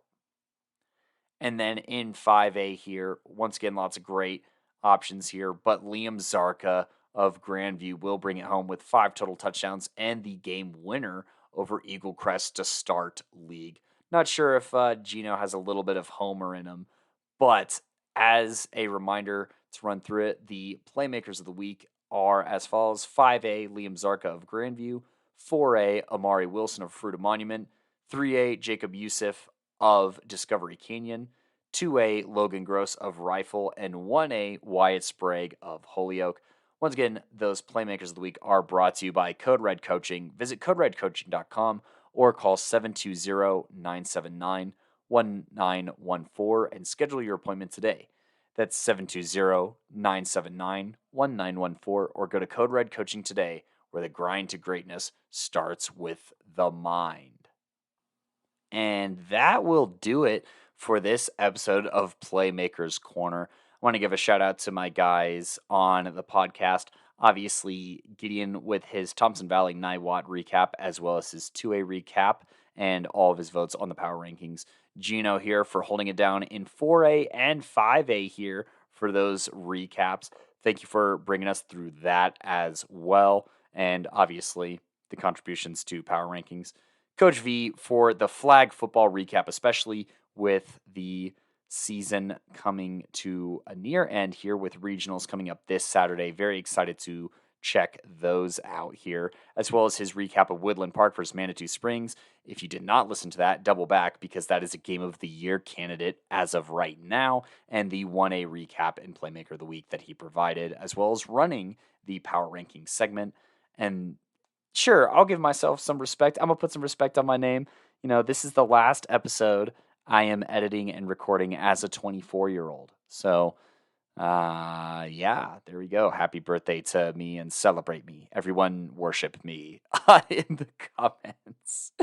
And give your boy a follow on Twitter or X or whatever. But while you do that, go ahead and actually find the podcast here on Twitter at Playmaker Corner or on Instagram or Facebook at Playmakers Corner, where we post the episode covers, Playmakers of the Week, Games of the Week, and all kinds of those updates, as well as post our links and let you know when we have new episodes out.